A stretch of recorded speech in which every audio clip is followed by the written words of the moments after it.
Have you ever had the same dream return again and again, even after months or years, as if something inside you refuses to let it disappear? The place may be unfamiliar, the face may be unknown, the event may make no logical sense. Yet when you wake, one feeling remains. This dream is trying to tell me something.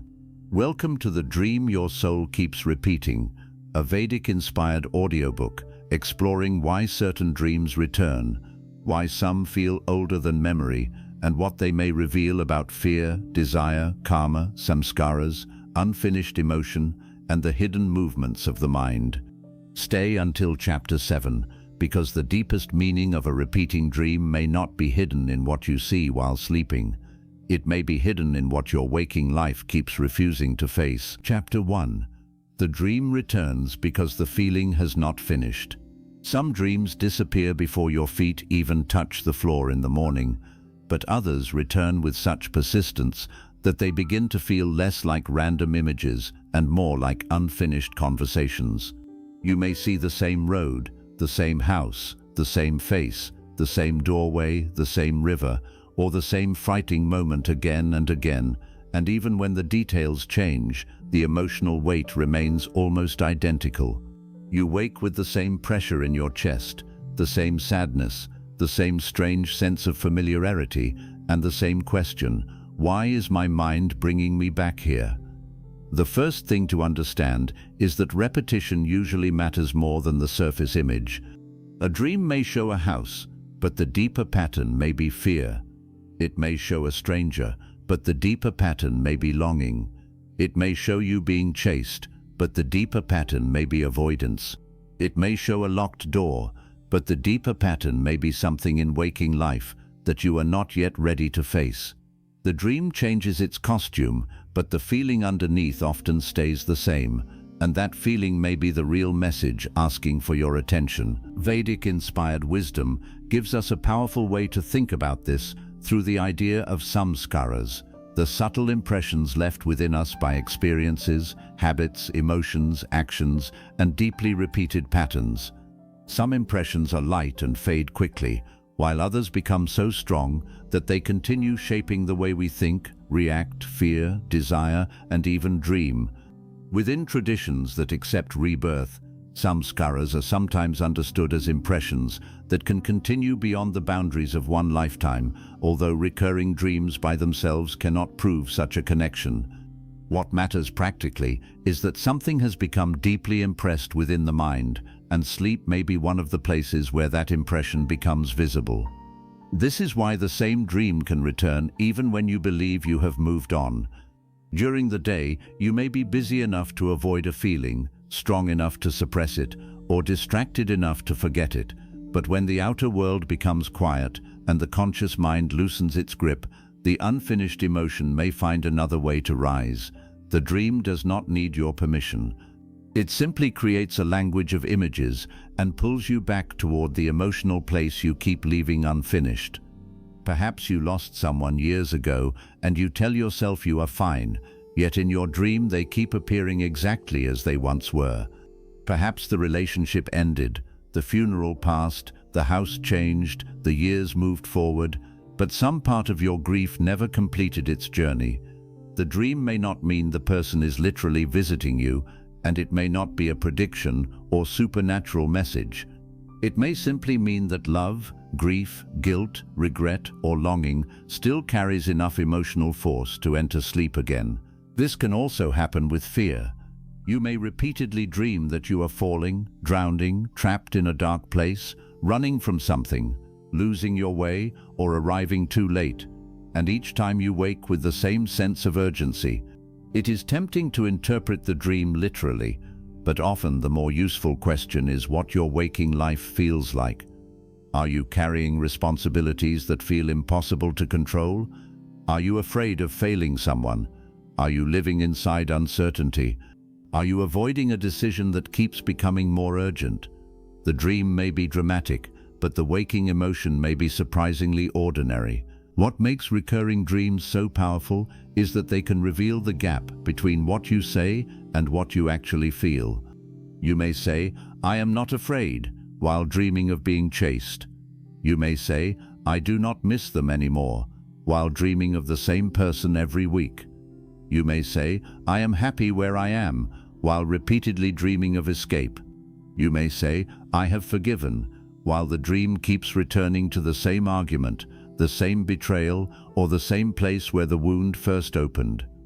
The dream does not automatically tell you which interpretation is correct, but it can show you where honesty may still be missing. This is why awareness matters more than superstition. The goal is not to become afraid of your own dreams, but to become curious about the emotional patterns they keep carrying back to you. Ask yourself what the dream makes you feel before asking what it means. That question is often far more powerful. Does the dream leave you afraid, ashamed, peaceful, homesick, excited, lonely, trapped, relieved, or deeply sad? The image may be confusing, but the emotion is often clear, and the emotion can point towards something much closer to your real life. Imagine that you repeatedly dream of an old house you have never consciously visited. You walk through the same rooms, find the same staircase, and feel an overwhelming sadness whenever you reach one particular door. The mind immediately wants to turn the dream into a mystery about another lifetime, but before going there, ask what the house feels like. Does it feel abandoned, safe, lonely, familiar? Does it remind you of a period in your life when you felt unseen or trapped? Does the closed door feel like a decision, a memory, or a part of yourself you keep refusing to open? The dream may be less interested in the architecture than in the emotional room you keep returning to. This is where recurring dreams become mirrors. They do not always show you reality directly, but they can reveal the shape of what you are carrying. A mirror does not create your face, it reflects it. In the same way, the dream may not be creating your fear, grief, longing, or conflict.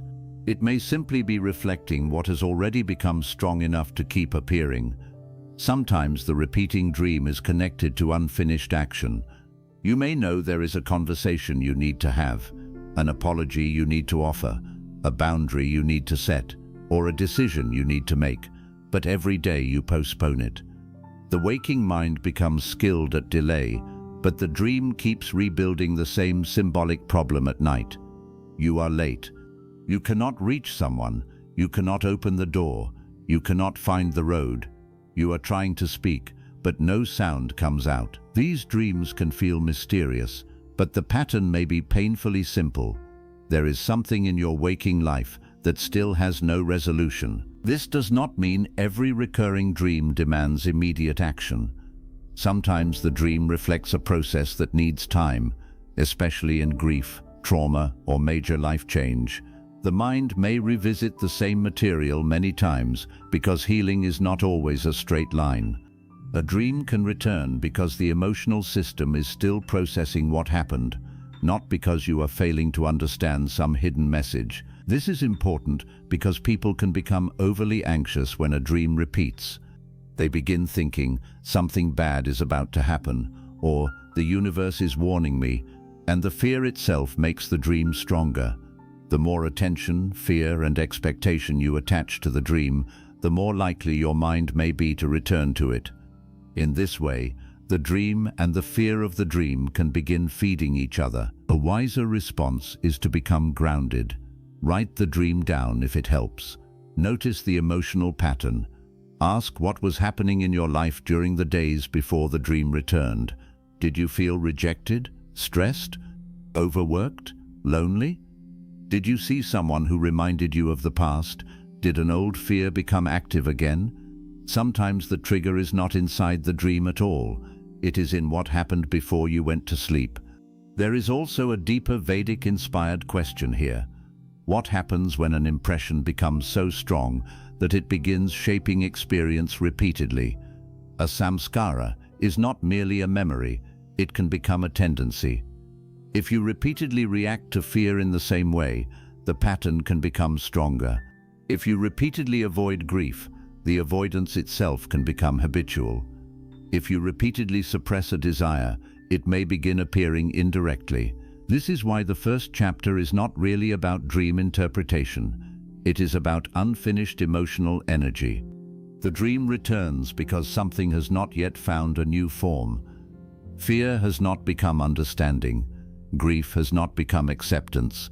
Guilt has not become responsibility. Desire has not become clarity. Confusion has not become decision. The inner movement is incomplete, so the symbolic movement repeats. Consider a dream in which you are always trying to reach a train, a boat, a temple gate, or a person before they leave. But no matter how fast you run, you arrive too late. The image may vary, but the emotional structure is the same. Urgency, missed timing, regret. Now look at your waking life. Is there something you are afraid of missing? A chance? A relationship? A career decision? Time with someone you love?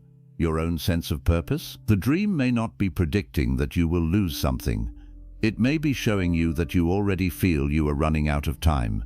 That difference matters.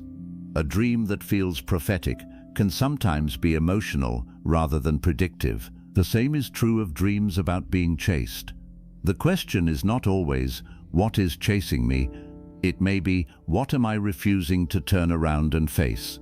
Maybe it is responsibility, maybe conflict, maybe grief, maybe a truth about yourself, maybe a decision.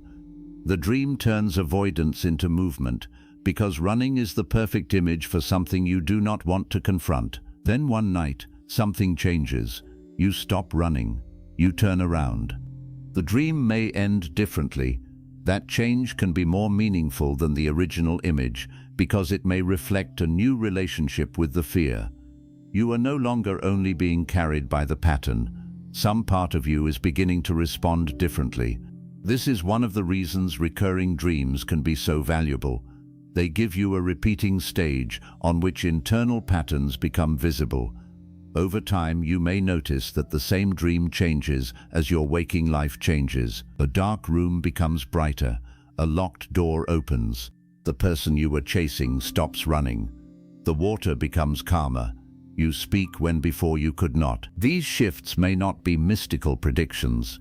They may be signs that your mind is reorganizing how it holds the emotion. This is where spiritual interpretation and psychological understanding can support each other instead of competing. A Vedic-inspired framework can ask what deep impression is active, while a grounded approach can ask what current emotion, memory, habit, or stress may be feeding it. You do not have to choose between mystery and reality. You can honor the mystery while still examining your waking life honestly. Sometimes the dream returns because you are trying too hard to forget. What we push away does not always disappear. Sometimes it simply changes form. You may refuse to think about someone during the day, but dream about them at night. You may bury anger beneath politeness, then dream of shouting.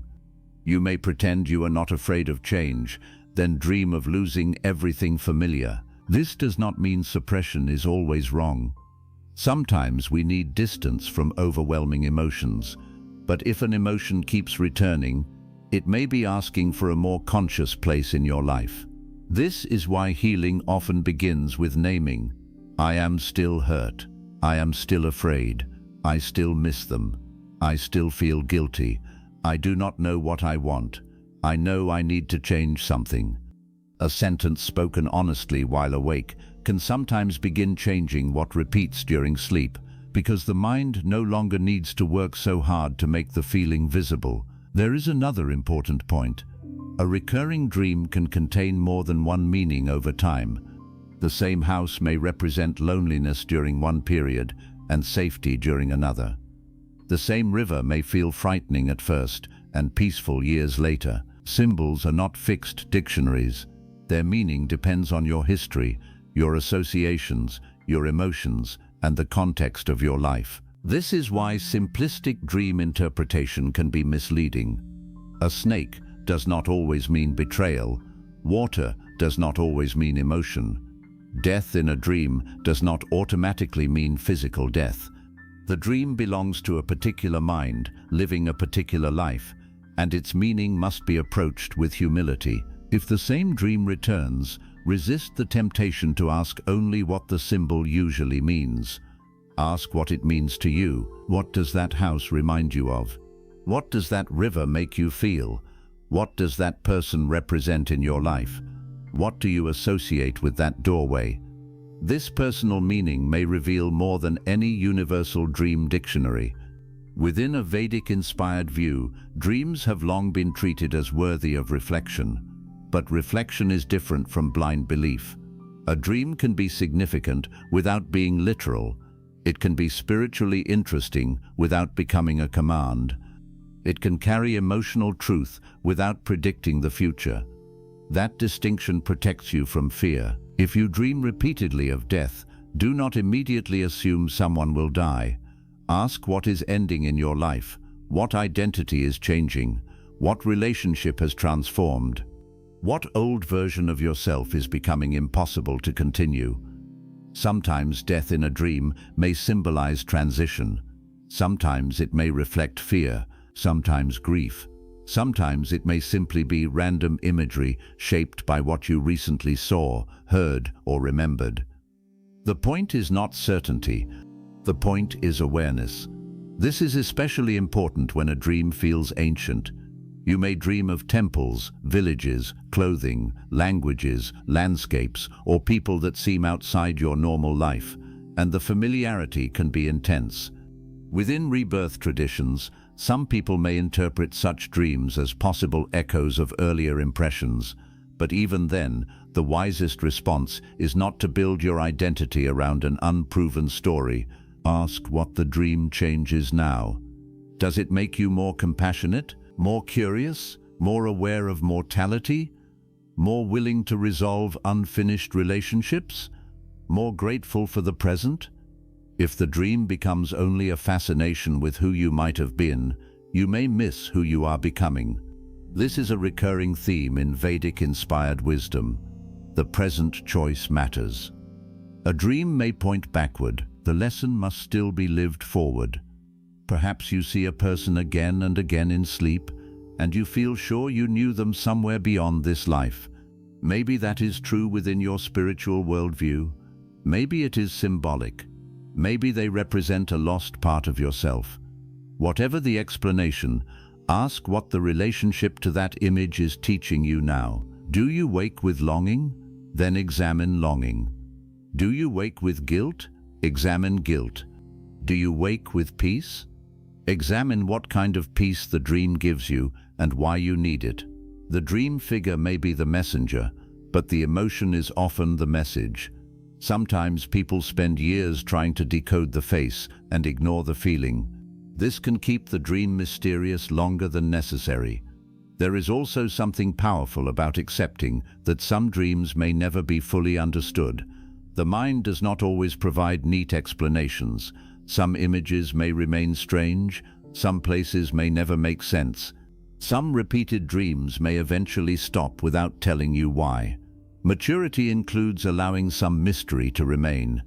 You do not need to solve every dream in order to learn from it. You can say, I do not know exactly why this returns, but I know what it makes me feel, and I know what that feeling asks me to examine. That may be enough. Perhaps the dream is showing you a fear you need to face, perhaps a grief you need to honor, perhaps a decision you need to stop postponing, perhaps a pattern you keep repeating. The more honest you become while awake, the less necessary the dream may become as a hidden messenger. This is one of the most hopeful possibilities in recurring dreams. The dream is not necessarily a curse. It may be a pattern waiting to evolve. And because patterns can evolve, the dream can change too. Imagine that for 10 years you repeatedly dream of being lost in a forest. Every time, darkness comes and you panic because you cannot find the way home. Then your waking life changes. You become more independent, make a difficult decision, leave an unhealthy situation, or begin trusting your own judgment. Months later, the forest returns. But this time you do not panic. You notice a path, you follow it. The dream ends at sunrise. That image can feel profound because something inside the dream has changed at the same time something inside you has changed. Perhaps the dream was never trying to punish you. It was showing you where you still felt lost. Now you no longer do. This is why the first chapter carries a simple but powerful truth. The recurring dream may continue, not because something outside you refuses to leave, but because something within you has not yet completed its movement. The dream is repeating the question. Your waking life is still preparing the answer. So when the same dream returns tonight, do not immediately become afraid. Do not assume it predicts disaster, and do not force a grand spiritual explanation before you have looked honestly at the emotional pattern. Instead, ask what remained when you woke. Was it fear, longing, grief, relief, shame, hope? That feeling may be the thread. Follow it gently. Ask where else it appears in your waking life, what memory it touches, what pattern it reveals, and what truth it keeps bringing you back toward. Because perhaps the dream is not asking you to become better at sleeping. Perhaps it is asking you to become more awake. And maybe the reason it keeps returning is simple. The image has repeated enough times, but the feeling beneath it is still waiting for you to finally hear what it has been trying to say. Chapter 2. Why certain places in dreams feel more familiar than real life. There are dreams that disturb you because of what happens inside them, and then there are dreams that disturb you for a different reason entirely. Nothing frightening happens, no one chases you, no terrible event unfolds, and yet the place itself feels so familiar that you wake with the strange conviction that you have been there before. You may dream of an old temple beside a river, a narrow stone staircase disappearing into darkness, a village surrounded by fields, a long corridor lit by oil lamps, a forest path beneath enormous trees, a room with a window facing water, or a house whose doors and corners seem known to you, even though your waking memory contains no record of ever visiting such a place. This kind of dream can stay with you for years because it does not feel like ordinary imagination. You may know where a doorway leads before opening it, recognize a turn in the road before reaching it, or feel emotion when you enter one particular room as though something important happened there. Sometimes the familiarity is comforting, almost like returning home after a long absence. And other times it carries sadness, tension, or longing that is difficult to explain. The dream ends, you wake in your real room, and for a few seconds the dream place feels more emotionally real than the place around you. The mind immediately wants an explanation. If I have never been there, why did I know it? Why did the river feel familiar? Why did I know that the temple was around the corner? Why did I feel sadness when I reached that doorway? Why did I know the path before I walked it? These questions are where mystery begins, but the wisest path is not to jump immediately to one answer. Within Vedic-inspired traditions, dreams have often been treated as meaningful inner experiences, and within belief systems that accept rebirth, some people interpret unusually familiar dream places as possible echoes of deeper samskaras or impressions carried by consciousness. This is one spiritual possibility, but a recurring dream of an unfamiliar place cannot prove that you lived there before. The dreaming mind is capable of combining memory fragments, stories, architecture, landscapes, conversations, films, childhood impressions, and emotions into locations that feel completely original while still being built from materials the mind has gathered over a lifetime. The place may not be a literal memory, but the feeling can still be real. And that feeling may be far more important than whether the location existed exactly as you saw it. This is the key to understanding recurring places in dreams. Do not begin by asking only, "Where is this place?" Begin by asking, "Who do I become when I enter it?" Do you become peaceful? Do you become afraid? Do you become lonely? Do you feel as though you are waiting for someone? Do you feel that you must leave quickly?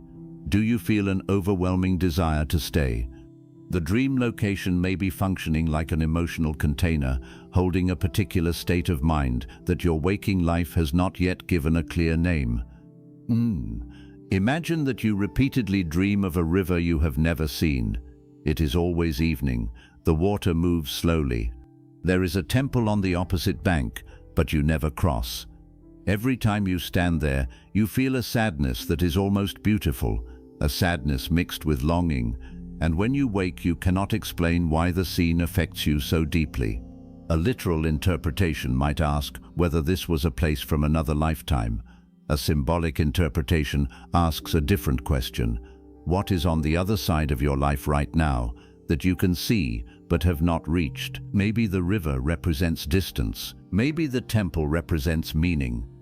Maybe you are standing near a life you want but have not yet entered. Maybe the sadness belongs to a relationship, a decision, a lost opportunity, or a version of yourself that feels far away. The dream may not be remembering geography. It may be revealing emotional distance. This is why symbols in recurring dreams must be approached personally rather than mechanically. No universal dictionary can tell you that a river always means one thing or a temple always means another. For one person, a river may represent peace because childhood memories are connected to water. For another, it may represent danger. For another, separation. For another, change. The same image can carry completely different emotional meanings. What matters is the relationship between the symbol and the dreamer. This becomes especially interesting when the place seems to possess its own internal consistency. You return many nights later, and the courtyard is still there. The same hallway appears. The same tree stands beside the gate. You remember from earlier dreams that a particular room is upstairs. The dream world seems almost to possess a geography. This can make the experience feel incredibly real. But the mind is capable of building continuity.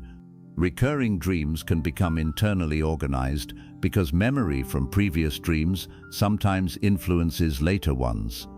Once your mind has created a place and attached strong emotion to it, returning to that location becomes easier. The dream world begins functioning like a familiar mental landscape.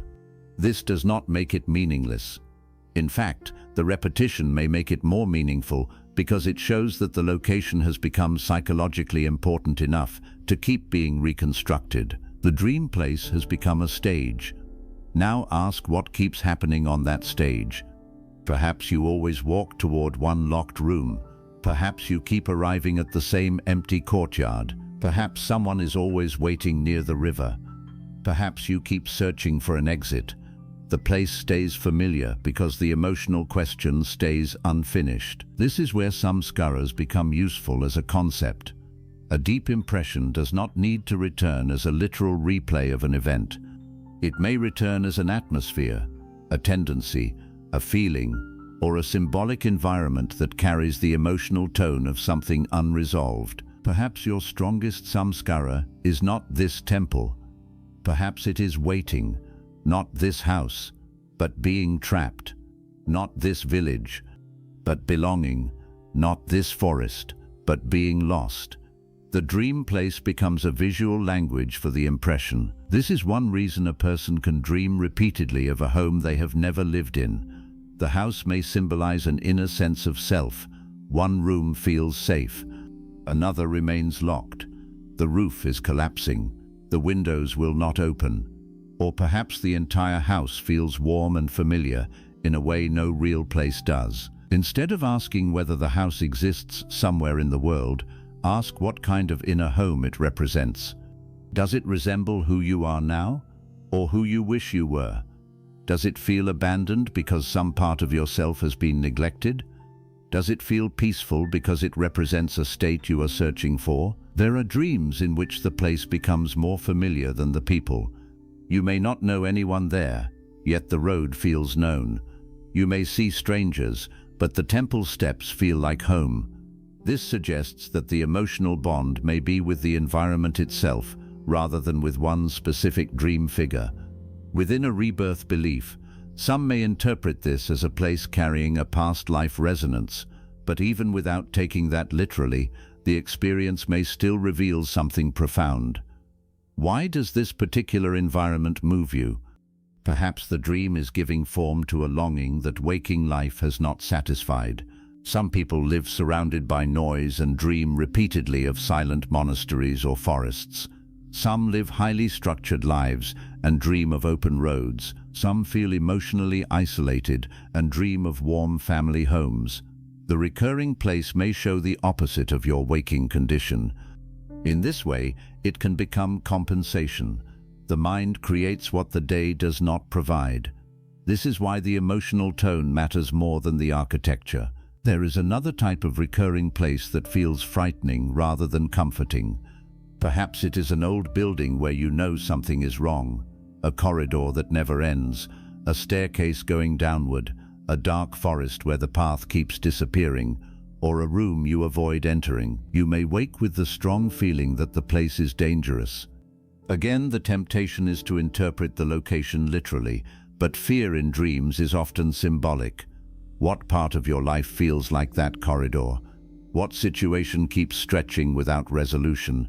What decision feels like a staircase descending into uncertainty? What conversation is the room you keep refusing to enter?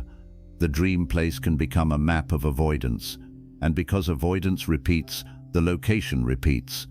This is where the dream may become surprisingly practical. If you repeatedly dream of being lost in the same city, perhaps the waking question is not, "Have I lived there before?" but "Where in my current life do I feel directionless?" Maybe your work feels wrong. Maybe your relationship is uncertain. Maybe you are living according to other people's expectations and no longer know which direction belongs to you. The dream turns that confusion into streets. You keep walking. Nothing looks right. You cannot find home. The symbolism is almost painfully clear once the waking emotion is recognized. Sometimes recurring places appear during major transitions. A person about to move, change careers, become a parent, end a relationship, or enter a new stage of life may dream repeatedly of houses, roads, bridges, stations, doors, and unfamiliar landscapes. These are transition symbols. They represent movement between states. A bridge connects two sides. A doorway connects two rooms. A road connects where you are with where you are going. This is why the same place may return during periods when your identity is changing. You are not only moving through geography in the dream, you are moving between versions of yourself. This can feel deeply spiritual because transitions often make the ordinary self less certain. You no longer fully belong to the old life, but the new life has not yet formed. The dream gives that condition a landscape. You stand at the threshold. You cross the river, you enter the temple, you climb the mountain, you search for the house. The inner transition becomes visible. Within Vedic-inspired wisdom, life itself can be understood as movement through changing forms, identities, desires, duties, and stages. A recurring dream place may become a symbolic expression of this movement. But notice something important. The place sometimes changes when you change. A door that was always locked opens. A path that was always dark becomes brighter. A river you could never cross suddenly has a bridge. A house that felt empty becomes inhabited. This is one of the most powerful clues in recurring dreams. The place may be tracking your relationship to the underlying issue. Imagine that for years you dream of the same old temple, but you are always outside because the entrance is closed. Then during waking life you begin confronting something you had avoided, perhaps grief, spirituality, purpose, or a major decision. One night the temple returns. This time the door is open. You enter. Whether you interpret that psychologically or spiritually, the symbolism is striking. The inner barrier has changed. This is why recurring dream places should not only be interpreted, they should be observed over time. Keep track of what changes. The direction of the light, the presence of water, whether doors open, whether you are alone, whether you are afraid. These changes may reflect shifts in your emotional state. Sometimes the place becomes less mysterious once you understand its connection to your waking life. You may realize that the abandoned house always appears when you feel neglected. The crowded station appears when you feel overwhelmed. The peaceful river appears when you need rest. The dark forest appears when you are facing uncertainty. The place stops being a supernatural puzzle and becomes a sophisticated emotional signal. This does not reduce its beauty. It may actually make it more useful. A dream does not need to predict the future to be meaningful. It can reveal the present with unusual honesty. There are also dreams where the place feels like home, and this can be emotionally overwhelming. You may wake missing a place that does not exist anywhere you know. This can feel like homesickness for something you cannot name. Within spiritual traditions, some people may interpret this as longing for a previous life, a sacred place, or a deeper spiritual state. Another possibility is that the dream location represents qualities you deeply need: peace, belonging, simplicity, connection, or safety. The place feels like home because it contains an emotional condition you are missing. Perhaps waking life has become too complicated. In the dream, everything is quiet. No one demands anything. The river flows. The tree stands. You can breathe. The longing may not be for the place. It may be for the state of being. This distinction can change your response. Instead of trying endlessly to discover where the dream village is, you can ask how to create more of that peace in your actual life. Can you simplify your schedule, spend more time in nature, create a more peaceful home, return to spiritual practice, build relationships where you feel safe?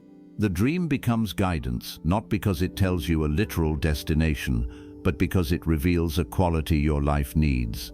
This is one of the most grounded ways to honor spiritual dreams. Do not only ask what they show, ask what they invite you to cultivate. There are other recurring places that seem connected to danger. Perhaps you always arrive at a certain house and know you should not go inside. Perhaps a particular path makes your body tense. Perhaps the same room appears before a nightmare begins. Here, the emotional association itself matters. The mind may be using the location as a container for fear. Maybe the real-world source is trauma, stress, or a memory that does not visually resemble the dream at all. The dream can transform emotion into a new setting because emotion does not always need literal accuracy. This is especially important when someone has experienced difficult events. Recurring dream places can sometimes be part of how the mind processes fear. In such cases, the safest approach is not to insist on mystical meaning. The dream may need compassion more than interpretation. The place may be a symbol of the nervous system saying, "I still do not feel safe." That deserves attention, and if recurring dreams are severe, frightening, or interfering with sleep and daily life, support from a qualified mental health professional can be valuable. Spiritual curiosity and practical care can exist together. There is no wisdom in ignoring distress simply because a dream feels mystical. Returning to the Vedic-inspired perspective, the idea of samskara helps us understand why emotional impressions can feel old. An impression becomes strong through repetition and emotional force. A recurring dream place may be less about a specific historical location and more about the persistence of an impression. The place becomes familiar because the inner state is familiar. This may be one of the deepest explanations of all. You have been inside this emotional place many times. Maybe not this temple, but this longing. Not this forest, but this confusion. Not this riverbank, but this waiting. Not this house, but this loneliness. The scenery changes, the state remains. Once you understand this, the dream becomes less frightening and more revealing. You begin asking, where else do I live inside this feeling? Perhaps every time you are uncertain in waking life, you dream of a foggy road. Perhaps every time you feel emotionally abandoned, you dream of an empty house. Perhaps every time you feel spiritually disconnected, you dream of a temple you cannot enter. The pattern links dream and waking life. This is where awareness becomes powerful. Now you can act. If the dream reflects confusion, seek clarity. If it reflects loneliness, create connection.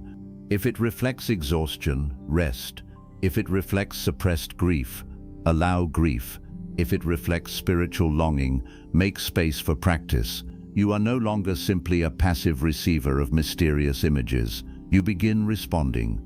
This may change the dream. There is another fascinating type of recurring place, a destination you are always trying to reach but never quite find. You know it is nearby. You keep turning corners. Someone gives directions. You see signs, but you never arrive. This kind of dream can be deeply frustrating. What in your waking life feels close but unreachable? Purpose, love, success, peace, recognition. The dream may be reflecting the emotional structure of striving. You are always almost there.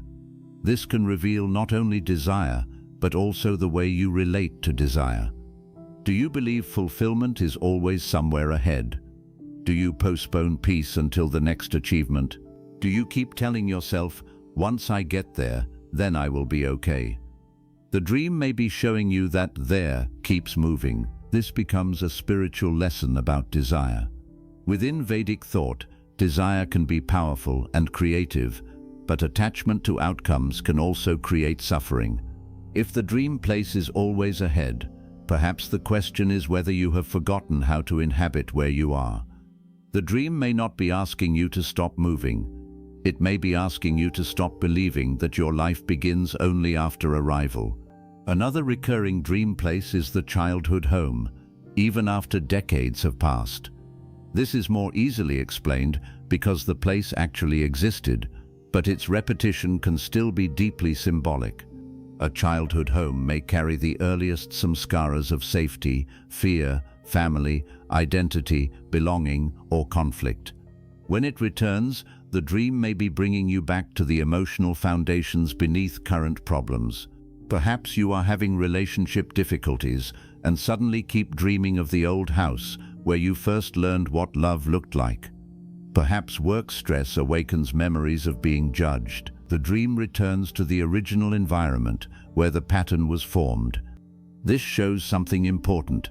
Familiar places in dreams do not need to belong to another lifetime to carry ancient emotional weight.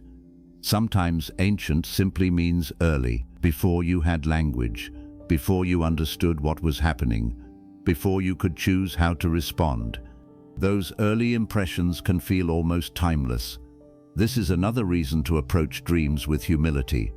Not every mysterious feeling requires a supernatural explanation.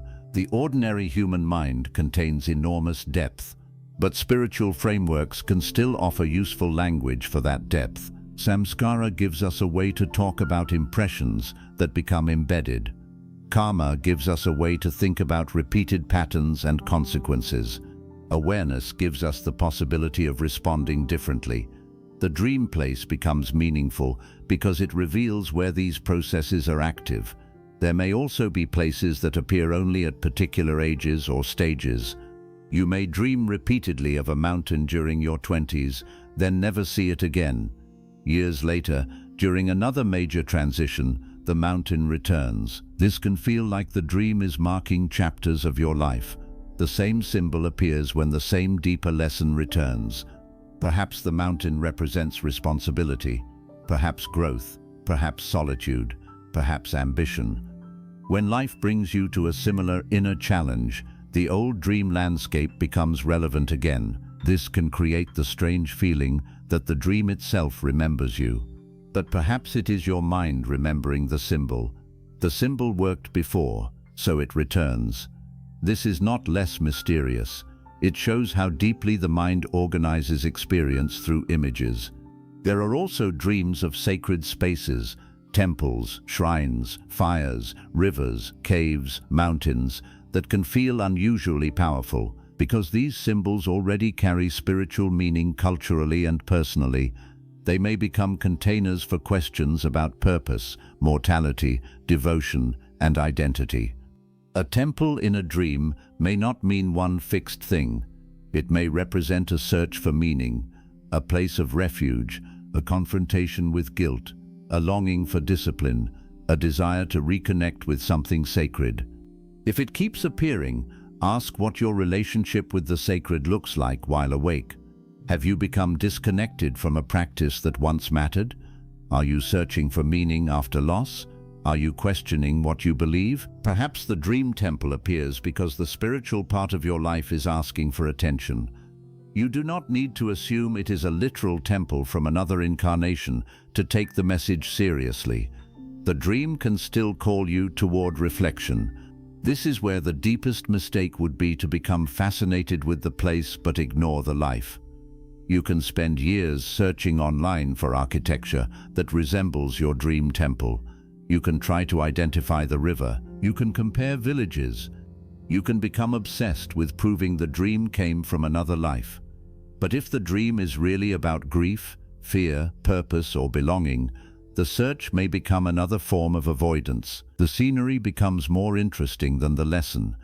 This is why Chapter 2 asks for a different kind of curiosity. Not where was I, but what does this place awaken in me? Not is this a memory, but why does this feeling keep returning?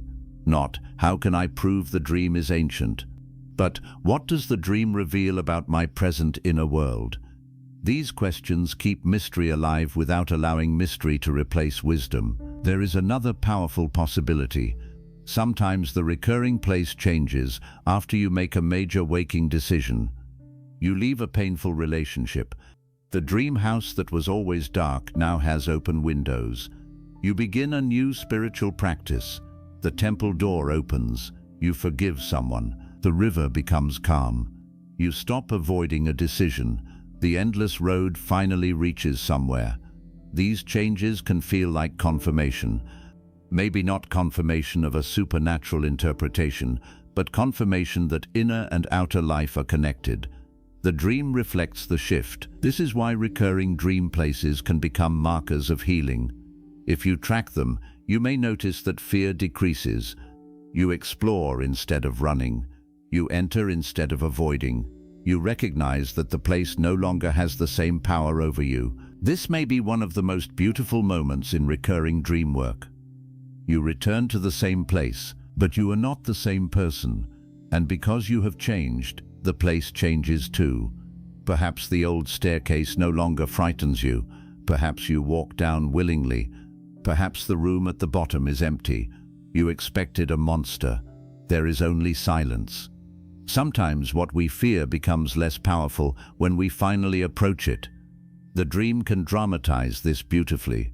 This is also why recurring places should not always be stopped immediately. If the dream is not severely distressing, observing it can teach you something. Let it unfold. Notice what changes. Do not force interpretation after one night. Patterns reveal themselves through repetition. The dream may be telling a story across months, chapter by chapter. You may only understand the earlier scenes after later ones appear. This is similar to waking life. Meaning often arrives after time. A meeting seems random until years later. A loss seems only painful until you see what it changed. Dreams can work in the same way. The place may return because its meaning is still developing. This is why patience matters. You do not have to solve everything immediately. Some spiritual questions ripen slowly. A familiar dream landscape can accompany you for years, and then one day the meaning becomes obvious because your waking life finally gives you the missing context. Suddenly you understand why you were always standing outside that gate, why the river felt like separation, why the house felt abandoned. The dream did not change. You did. And now you can read it differently. That may be one of the deepest lessons about dreams in general. Interpretation is not fixed because the interpreter is not fixed. You are always changing. Your understanding changes. The meaning you give a dream at 20 may not be the meaning you give it at 40. This is why humility is essential. Do not turn one interpretation into absolute truth. Hold it gently. Let life test it. Perhaps the place is connected to a past life belief. Perhaps it is a symbolic construction. Perhaps it carries multiple layers. You do not need to force one explanation. Meaning can be plural. A dream can be psychological and spiritual at the same time. It can reflect memory and imagination. It can be emotionally true without being historically literal. This flexible understanding protects the mystery rather than destroying it. And perhaps the mystery itself has value. Human beings often want certainty because certainty feels safe. We want to know exactly what the dream means, but maybe the dream is teaching you how to sit with the unknown. You do not know why the temple feels familiar. You do not know why the road keeps returning. You do not know why one particular room makes you cry. And yet you can still listen. You can still learn. You can still become more honest. This may be a spiritual practice in itself, to allow mystery without turning it into fear, to allow curiosity without turning it into obsession, to allow a dream to be meaningful without demanding proof. This is a mature way of approaching the unseen parts of life. If the same mysterious place returns to you again and again, begin with observation. What time of day is it in the dream? Who is with you? Where are you trying to go? What emotion appears when you arrive? What happens just before you wake? Then compare those patterns with your waking life. You may find connections. The dream comes when you feel lonely. It appears before major decisions. It returns after conflict. It disappears when life feels stable. These patterns can reveal more than the location itself. The place becomes a signal, and once you understand the signal, you can respond before the dream needs to shout. Perhaps you notice that the dark house appears whenever you suppress grief. Now you know, the next time grief appears in waking life, you can give it space. You do not need the dream to carry all the work. This is where consciousness changes the pattern. The dream is no longer the only place where the emotion exists. You are willing to meet it while awake. That may be why some recurring places eventually disappear. Their message has been integrated, or perhaps the mind simply no longer needs the symbol. Either way, the absence can feel strange. You may even miss the place. This shows how intimate dream landscapes can become. They begin as mysteries. Over time, they become part of your inner geography. Then one day you no longer need to visit. This can feel like leaving an old home. Perhaps that too is part of growth. So if you keep dreaming of a place you have never visited, do not rush to decide what it proves. Let the place speak through its emotional atmosphere. Notice whether it represents belonging, fear, transition, longing, purpose, grief, or some part of yourself that has not yet found expression in waking life. Within a rebirth framework, you may choose to hold the possibility that some dreams reflect deeper impressions than the present personality can consciously recall. But even then, the question that matters most remains here and now. What does the place awaken in you? What does it ask you to face? What does it invite you to become? Because perhaps the dream location is not returning so that you can spend your life searching for it on a map. Perhaps it is returning because somewhere inside you, that place has become the symbol of a truth you have not yet fully entered. And maybe one day, when the dream comes again, you will notice something different. The road will no longer feel confusing. The door will no longer be locked. The river will no longer separate you from the other side. You will walk into the place that once frightened you and discover that it was never waiting for the person you used to be. It was waiting for the version of you finally ready to understand why you kept returning there. Chapter 3. When the same person keeps appearing in your dreams, there is something uniquely unsettling about dreaming of the same person again and again, especially when their presence carries more emotional weight than the actual events of the dream, because sometimes nothing dramatic happens at all, and yet you wake with the unmistakable feeling that the person mattered. They may simply stand at a distance, look at you without speaking, walk beside you through a familiar place, disappear just before you reach them, or return night after night with the same expression you cannot forget. And even though the dream changes around them, their presence remains like a thread running through every version of the story. Perhaps you know exactly who they are.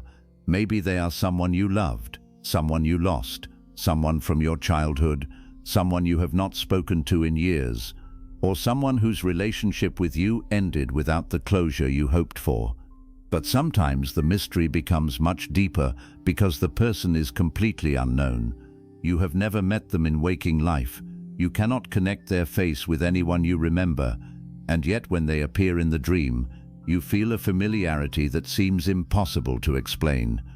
Their eyes feel known, their voice feels close, and their absence after waking can create a strange sense of missing someone who, according to your waking memory, does not exist. This is where many people immediately begin asking whether the person is connected to another lifetime, whether the dream is showing a future meeting, whether the figure represents someone their soul once knew, or whether the dream is a message about a person they are destined to find. Within traditions that accept rebirth, such possibilities are sometimes contemplated through the idea of samskaras, deep impressions that may continue within consciousness beyond ordinary memory. But a recurring dream figure cannot by itself prove a previous life relationship or predict a future one. The more useful starting point is not to decide who the person must be, but to examine what becomes active inside you whenever they appear. This distinction is extremely important because the person in the dream may be functioning less like a literal individual and more like a carrier of emotion. Their face may become the form through which grief appears, longing speaks, fear returns, guilt becomes visible, or a forgotten part of yourself finds a way into awareness. The dreaming mind often works through symbols rather than direct explanations, and people are among the most powerful symbols because human relationships carry enormous emotional meaning. A door can symbolize separation, but a person standing behind that door can make separation feel personal. A road can symbolize uncertainty, but walking that road beside someone transforms uncertainty into relationship, trust, fear, or loss. This is why the first question should not simply be, "Who are they?" but "What happens to me when they enter the dream?" Do you become calm the moment you see them, or does anxiety immediately rise? Do you want to run toward them, hide from them, speak to them, apologize, protect them, follow them, or stop them from leaving? Does the dream make you feel loved, abandoned, guilty, safe, rejected, peaceful, or deeply homesick? The emotional movement surrounding the person is often far more revealing than the physical appearance of the figure itself. Imagine that the same unknown person appears in your dreams every few months, always standing near a river at dusk. They never speak, and every time you move closer, the dream ends. You wake with grief rather than fear, and the sadness remains for hours. The mind naturally wants to create a story. Perhaps this was someone from another life, perhaps a forgotten lover, perhaps a soul you once lost. That interpretation may hold spiritual meaning for you, but before making it the only explanation, ask what the emotional structure reveals. You are always approaching. They are always unreachable. The dream always ends before contact. What in your waking life carries that same pattern? Perhaps you are grieving someone you cannot reach anymore. Perhaps you are chasing emotional closure from a person who has moved on. Perhaps you are longing for a type of connection you have not yet experienced. Maybe the dream figure represents not a specific person, but the feeling of being close to something you deeply want and unable to fully arrive. This is why recurring dream figures can be so powerful. They can condense an entire emotional problem into one human presence. Sometimes the dream person is someone from your real past, and this can be even more emotionally difficult because the dream seems to reopen what waking life has already closed. You may have accepted that the relationship ended years ago, yet they continue appearing in dreams as if no time has passed. You may dream that you are speaking again, laughing again, apologizing, arguing, or living together as though the separation never occurred, and then morning arrives and the reality of distance returns all at once. These dreams can feel cruel because they create temporary reunion followed by a second loss upon waking, but they do not necessarily mean the person is meant to return. Often the dream may reflect the fact that emotional memory does not obey the calendar. You can intellectually understand that a chapter is over, while some part of your emotional world still associates that person with love, pain, regret, safety, betrayal, or possibility. The dream becomes a place where the emotional bond continues being processed even after the relationship itself has ended. This can happen after romantic relationships, but it also happens after friendship, family separation, death, or any meaningful connection. A parent may dream repeatedly of a child who has moved far away. Someone who lost a friend may continue dreaming of ordinary conversations with them. A person may dream of a teacher who shaped their life long after the teacher is gone. The recurring person may not always represent unfinished desire. Sometimes they represent unfinished meaning. This is a subtle but important difference. You may no longer want the relationship back, yet the person may still symbolize an important chapter of your identity. Perhaps that was the relationship in which you first learned trust. Perhaps it was where you learned betrayal.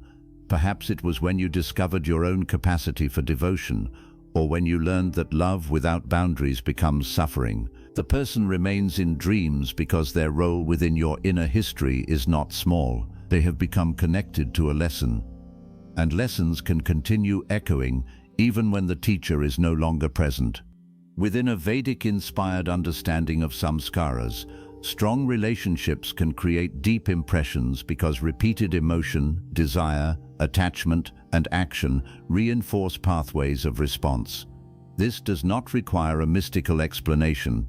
Even within one lifetime, a relationship can leave a powerful samskara because you spent years thinking, feeling, fearing, hoping, and reacting around that person. When sleep loosens the structure of daily life, the old impression can reappear. That may be why you dream of someone precisely when a similar emotion becomes active in the present.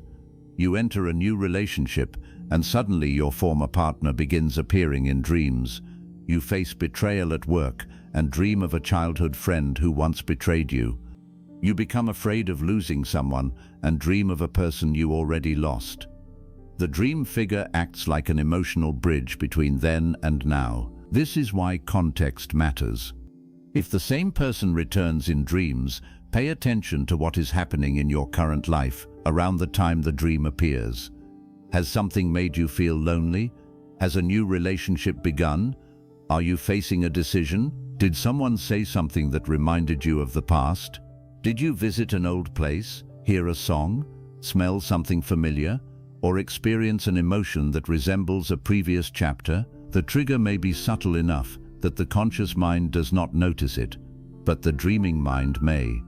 This is especially true with people who appear in dreams after long periods of absence. You may not have thought about them consciously for months, then suddenly dream of them 3 nights in a row. It can feel as though the dream came from nowhere, but sometimes the emotional trigger is simply hidden. Perhaps you felt rejected that week. That person is connected in memory to rejection.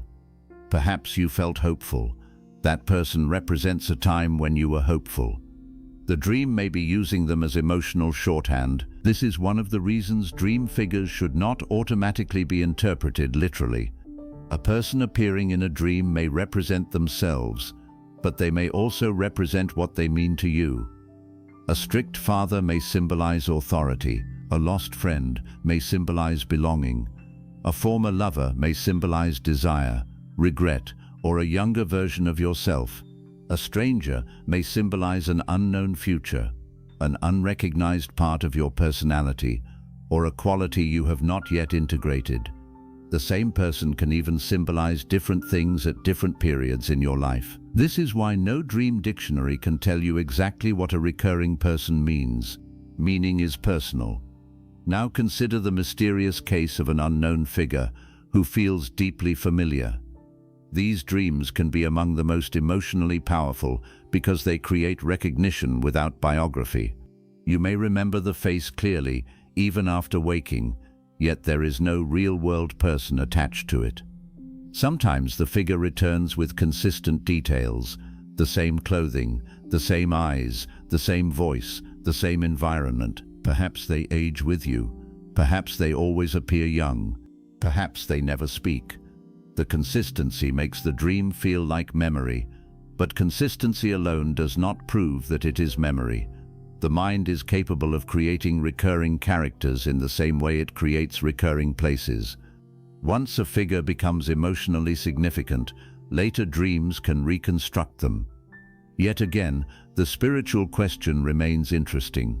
Within a rebirth framework, could some people interpret such a figure as an echo of an older samskara? Yes, some might. But the safest and most useful response is to hold the possibility lightly while still asking what the dream is doing in your present life. Does this person represent safety? Do they appear during loneliness? Do they show up when you are afraid? Perhaps the dream is creating a figure who carries the emotional experience you need. This can be especially true if the recurring stranger is kind, protective, or peaceful. Some people repeatedly dream of a person who comforts them during difficult periods. The figure may feel like a spiritual companion or guardian, but it can also represent the mind's capacity to create an inner image of reassurance. The value of the dream does not depend entirely on proving which explanation is correct. If the dream leaves you calmer, more compassionate, more hopeful, or more connected to yourself, something meaningful has happened. This is where people sometimes make a mistake. They become so focused on identifying the dream person that they stop asking what the experience is cultivating. They search faces, they compare photographs, they wonder whether they are supposed to meet the person, but perhaps the deeper purpose is internal. Maybe the recurring figure teaches you what it feels like to be treated gently. Maybe they represent an inner quality of courage you are developing. Maybe their calm presence appears because your waking life has become chaotic. Maybe they show you how deeply you long for emotional safety. The person becomes a messenger of a need. This is one reason repeated dream figures can become especially important during loneliness. If someone is emotionally isolated, the dream may create intense connection because the waking world is not providing enough of it. This does not mean the dream is meaningless.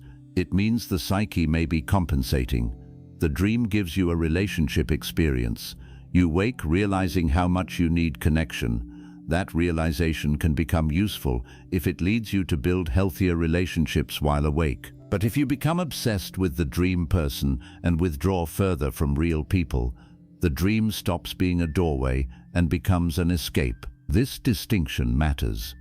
A meaningful dream should deepen engagement with life, not replace life. The same principle applies when someone dreams repeatedly of a deceased loved one. These dreams can be incredibly tender and emotionally complex. The person may appear healthy, peaceful, young, or simply ordinary, and the dream may feel so vivid that waking creates the sense of having truly been with them again. Different spiritual traditions interpret such dreams differently, and within a Vedic-inspired worldview, some may see them through beliefs about the continuity of consciousness, karma, and rebirth. But we should not claim with certainty that a deceased person is literally visiting simply because a dream feels vivid. What we can say is that grief often keeps relational bonds active within memory. Love does not disappear when a body does. The mind continues carrying the person. The dream can become one place where that bond is experienced. Sometimes these dreams help the grieving person move toward acceptance. The deceased loved one may smile, say goodbye, or appear at peace. Whether understood spiritually or psychologically, the dream can bring comfort. Other times the dream repeats because guilt remains unresolved. Perhaps there were words never spoken, an apology never given, or anger that remained at the time of death. The deceased person appears, but the dream never reaches peace. This is where the dream may be asking the living person to complete something internally. You may not be able to speak with the person physically anymore, but you can still work through regret. You can write the words. You can forgive yourself. You can make amends with others. You can live differently because of what you learned. This is a powerful example of how dream work returns us to waking responsibility. The dream may open the wound. Healing still happens while awake. This is also true when the recurring person is someone who hurt you. You may dream repeatedly of a former abuser, bully, manipulative partner, or person connected to fear. These dreams can be deeply distressing because the person may seem to regain power every night. Here it is important not to romanticize the dream as a karmic bond that must be continued. Sometimes the most meaningful spiritual interpretation is that the mind is showing you where fear remains active. The person appears because the nervous system still associates them with danger. This is not destiny, it is a wound, and wounds deserve care. If such dreams are severe, recurrent, or connected to trauma, seeking professional support can be important. Spiritual frameworks should never be used to keep someone tied to harmful relationships or to tell them that suffering must continue because of karma. Karma should not become an excuse for captivity. If the same harmful person appears in dreams, the lesson may be boundaries, safety, and freedom. Perhaps the dream is not calling you back to them. Perhaps it is showing you that part of you is still trying to get away. This distinction can be life-changing. There is also another kind of recurring person, someone with whom you have unfinished words. Perhaps they are still alive, but the relationship became distant without resolution. You never said what you needed to say. You never asked the question. You never explained why you left. You never told them they mattered. Then they appear repeatedly in dreams, and the dream often creates the conversation that waking life never had. Sometimes you finally speak, sometimes they speak, sometimes you try, but no words come out. This is a powerful symbol because inability to speak in dreams can reflect inhibition while awake. Ask yourself what you are afraid to say. Maybe the dream is not asking you to contact the person. Sometimes reopening communication would be unhealthy or impossible. But perhaps you need to name the truth to yourself. I was hurt. I still care. I wish I had apologized. I cannot return, but I have not fully released what happened. Honesty can create internal completion even when external conversation is not appropriate. This is one of the great misunderstandings about closure. People often think closure can only be given by another person, but sometimes the other person is unable or unwilling to provide it. The dream may be where you discover that closure is partly an inner act. You may never receive the perfect explanation. You may never hear the apology, but you can decide what the relationship will mean in the rest of your life. This is how a recurring dream figure can gradually lose power. The unresolved story becomes understood, not necessarily explained, understood. There is a difference. Explanation tells you exactly why something happened. Understanding tells you what you will do with what happened. Often, understanding is enough to change the dream. This brings us to one of the most fascinating aspects of recurring dream people. Sometimes their behavior changes as you change. Perhaps they used to chase you, then one night they stop. Perhaps you were always trying to reach them, then suddenly you turn away. Perhaps they never spoke, then they finally say one sentence. Perhaps they frightened you, then one day you look at them and feel nothing.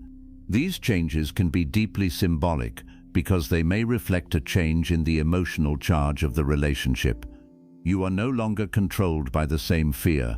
You no longer need the same approval. The person remains in memory, but the emotional structure has changed. This may be one of the clearest signs that healing is occurring. Imagine dreaming for years of a former partner who always walks away while you chase. The dream repeats after every period of loneliness. Then you begin building self-respect, forming healthier relationships, and recognizing how much of your old attachment was connected to fear. Months later, the dream returns. The person walks away. But this time you do not follow. You simply watch, then turn toward another path. That one change may contain years of inner work. The dream did not need to explain anything. Your response became the explanation. This connects directly with the Vedic-inspired idea of karma as pattern and response. If a recurring dream figure repeatedly activates the same emotional movement, then changing your response can symbolize a change in the pattern. You are no longer producing the same reaction. The chain is being interrupted. The dream becomes a rehearsal for freedom. This does not mean you can consciously control every dream. Most dreams unfold without deliberate choice, but the fact that your unconscious response changes can still reflect deeper shifts. This is why it can be useful to observe whether you have more agency in recurring dreams over time. Do you become less afraid? Do you ask questions? Do you walk away? Do you forgive? Do you stop chasing?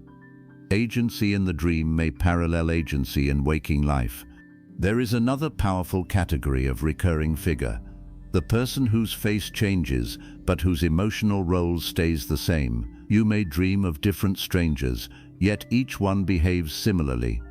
One night it is a woman waiting at a gate. Another night it is a man on a train. Another night it is a child standing beside a river. The faces are different, the feeling is the same.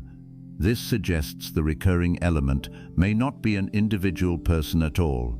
It may be an archetypal role: the abandoned person, the guide, the lost child, the protector, the judge, the stranger who knows you, the one who leaves, the one who waits. These roles can emerge because the mind organizes emotional experience into human forms. Within spiritual interpretation, some might see them as symbolic teachers or karmic echoes. Psychologically, they may represent aspects of self. Both approaches can lead to similar questions. What quality is this figure carrying? What relationship do you have with that quality? If the dream figure is always lost, perhaps the lost part is within you. If the dream figure is always guiding you, perhaps you are developing trust in inner wisdom. If they are always angry, perhaps anger is something you suppress while awake. The person may be carrying an emotion you have difficulty owning directly. This is why dream figures sometimes behave in ways completely opposite to your waking personality. A gentle person may appear furious, a confident person may appear helpless. The dream is not necessarily describing the actual individual. It may be using their image to express something else. This is another reason to avoid assuming that dreams reveal another person's secret thoughts or intentions.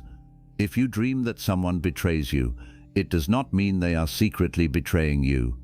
If you dream they confess love, it does not prove they love you.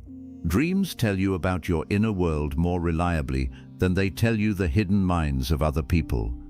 This boundary is essential. Otherwise, recurring dreams can create real-world misunderstandings.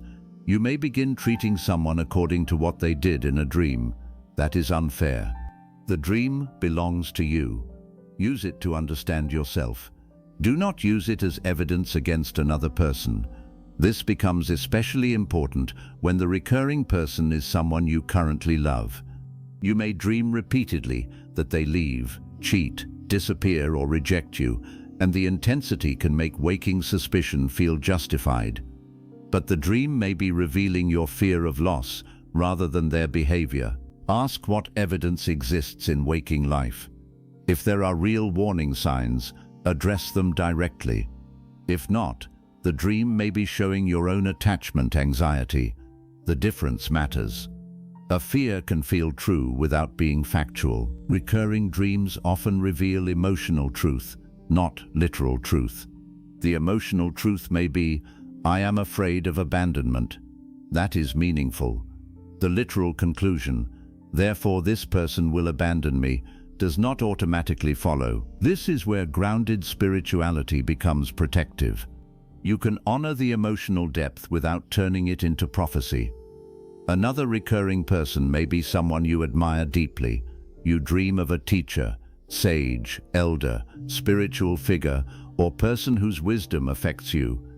Within a Vedic-inspired context, such dreams can feel especially sacred because the person may represent guidance, dharma, discipline, or spiritual aspiration. Again, one could interpret the dream spiritually, but it is also useful to ask what quality the figure embodies. Perhaps discipline, compassion, detachment, courage. Maybe you dream of the teacher because that quality is becoming necessary in your life. The figure represents the standard you are trying to grow toward. This is why some dream figures can be understood as personifications of values. You see the value in human form. It becomes easier to relate to. If the recurring teacher tells you to remain patient, the dream may reflect your own recognition that patience is needed. This does not make the experience less meaningful. Sometimes inner wisdom speaks most clearly through borrowed faces. There is also a deeply emotional category, dreaming repeatedly of a person you have never met, then later meeting someone who reminds you of them. This can feel extraordinary. The resemblance may be physical, emotional, or based on the feeling of presence. People may interpret such experiences as precognitive, karmic, or spiritually significant. But here again, caution matters. Human memory is reconstructive. After meeting someone, your memory of the earlier dream may unconsciously shift toward the new person. This does not mean every experience is false. It means certainty is difficult. The wisest response is not to build an entire destiny around resemblance. Pay attention to the present person's character. Even if they resemble a dream, they still deserve to be known as who they actually are. This is a recurring principle throughout this audiobook. Mystery can invite attention. Reality determines relationship. You may feel that you dreamed of someone years before meeting them, but that does not mean they belong to you, must love you, or are guaranteed to remain. Spiritual significance never erases freedom. This is a crucial lesson because dream-based recognition can create powerful attachment. People sometimes feel that because someone appeared in their dreams, the relationship must be destined. Then they ignore incompatibility, they ignore boundaries, they ignore the other person's choices. But no dream creates ownership. Even if a dream is meaningful, the present relationship still depends on consent, mutual respect, timing, and behavior. This may be the most mature way to hold mystical experiences. Let them deepen curiosity. Do not let them remove wisdom. Now consider why the same dream person may appear during major life transitions. Perhaps you are changing careers, moving, ending a relationship, becoming a parent, grieving, or entering a new spiritual phase, and suddenly a recurring figure returns after years of absence. This may happen because transitions reactivate old identity structures. The mind searches its archive for relationships connected to earlier moments of change. Perhaps the person was once associated with courage. Perhaps they represent a version of you from before life became complicated. Maybe they belong to a time when you felt more alive. The dream brings them back because you are trying to reconnect with that part of yourself. This is why dreaming of an old friend does not necessarily mean you need the friend. Perhaps you need who you were when you knew them. This can be a profound realization. You think you miss the person. Perhaps you partly miss yourself. The younger self, the hopeful self, the creative self, the self who had not yet become exhausted. The dream person becomes a doorway into an earlier identity. Then the question becomes, what part of myself existed around them that I need to recover now? Maybe spontaneity, confidence, trust, curiosity. This is more actionable than simply longing for the past. You do not need to recreate the old relationship to reclaim the quality. This can transform recurring dreams of past people into invitations toward personal recovery. There are also people who appear in dreams because they represent decisions. Perhaps an old partner appears whenever your current relationship becomes serious. They may symbolize the path not taken, not because you should return to them, but because commitment makes you aware of alternative futures. This is normal. The mind explores possibilities. The dream can become a stage where different versions of life are compared. Again, do not assume the dream is telling you to leave your current life. Ask what emotion the old person represents. Freedom? Regret? Youth? Uncertainty? The dream may be about your relationship with commitment, not about the former partner specifically. This is why recurring dream figures become clearer when you look beneath biography. What is the emotional function? That question opens more useful understanding. Sometimes the same person appears in dreams only when you are avoiding a truth. Perhaps you keep dreaming of someone you hurt because guilt remains. Perhaps you keep dreaming of someone who mistreated you because you have not fully admitted how much it affected you. Perhaps you dream of a person you envy because you suppress your own ambition. The person becomes the face of a truth. If you can name the truth while awake, the dream may begin losing its urgency. This is one reason writing after recurring dreams can be useful. Instead of documenting every visual detail, write the emotional sentence beneath it. I keep trying to reach them. I am afraid they will leave. I want them to forgive me. I feel safe when they appear. I feel angry but cannot speak. These sentences often reveal the pattern faster than symbol analysis. Then ask where the same sentence appears in waking life. I keep trying to reach people who are unavailable. I am afraid everyone important will leave. I still have not forgiven myself. I do not feel safe enough in waking relationships. Now the dream becomes a bridge into self-understanding. This is one of the greatest gifts recurring dreams can offer. They expose emotional repetition, and repetition is where change becomes possible, because once you see the pattern, you are no longer completely inside it.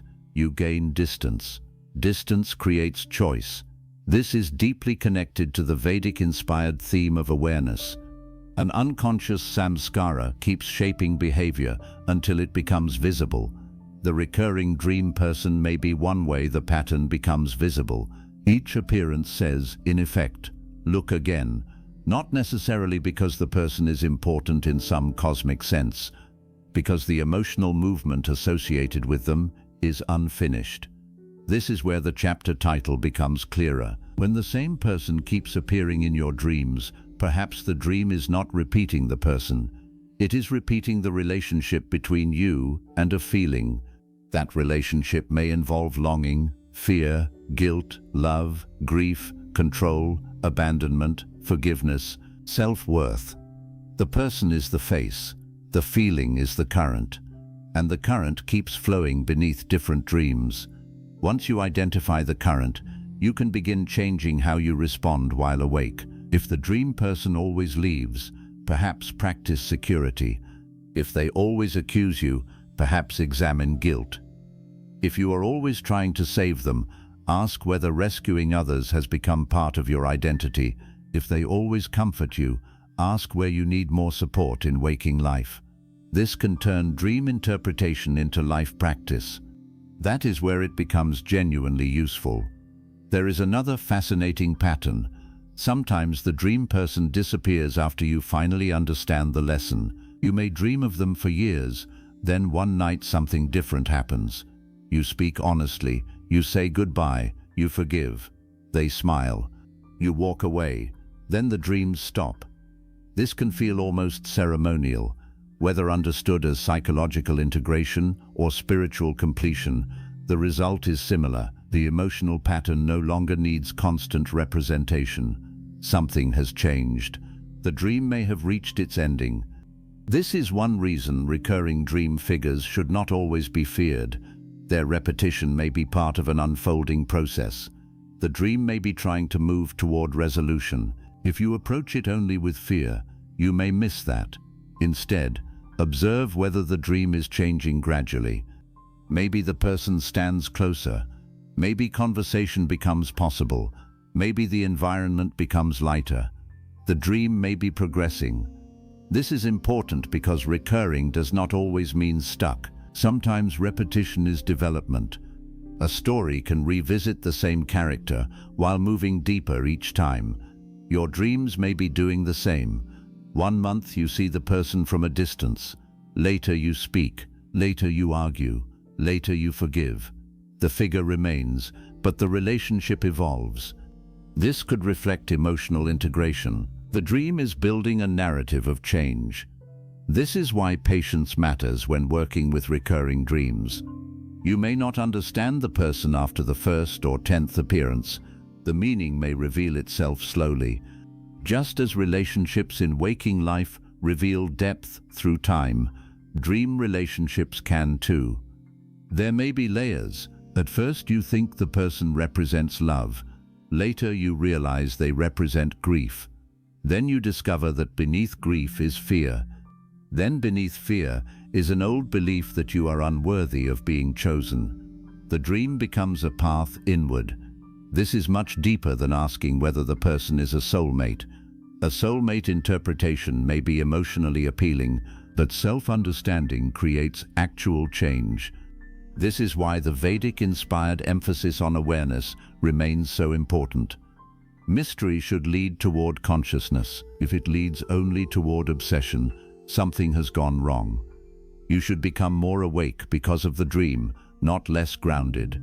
This is especially important when recurring dreams create intense longing for an unknown figure.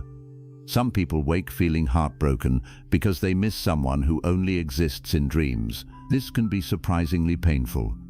The emotional experience was real, even if the person may not be. Do not shame yourself for that.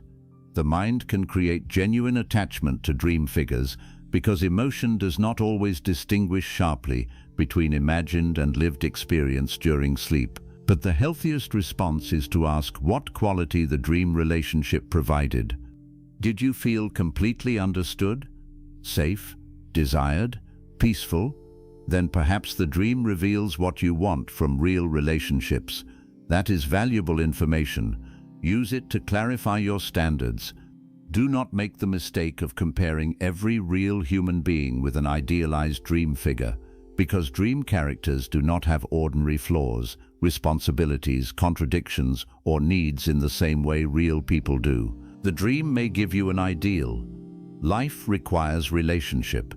Relationship is messier. This is another form of grounding. The dream can reveal longing. Reality teaches how to build love. There are also recurring dreams where the same person never shows their face. You recognize them without seeing them. This can feel especially mysterious. How do you know who someone is in a dream without seeing their face? Dream identity often works through feeling rather than physical recognition. You simply know. This itself can be symbolic. Perhaps the person represents a role more than an individual. The mother, the lost lover, the guide, the friend, the enemy. The dream does not need a face because the emotional category is enough. Within a rebirth framework, some might interpret this as memory without visual detail. But again, there is no need to force certainty. The experience shows us how dream consciousness differs from waking perception. Meaning can arrive before image. This is why dreams can feel profound. They often bypass the ordinary sequence of explanation. You feel first, then try to understand. This is also how recurring people can create such strong spiritual impressions. The feeling of recognition comes before evidence, but recognition itself can be studied. What exactly feels known? Their kindness? Their sadness? Their energy? Their way of looking at you?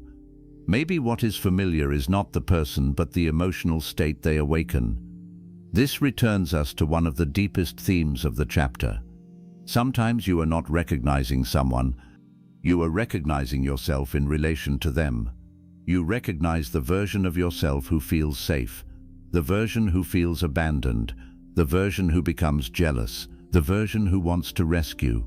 The dream person becomes a trigger that reveals identity. This is why the same figure can feel almost sacred. They unlock something, but what they unlock may belong to you. This is liberating because it means you do not have to find the dream person in real life to receive the lesson. You can ask what part of yourself becomes visible when they appear. If you become brave, cultivate bravery. If you become tender, cultivate tenderness. If you become terrified, examine the fear. If you feel worthy, ask why that feeling is so difficult to access while awake. The dream can teach you about capacities you already possess. This is how the figure becomes a teacher without becoming an object of obsession. Now consider dreams in which a person gives you something repeatedly: a key, a book, a flower, a lamp, a message. The object may be symbolic, but the relationship matters too. Why this person? Perhaps they represent authority, permission, wisdom, love, or trust. If they hand you a key, maybe part of you is ready to access something new. If they give you a lamp, perhaps clarity is emerging. These interpretations are not fixed truths. They are invitations to reflection. The important thing is what changes after receiving the object. Do you feel empowered, burdened, relieved? The emotional response gives context. Similarly, if the recurring person keeps taking something away, ask what that loss represents. Maybe control, identity, security. The dream can dramatize your fear of losing something through relationship. Again, waking life provides the test. What are you afraid of losing when you become close to people? Freedom? Self-respect? Stability? This can reveal attachment patterns. This is why dream people and waking relationships often illuminate each other. The dream may exaggerate what the day hides. You become more honest at night because the rational defenses are quieter. But honesty in dreams still needs interpretation. Not every image is truth. The emotional pattern may be. This is why the greatest skill is not decoding symbols. It is learning to ask better questions. What repeats? What do I feel? What in my waking life resembles this emotional structure? What changed recently? What do I avoid thinking about? What does this person represent to me? These questions keep you grounded while allowing mystery to remain. There is no need to dismiss spiritual interpretations. You can hold them as possibilities. Perhaps some recurring person truly feels connected to a deeper layer of consciousness than you can explain. Perhaps the dream contains something unusual. You do not need to ridicule that feeling, but you also do not need to turn uncertainty into certainty. The mature spiritual stance is often, I do not know, but I am willing to listen. This preserves humility. Humility is especially important with dreams because the mind naturally loves stories. A mysterious stranger becomes a past life lover. A repeated dream becomes destiny. A familiar face becomes prophecy. These stories can be beautiful, but once you believe them absolutely, you may stop seeing alternatives. Spiritual curiosity should expand perception, not narrow it. Perhaps the stranger is symbolic. Perhaps they are assembled from faces you have seen. Perhaps the dream reflects loneliness. Perhaps there is a deeper spiritual layer. You can hold multiple possibilities, then ask which interpretation helps you live more wisely. That may be the most important test. A useful interpretation should create clarity, compassion, responsibility, or growth. If the interpretation creates obsession, fear, or dependence, step back. This is especially true with recurring dream people who seem to tell you what to do. Dream advice can feel authoritative because the dream state makes everything vivid. But do not make major life decisions solely because a dream figure commanded them. Compare the message with reason, values, consequences, and waking reality. Spiritual wisdom should not require abandoning discernment. If the dream says to contact someone who has clearly asked for no contact, respect the waking boundary. If the dream says someone secretly loves you, but their waking behavior says otherwise, believe the waking behavior. Dream meaning belongs to your inner life. Another person's freedom belongs to them. This principle protects both sides. Now let us return to the possibility of karmic impressions, because this is where many listeners will feel strongest curiosity. Within traditions that accept rebirth, relationships may be understood as creating impressions that influence future tendencies. If so, one could imagine that certain recurring dream figures represent emotional traces connected to bonds that the conscious mind cannot identify. But even within that belief, what would be the purpose of the dream? Surely not merely to create fascination. Perhaps the purpose would be to bring an old tendency into awareness, If the figure awakens attachment, learn non-attachment. If it awakens guilt, learn responsibility. If it awakens fear, learn courage. If it awakens compassion, deepen compassion. In this way, even a past life interpretation returns to present practice. This is crucial. The value of an old connection is not in knowing the costume people once wore. It is in understanding what continues now. A samskara matters because it shapes the present. Therefore, the present is where transformation happens. This keeps the spiritual lens from becoming escapism. You are not searching endlessly for another century. You are using the dream to become more conscious today. This is also why recurring dreams about the same person may intensify during periods of spiritual practice, meditation, grief, or identity change. When the mind becomes quieter, old material sometimes becomes more noticeable. People may assume the increase means something supernatural is happening. Perhaps sometimes it feels that way. But it can also mean that attention has sharpened. You are noticing what was already there. This is another reason to remain calm. Intensity does not always mean danger. Sometimes it means awareness has increased. The recurring person may have been part of your dream life for years, but now you remember the dreams more clearly. That itself can feel like a new phenomenon. Dream recall changes, stress changes, sleep patterns change.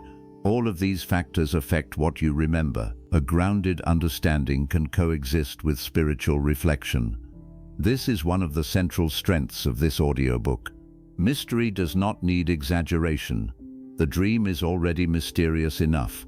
We do not need to invent certainty. There is something powerful about simply admitting that the human mind can create relationships at night that feel emotionally real enough to affect the day.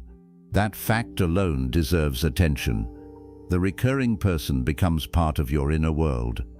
The question is how you will relate to that presence. With fear, obsession, curiosity, compassion? Perhaps the healthiest relationship is curiosity with boundaries.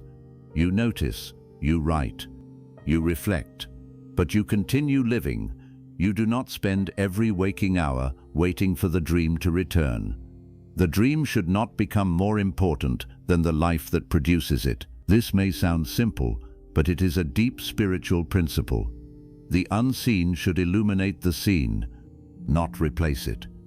Perhaps this is why some people stop having recurring dreams once their waking life becomes fuller. They form healthier relationships. They express feelings more directly. They make decisions. The dream figure becomes less necessary. The unmet need has found a waking form. This is another clue. Sometimes the recurring person is a placeholder for something absent.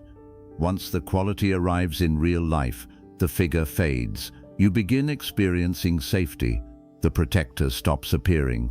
You develop confidence. The guide disappears.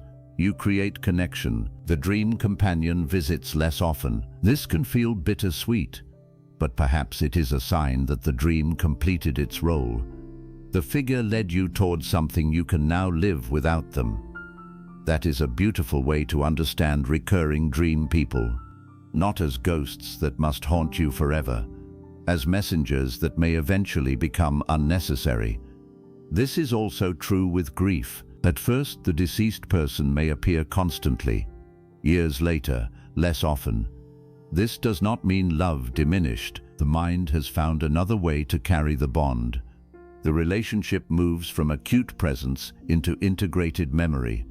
The dream may become gentler. Perhaps now when they appear, you do not wake devastated. You wake grateful. That change reveals healing. The person remains important.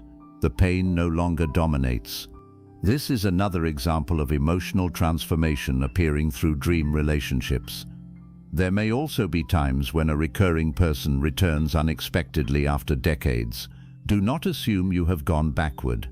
Perhaps a new life event has touched the old layer again. Grief can return when you reach an age the deceased person never reached. A former relationship may appear in dreams when your child reaches the age you were during that relationships. Memory organizes itself through associations we do not always consciously notice. The returning dream may simply mean the old story has become relevant in a new way. This is another reason dream meanings evolve. The same person at 20 may symbolize heartbreak. At 50, they may symbolize youth. The figure is the same. Your relationship to them has changed. Interpretation must change too. This is why recurring dreams are not fixed messages delivered once. They can be living conversations between memory and present experience. That is part of what makes them so fascinating. The person keeps returning, but each return happens to a slightly different you. Perhaps that is the real reason the dream can eventually transform. You become ready to receive something you could not receive earlier. Maybe for years you demanded an apology from the dream person. Then one night you realize you no longer need it. You simply walk away. The dream ends. This is not because the past changed, because your dependence on the past changed. That is freedom. Within Vedic-inspired language, one might describe this as loosening attachment to the samskara. The impression may remain, but it no longer commands the same reaction. This is an important distinction. Healing does not always erase memory. It changes the relationship with memory. The same can happen with dream figures. They may return, but you are no longer frightened. You may even greet them calmly. The dream becomes less about compulsion and more about observation. This change can be subtle but profound. This is why Chapter 3 should not end with the question of whether the recurring person is real. That question may never have a definite answer. The more important question is what the relationship with the figure is doing inside you. Is it keeping you trapped? Helping you grieve? Showing you a need? Revealing an old pattern? Calling you toward equality? The dream becomes meaningful through its effect. And this effect can be examined. Perhaps tonight the same person appears again. Before rushing to interpret their clothes, their words, or the exact location, pay attention to yourself. Who are you around them? Are you small, strong, afraid, peaceful, desperate, silent? This may reveal the deeper pattern. Then ask where that same version of you appears while awake. Maybe the dream person triggers the self who begs for approval. Maybe they awaken the self who feels safe. Maybe they reveal the self who never speaks. The dream is showing you identity through relationship. This can become powerful spiritual work because relationships often reveal aspects of ourselves that solitude does not. The recurring person becomes a mirror, not necessarily because they are mystical, because they evoke a pattern. And perhaps that is the most grounded meaning of karmic relationship imagery in dreams. Karma appears as repetition, the same emotion, the same response, the same relational structure, until awareness creates a different movement. Then the dream begins changing.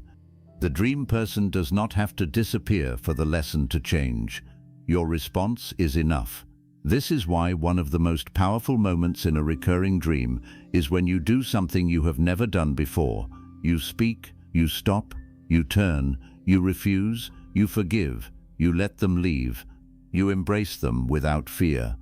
Whatever the action is, it marks a new possibility.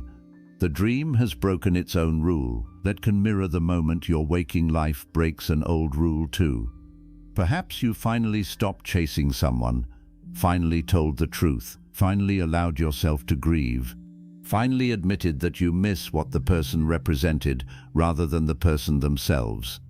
Once the waking shift occurs, the dream may follow. This is why recurring dreams can become markers of transformation, not supernatural proof, markers. And markers can be useful. They show movement. Perhaps the same figure once terrified you. Now you feel compassion that tells you something. Perhaps you once begged them to stay. Now you thank them and leave. That tells you something. The dream becomes a private record of emotional evolution. This may be more valuable than proving whether the person belongs to another lifetime, because the transformation is happening in this one, and this is the life you can actually change. So if the same person keeps appearing in your dreams, do not immediately assume they are calling you, waiting for you, or destined to return. Do not dismiss them either. Treat the repetition as an invitation to observe the emotional pattern with greater honesty. Ask what they represent.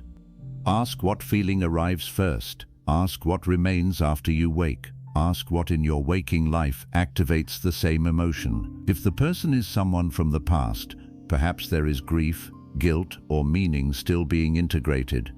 If they are unknown, perhaps they represent a quality, need, fear, or possibility. If they are deceased, perhaps the dream is part of how love and grief continue within memory. If they are someone who hurt you, perhaps the dream is showing where your sense of safety still needs healing. Each possibility leads somewhere different. The common thread is awareness, and perhaps awareness is exactly why the dream returns. Not to frighten you, not to guarantee destiny, not to force you into a story, but to keep bringing one emotional truth back into view until you can finally see it clearly enough to respond differently. Maybe the person in your dream is not asking, "Do you remember me?" Maybe the deeper question is, "Do you recognize what happens inside you whenever I appear?" That is a much more powerful question, because once you recognize the feeling, the dream stops being only about them. It becomes about you, your grief, your fear, your longing, your unfinished words, your hidden courage, your need for connection, your old attachment, your capacity for love. And when all of that becomes visible, perhaps the recurring figure has already given you something far more valuable than a name from another lifetime. They have shown you where your inner story is still alive. So if they return tonight, do not chase them immediately. Do not ask first where they came from. Watch what they awaken. Watch how you respond. Watch whether the dream repeats exactly or whether something new begins. Because perhaps the greatest mystery is not why the same person keeps appearing again and again. Perhaps the greatest mystery is why, every time they appear, they lead you back to the same hidden part of yourself that has been waiting for you to finally understand it. Chapter 4. The dream repeats when your waking life keeps repeating too. There comes a point in the journey of recurring dreams when you have to stop looking only at what happens at night and begin looking very carefully at what keeps happening during the day, because sometimes the dream is not mysterious at all.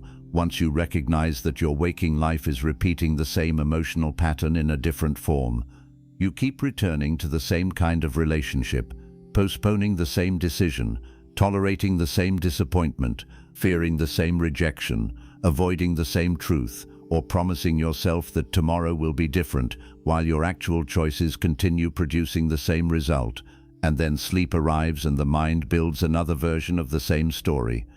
This is where recurring dreams become much more than strange nighttime experiences, because they can begin revealing the architecture of repetition itself. You may dream that you are always missing a train, always arriving too late, always being unable to open a door, always trying to reach someone who keeps disappearing, or always finding yourself back inside the same house no matter how many roads you take. And when you look at your waking life with enough honesty, you may realize that the dream has been showing you the same emotional pattern you live every day. Perhaps you keep telling yourself that you are waiting for the right moment, but in reality you are afraid to choose. Perhaps you say that you want peace, yet you continue entering relationships filled with confusion. Perhaps you say that you are ready to move on, yet every week you return mentally to the same person, the same wound, the same conversation, and the same imagined ending. The dream becomes repetitive because the waking pattern remains repetitive. This is where Vedic-inspired ideas of karma become especially useful, because karma is often misunderstood as a mysterious reward and punishment system operating somewhere far beyond ordinary life, when one of the most practical ways to understand it is as continuity of cause and effect. A repeated action creates a repeated consequence. A repeated thought strengthens a repeated tendency. A repeated emotional response becomes easier to produce next time. In this sense, karma can appear in something as ordinary as the way you keep reacting to the same problem. You become afraid, so you avoid. Avoidance gives temporary relief. Temporary relief teaches the mind that avoidance works. Next time fear appears, you avoid even faster. The pattern becomes stronger. Then the dream arrives, and you are running again. Not necessarily because the dream is predicting danger, but because running has become the emotional language of your waking life. This is why some recurring dreams only begin to change when your waking behavior changes. You can interpret the symbols for years, but if the pattern itself remains untouched, the dream may have no reason to become different. Imagine someone who repeatedly dreams of standing outside a locked house. They try every door, every window, every entrance, but nothing opens. They wake frustrated and spend months wondering what the house means. Perhaps it is a memory, perhaps a past life place, perhaps a spiritual symbol. Then they finally look at waking life and realize there is one major decision they have been postponing for years. They want to leave a career that no longer feels meaningful, but fear keeps them standing outside the next chapter. The dream has been repeating the emotional structure perfectly. There is somewhere they want to enter. They cannot enter because something remains closed. Now imagine that after months of preparation, they finally make the decision. They change direction, accept uncertainty, and step into a new path. Then one night, the house returns. This time the door opens. Whether you interpret this psychologically or spiritually, the symbolism is powerful because the dream has mirrored the change in waking life. This is what makes recurring dreams so valuable when approached with awareness. They can reveal where your life has become trapped in repetition. The problem is that repetition often becomes invisible precisely because it is familiar. You do not notice the same relationship pattern because every new person looks different. You do not notice the same fear because it appears under different circumstances. You do not notice the same self-abandonment because each time you justify it differently. But the dream may strip away those surface details. At night, the pattern becomes simpler. You are always chasing, always hiding, always late, always unable to speak, always trying to rescue someone, always losing your way. Now the repetition is impossible to ignore. This can be uncomfortable because it shifts responsibility back toward you. It is easier to believe that life keeps happening to us than to ask whether some of our reactions are helping to recreate the conditions we say we want to escape. This does not mean everything is your fault. Life includes circumstances you did not choose, people who behave unfairly, losses you could not prevent, and difficulties beyond your control. Karma should never be used as a cruel way to blame someone for suffering, but there is still an important question inside every repeated pattern. What part of this is mine to change?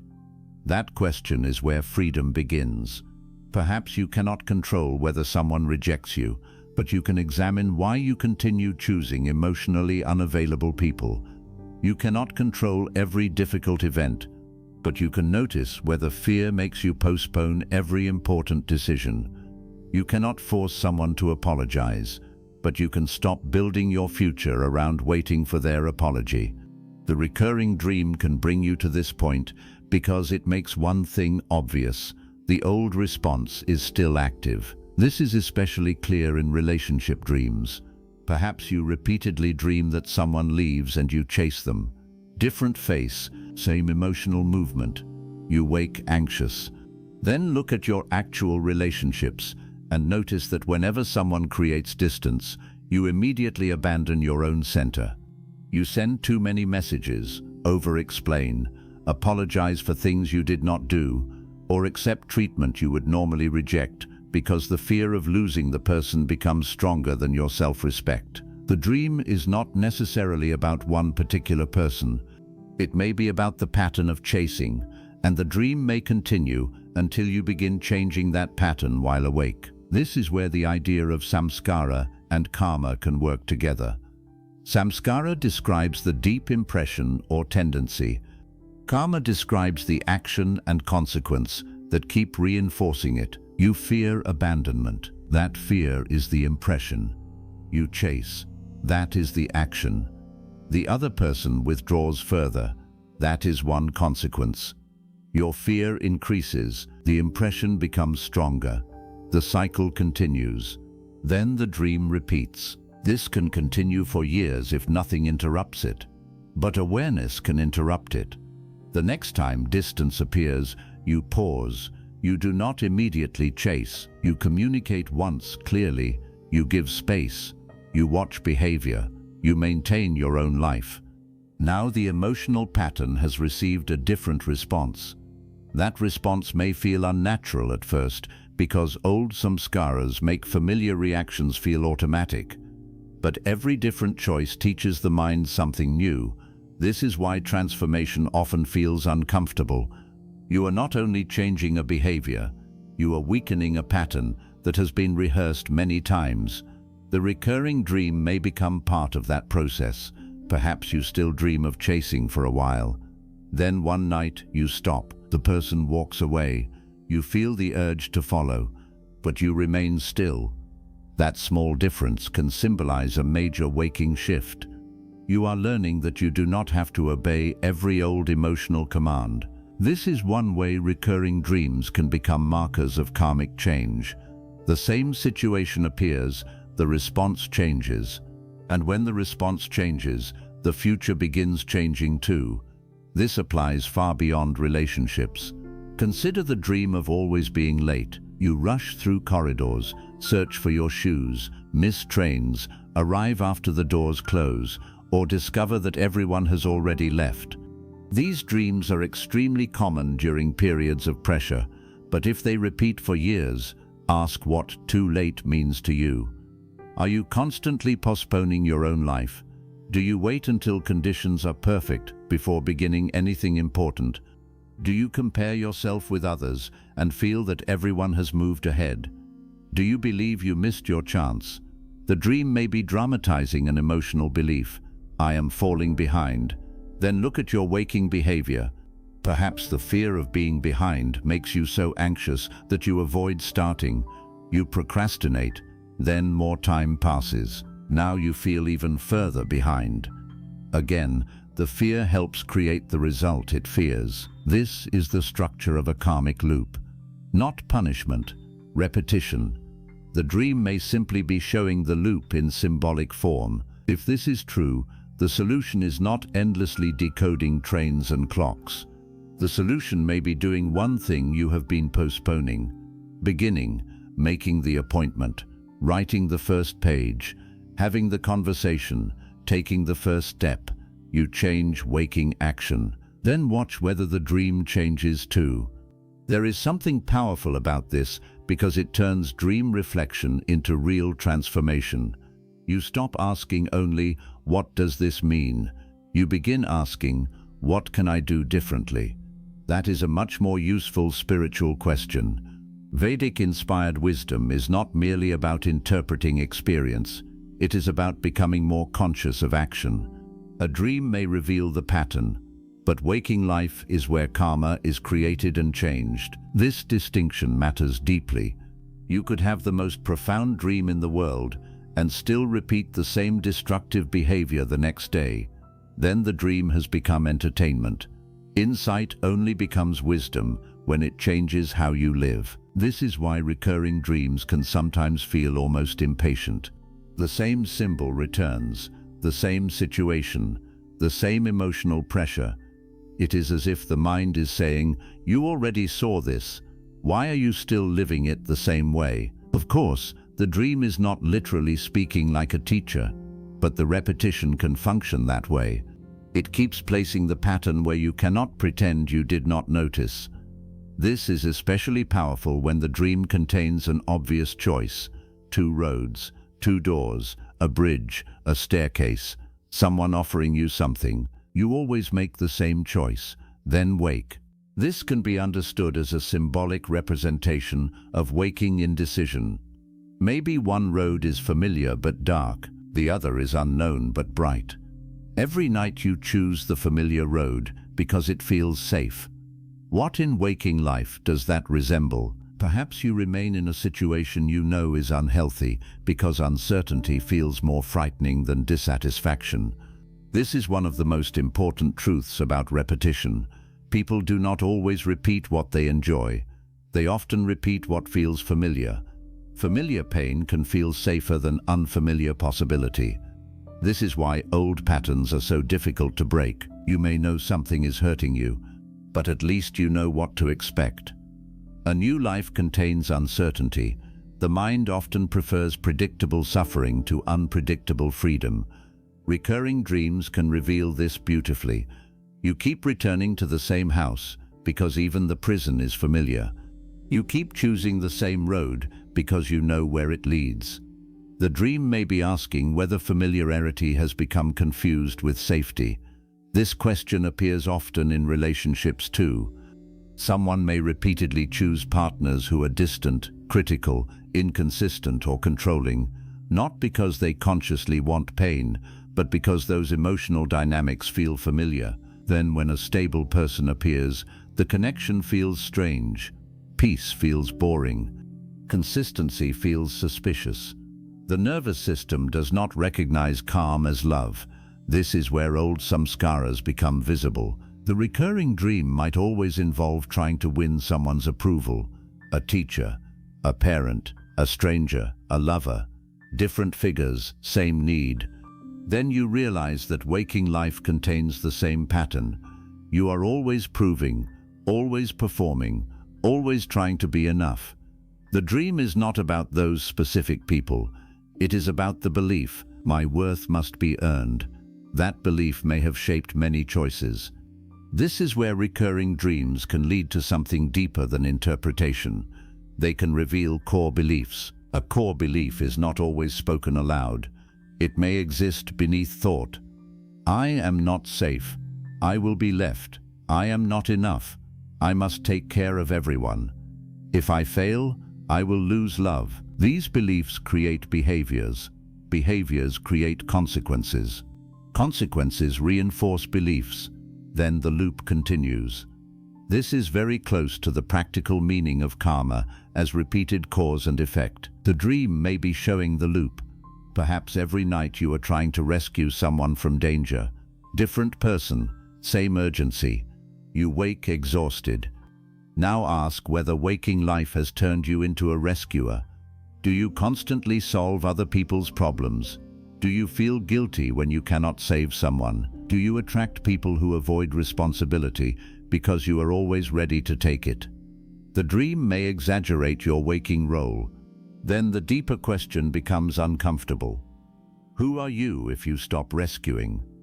This is often where patterns remain stuck, because every habit is connected to identity. You are not only doing something, you are being someone.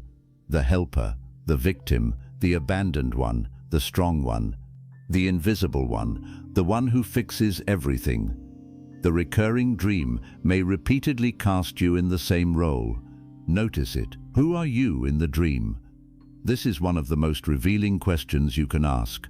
Maybe you are always helpless, always the one following, always the one waiting, always the one excluded. Now compare that role with waking life. Do you occupy the same emotional position? If so, the dream may be showing you not only a behavior, but an identity pattern. And identity patterns can be powerful because people unconsciously protect them.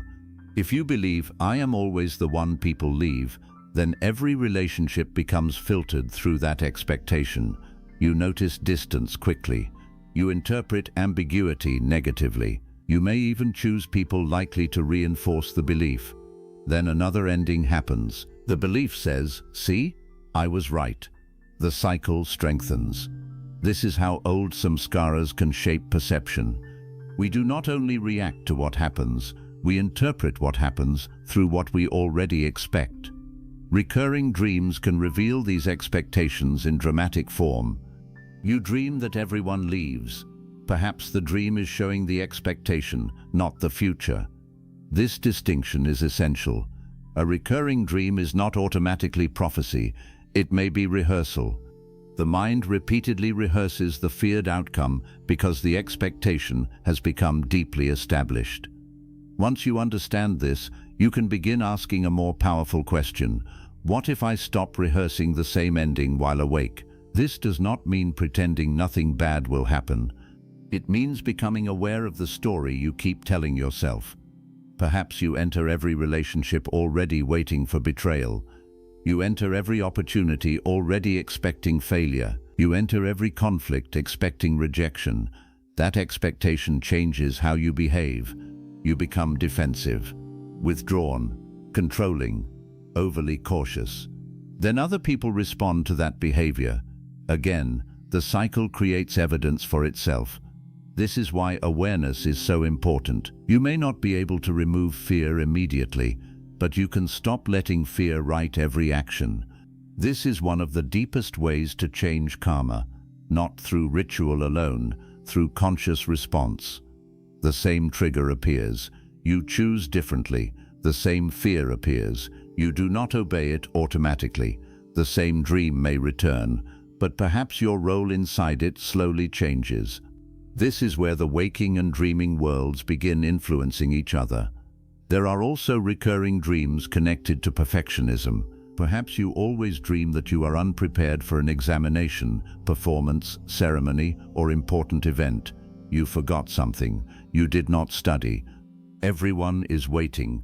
You wake embarrassed or panicked. These dreams often appear during periods of stress, but they can also reveal a deeper belief that you must always be prepared, impressive, or perfect in order to be accepted. Look at waking life. Do you delay projects because they are not perfect? Do you avoid opportunities because you fear embarrassment? Do you only feel worthy when performing well? The dream may be showing the cost of living under constant evaluation. Once again, the pattern repeats because the belief repeats. The dream keeps rebuilding the exam. The waking mind keeps grading itself. Perhaps the karmic lesson is not to pass another test. It is to stop treating every moment as one. This is why recurring dreams can reveal how harshly you relate to yourself. Maybe the dream figure criticizing you sounds exactly like your own inner voice. Maybe you are always being judged. Maybe everyone is watching. This can show that your waking life is filled with self-surveillance. You are never allowed to simply be. The dream intensifies what the day normalizes. This is another form of repetition. The outer situation changes. The inner critic remains. Until you change how you speak to yourself, the dream may continue expressing the same pressure. This is where spiritual growth becomes very practical. Compassion is not only how you treat others, it is how you respond to your own mistakes. If every mistake becomes evidence that you are a failure, the mind remains under constant threat. The dream may reflect that threat. Perhaps you begin practicing a different response while awake. You make a mistake. Instead of attacking yourself, you correct it. You learn. You continue. Months later, the recurring exam dream becomes less intense. Maybe you still arrive unprepared, but now you laugh. That change matters. The situation is the same. Your relationship to it is different. This is one of the central themes of recurring dreams. Transformation may not remove the symbol immediately. It changes your response to the symbol. The same can happen with dreams of being lost. You may repeatedly wander through unfamiliar streets, forests, buildings, or stations without knowing where to go. These dreams often connect with uncertainty, but look closely at what you do when lost. Do you panic? Ask for help? Keep walking? Freeze? Your response may reveal something about how you handle uncertainty in waking life. Maybe you hate not knowing. You need every plan fixed, every relationship defined, every future secured. Then life gives you uncertainty, and your mind interprets uncertainty as danger. The dream becomes a maze. Perhaps the deeper lesson is learning to move without complete certainty. This is especially relevant to Vedic-inspired ideas of attachment, because attachment does not only attach to people, it attaches to outcomes, plans, identities, certainty. You may suffer not because the future is objectively terrible, but because it refuses to become predictable. The recurring dream of being lost may reveal this struggle. You want a map. Life gives you a path. There is a difference.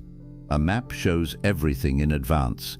A path reveals only the next part. Learning to live with that can become a spiritual practice. Perhaps the dream begins changing when you stop panicking about not knowing. One night you are lost again, but instead of running, you notice the moon. You follow the river, you ask someone for directions. The dream becomes less hostile. Again, the world did not change first. Your response did. This is why recurring dreams can become almost like laboratories of inner change. The same emotional challenge returns under different symbols. Each time, your response reveals where you are. This may be why the dream persists through major life stages. The lesson is still active, but be careful not to turn every repeated dream into a grand karmic drama. Sometimes repetition comes from simple factors: stress, sleep disruption, recent experiences, medication, trauma, habitual thought. The dream can still be meaningful without being mystical. What matters is what you can learn and whether the experience is affecting your life. If recurring dreams are severe, disturbing, or causing chronic sleep problems, practical support is important. Spiritual interpretation should complement care, not replace it. This groundedness actually deepens the Vedic-inspired approach because awareness includes the body and mind as they truly are, not as we want them to be. You do not become spiritual by ignoring practical causes. You become more aware by holding more possibilities. Perhaps the dream is emotional processing. Perhaps it reflects a samskara. Perhaps both. Meaning does not always need one layer. Now consider the recurring dream that stops after one specific waking action. Someone finally apologizes. You finally say no. You move. You leave. You forgive. You make a decision. Then the dream disappears. This can feel almost magical because the timing is so clear. But perhaps the explanation is simple. The emotional question reached resolution. The mind no longer needs to rehearse it. The dream was linked to an unresolved pattern. Once the pattern changed, the symbol lost urgency. This shows why action can sometimes be more powerful than interpretation. You can understand for years that you need a boundary, but until you set it, the inner conflict remains active. You can understand that a relationship is unhealthy, but until your behavior changes, the pattern continues. Insight says, I know. Action says, I choose. Karma changes through choice. This is where the recurring dream becomes a call toward embodiment. You may know exactly what the dream means. Now what? That is the question that separates fascination from transformation. Perhaps you dream every night that you cannot speak. You understand that you suppress your needs. Now can you speak while awake? Perhaps you dream of missing opportunities. You understand you fear failure. Now can you take one risk? Perhaps you dream of the same person rejecting you. You understand you are still seeking their validation. Now can you stop organizing your self-worth around their opinion? These waking decisions may begin changing the dream, and even if the dream does not change immediately, you have changed something more important: your life. This is why the spiritual value of recurring dreams cannot be measured only by whether they stop. Maybe the dream continues, but you become more conscious. That alone matters. Perhaps the dream is still processing years of emotion. Give it time. What matters is that you are no longer repeating the waking pattern blindly. This is a crucial distinction because people sometimes become frustrated when a dream continues after they think they understand it. Understanding is not always enough. A pattern built over years may take time to weaken. Your nervous system may continue rehearsing old fear even after your conscious mind has changed. Be patient. Transformation is not always immediate. This is where compassion becomes essential. You are not failing because the dream returned. Maybe the old impression is still active. Watch whether the dream is becoming less intense. Watch whether your waking reaction is different. Healing often happens gradually. This also applies to karmic patterns in a broader sense. People often expect that once they understand a lesson, life should stop testing it. But knowing a lesson intellectually and embodying it are different. You may understand boundaries, yet the real test arrives when someone you love crosses one. You may understand non-attachment, yet the test arrives when something precious begins changing. You may understand courage, yet the test arrives when action risks comfort. This is where learning becomes real. Perhaps recurring dreams function similarly. The theme returns until the response becomes more integrated. Not because you are being punished, because repetition is how patterns reveal whether they have truly changed. This is a much more compassionate understanding of karma. The same lesson returns, not to destroy you, to show you where freedom is still incomplete. This can also explain why different people seem to bring the same problem into your life. You think, why do I always meet the same kind of person? Perhaps the names change.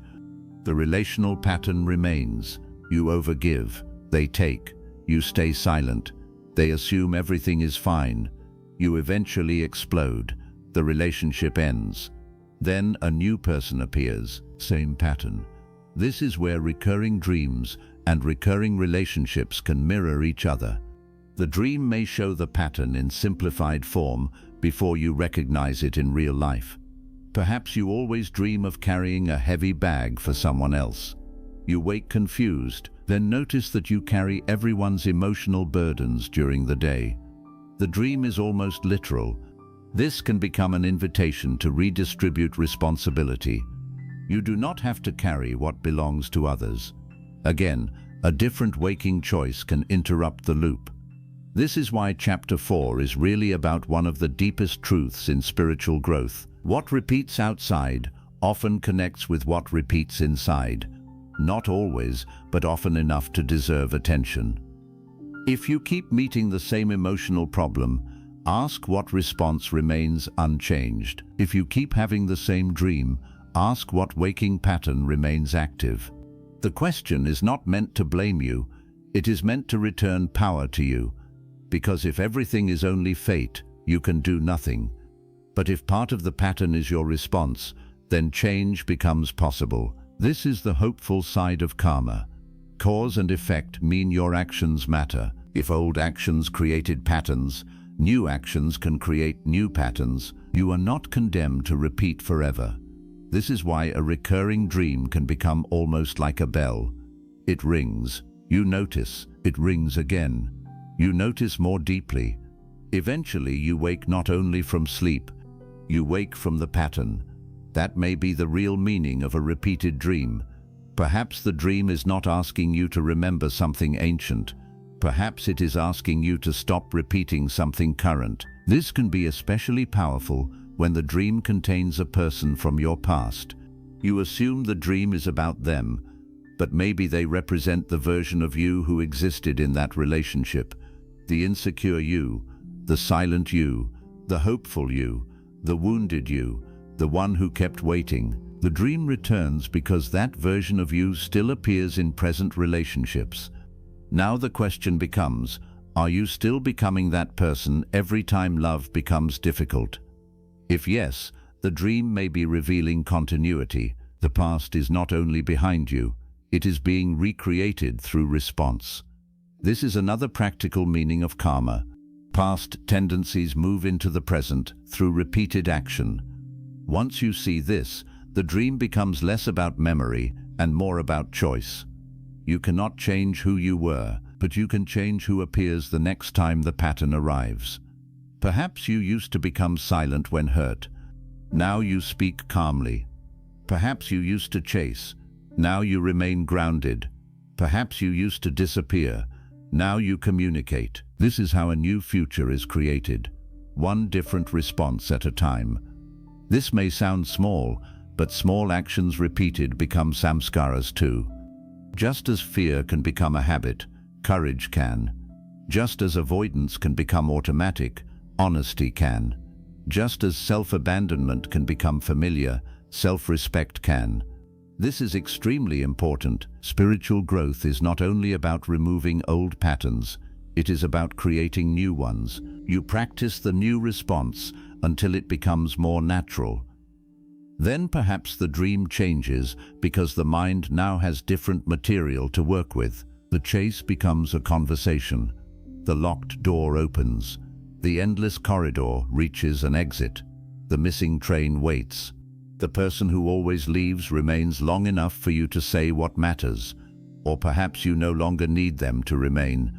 All of these changes can symbolize new inner possibilities, but the deepest change may happen even if the dream stays exactly the same. Imagine the same nightmare returns, same place, same danger, but you wake and realize it no longer controls your entire day. You understand it, you ground yourself, you continue. The dream has lost some power. This matters. Freedom does not always mean eliminating every difficult experience. Sometimes freedom means the experience no longer decides what happens next. This is a deeply Vedic-inspired idea. The impression appears, awareness sees it, action is no longer automatic. That space is where freedom begins. Perhaps this is what recurring dreams can teach better than one-time dreams. Because repetition gives you multiple opportunities to notice change. The dream becomes a measuring point. You can see how your relationship to the symbol evolves. This is why keeping a simple record can sometimes help. Not obsessively, just enough to notice patterns. What happened in the dream? What emotion remained? What was happening in waking life? Over time, connections may become visible. You may discover the dream appears whenever you are under pressure, whenever you avoid a conversation, whenever you feel abandoned. Now you have information. Information creates choice. This is far more useful than fear. This also protects you from believing every recurring dream must be a supernatural warning. Perhaps it is a pattern detector. That is already powerful enough.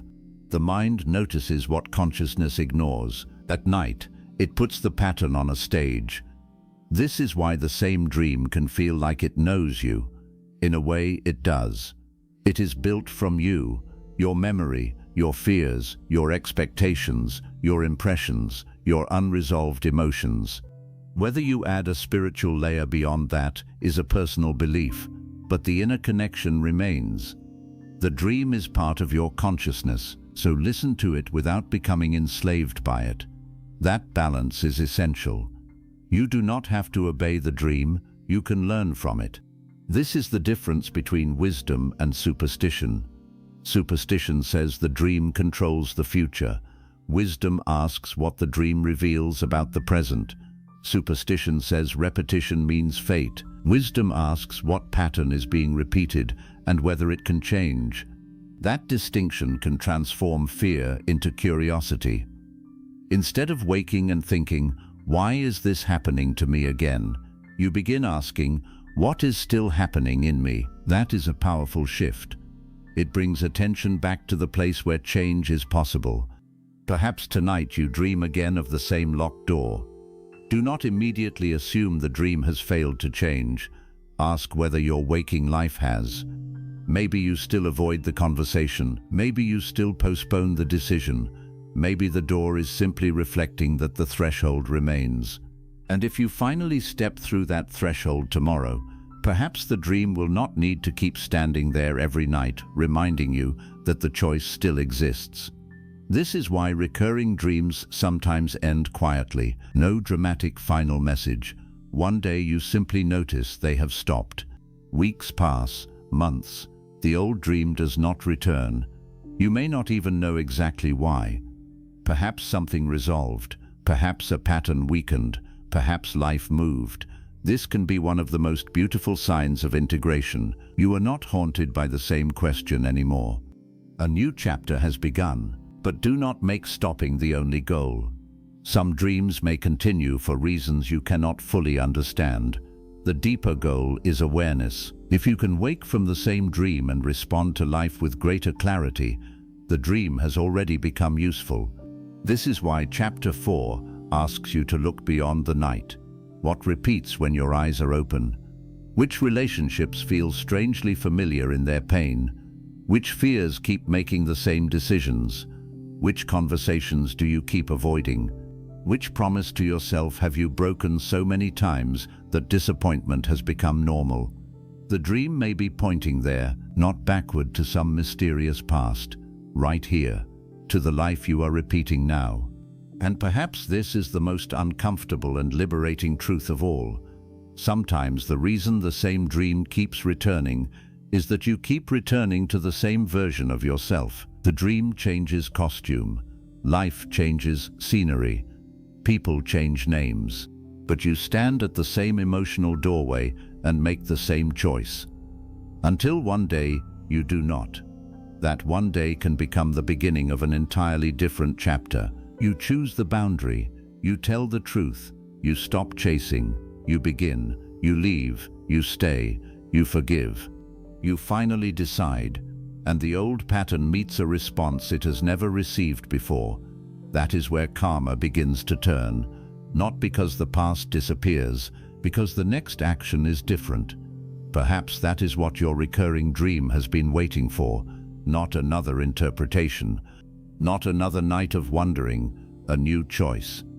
So the next time the same dream returns, do not only ask why the dream is repeating, ask what in your waking life is repeating with it.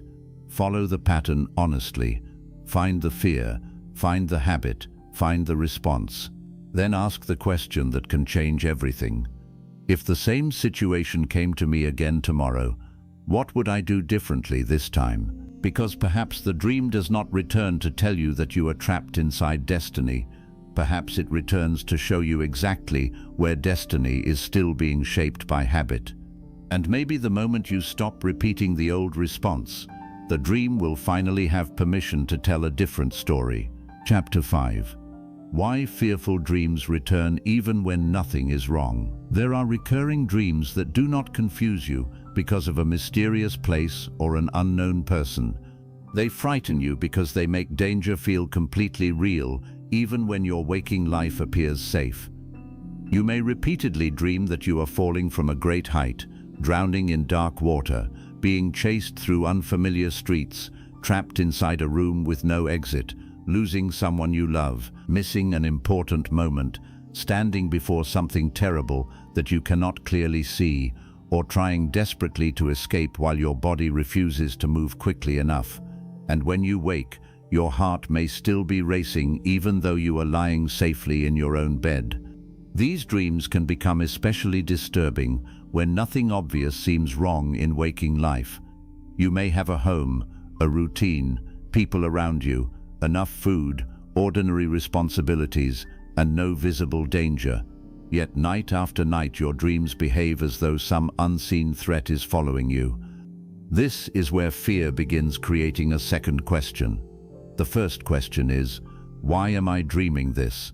The second, and often more frightening question is this dream warning me that something bad is about to happen? This is where discernment becomes essential, because fear in a dream does not automatically mean danger in the future. A vivid nightmare can feel prophetic simply because emotion becomes intensified during sleep. But intensity is not the same as prediction. The dream may be revealing that your mind, body, or deeper emotional life is still carrying fear, even when the outer circumstances no longer justify that level of alarm. Sometimes the body remembers what the conscious mind believes it has already finished. This is one of the deepest truths behind recurring fearful dreams. You may tell yourself that the difficult period is over. You survived the loss. You left the unhealthy situation. You moved away from the environment that made you anxious. You ended the relationship that kept you constantly uncertain. You recovered from the crisis. Life is quieter now, and yet at night, danger returns. Why? Because safety in the present does not instantly erase fear learned in the past. A person can leave a storm and still carry the sound of thunder inside them. This is where the Vedic-inspired idea of samskara becomes useful again. A strong impression can continue influencing perception, emotion, and reaction after the original circumstances have changed. If fear was repeated often enough, The mind may have learned to remain prepared for danger. The outer threat disappears, but the inner preparation remains. This is why someone who spent years in an unpredictable environment may continue feeling anxious in a peaceful one. Calm itself can feel suspicious because the mind has been trained to expect that something bad eventually follows. Then the dream becomes the place where the old alarm continues sounding. You may repeatedly dream that someone is chasing you, even though no one is chasing you in waking life. The dream may not be saying that an enemy is coming. It may be showing that some part of your mind is still living as though escape is necessary. This distinction can completely change how you respond. Instead of asking, "What is coming after me?" you begin asking, "What inside me still expects to be chased?"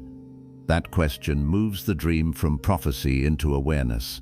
And awareness is where healing becomes possible. Consider the recurring dream of falling. You stand somewhere high, the ground disappears, and suddenly your body drops. You wake just before impact, with a powerful shock. The first instinct may be to ask whether this predicts failure, loss, or disaster. But perhaps the dream is not about what will happen. Perhaps it is about how little control you currently feel. What part of your waking life feels unstable? Maybe your job feels uncertain. Maybe a relationship is changing. Maybe responsibilities are growing faster than your confidence. Maybe you are entering a stage of life where the old structures that once made you feel secure are no longer enough. Falling becomes the perfect dream language for the feeling, "I do not know what is holding me anymore." The dream may not predict collapse. It may reveal insecurity. This matters because the response becomes completely different. If the dream is prophecy, you become afraid of the future. If the dream is emotional information, you can begin asking what would create greater stability now. Perhaps you need clearer plans, better boundaries, more rest, an honest conversation, financial preparation, support from people you trust. The dream becomes practical. Fear becomes information. This is one of the most important transformations possible in dream interpretation. Instead of treating fear as a message about external catastrophe, you begin treating it as a clue to an internal condition. Now consider dreams of drowning. You are pulled under dark water, struggling to breathe, unable to reach the surface. The dream feels terrifying because breathing is one of the most basic symbols of survival. But what if the water represents the feeling of being overwhelmed? You have too much responsibility, too much emotion, too many people depending on you, too little space. During the day, you keep functioning. You answer messages, you work, you smile, you say you are fine. Then at night, the mind creates an image that says something much more honest. "I cannot breathe." The dream turns emotional overwhelm into physical experience. Again, the danger may not be a future event. It may be your current way of living. This is why fearful dreams can sometimes be kinder than they appear. They force you to feel what you have been refusing to acknowledge. You may never say, "I am overwhelmed," but the dream places you underwater. You may never admit, "I feel trapped." The dream gives you a room with no door. You may never say, "I am afraid everything I love will disappear." The dream makes someone leave. The image is dramatic because the feeling has been quiet for too long. This is one reason fearful dreams repeat. The emotion keeps being ignored while awake. The dream keeps increasing the volume. There is also the recurring dream of being chased. This can become one of the clearest symbols of avoidance. You run through forests, hallways, cities, fields, or dark buildings, but you rarely see clearly what is behind you. Sometimes the pursuer changes. Sometimes there is no visible pursuer at all, only the certainty that something is coming.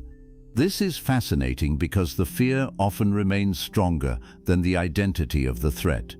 Perhaps that is exactly the point. The dream may not be about who is chasing you, it may be about the habit of running. What do you run from while awake? Conflict? Grief? Responsibility? Commitment? Your own anger? A difficult decision? Sometimes people become experts at staying busy because stillness would force them to feel what they are avoiding. They work constantly, scroll endlessly, talk to everyone, fill every quiet moment, and call it productivity. Then sleep removes the distractions. Now the running becomes visible. The body moves in the dream because the waking mind has been moving away from something emotionally. This does not mean every chase dream has one fixed meaning, but if the dream repeats, ask what you are consistently trying not to face.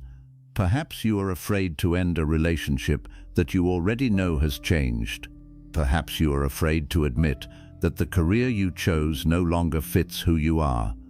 Perhaps you are carrying resentment towards someone you love and have never spoken honestly about it. The pursuer may be a truth, and truth becomes frightening when you have spent too long trying to outrun it. This is where a recurring chase dream can become transformative. One night, after months or years of running, you turn around. Nothing attacks you. Maybe the pursuer stops. Maybe you finally see its face. Maybe the dream ends. That moment can feel profound because it symbolizes a new possibility.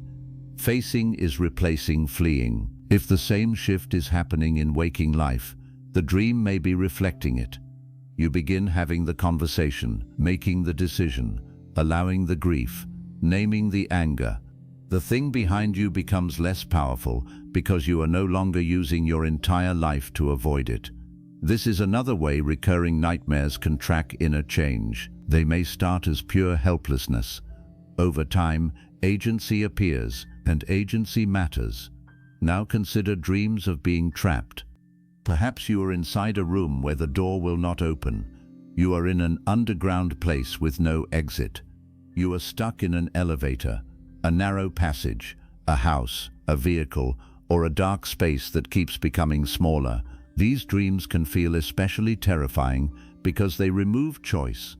The emotional message may be, "I cannot get out." This can reflect real waking situations where you feel powerless. Maybe financial obligations make change feel impossible. Maybe family expectations make you feel that you cannot live honestly. Maybe your job consumes you, but you believe you cannot leave. Maybe a relationship has become emotionally suffocating, but fear, guilt, or dependency keeps you there. Again, the dream may not predict imprisonment. It may reveal where your life already feels imprisoned. Sometimes the most frightening dream is simply a more honest version of the day.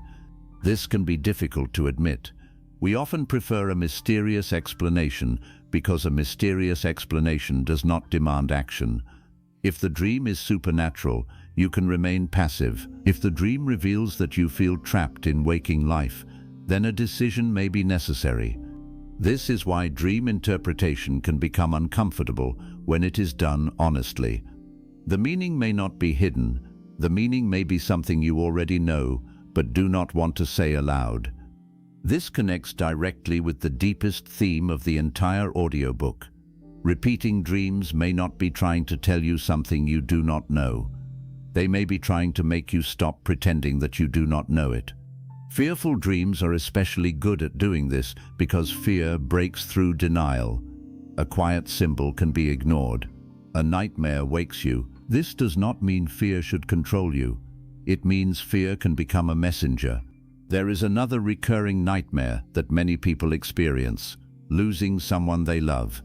You dream that a child disappears, a partner leaves, a parent dies, or someone you care about is suddenly unreachable. You wake shaken and immediately want reassurance that everyone is safe.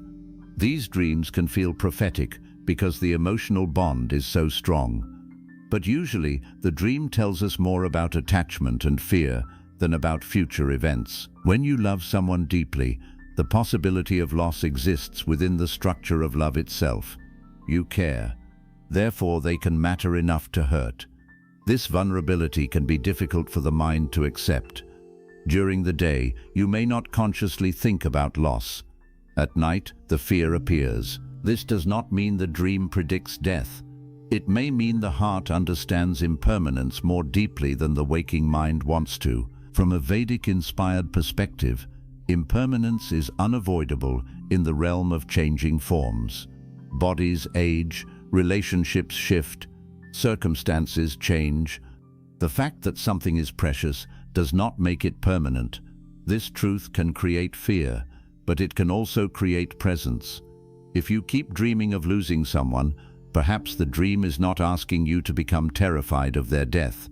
Perhaps it is asking you to stop taking their presence for granted. Speak while they are here. Listen while they are here. Forgive what can be forgiven. Do not postpone affection unnecessarily.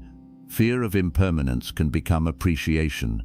This is a much healthier transformation than turning the dream into prophecy. There are also nightmares of being too late. You reach the station after the train leaves. You arrive at the hospital after the person is gone. You run toward a ceremony but miss it. You search for someone but cannot reach them before the dream ends. The emotional structure is regret. Something important happened without you. This may reflect a waking fear that life is passing. Perhaps you feel behind. Perhaps you regret opportunities you did not take. Perhaps someone you loved died before you said what mattered. Perhaps you are becoming aware of age and time. The dream becomes a dramatic expression of one sentence. I am afraid I will realize what mattered after it is too late. This is powerful because, unlike some fears, this one can produce wise action. If you are always dreaming of being too late, ask where you keep delaying life. What conversation, what dream, what apology, what relationship, what commitment to yourself? Maybe the dream is not predicting that you will miss the moment. Maybe it is warning you, in the emotional sense, that you are currently living as though there will always be more time. This is where recurring nightmares can become teachers of urgency without becoming sources of panic. There is a difference between panic and clarity. Panic says, something terrible is about to happen. Clarity says, time matters, so live more consciously. That is a much more useful response. Another powerful category is dreaming of darkness or an unseen presence. You may feel that something is in the room, behind you, or watching you, but you cannot see it clearly. These dreams can be deeply frightening because uncertainty magnifies fear. The unknown becomes whatever the mind fears most. But ask yourself whether your waking life currently contains uncertainty you cannot control. Maybe you are waiting for medical results. Maybe you do not know where a relationship is going. Maybe your future feels unstable.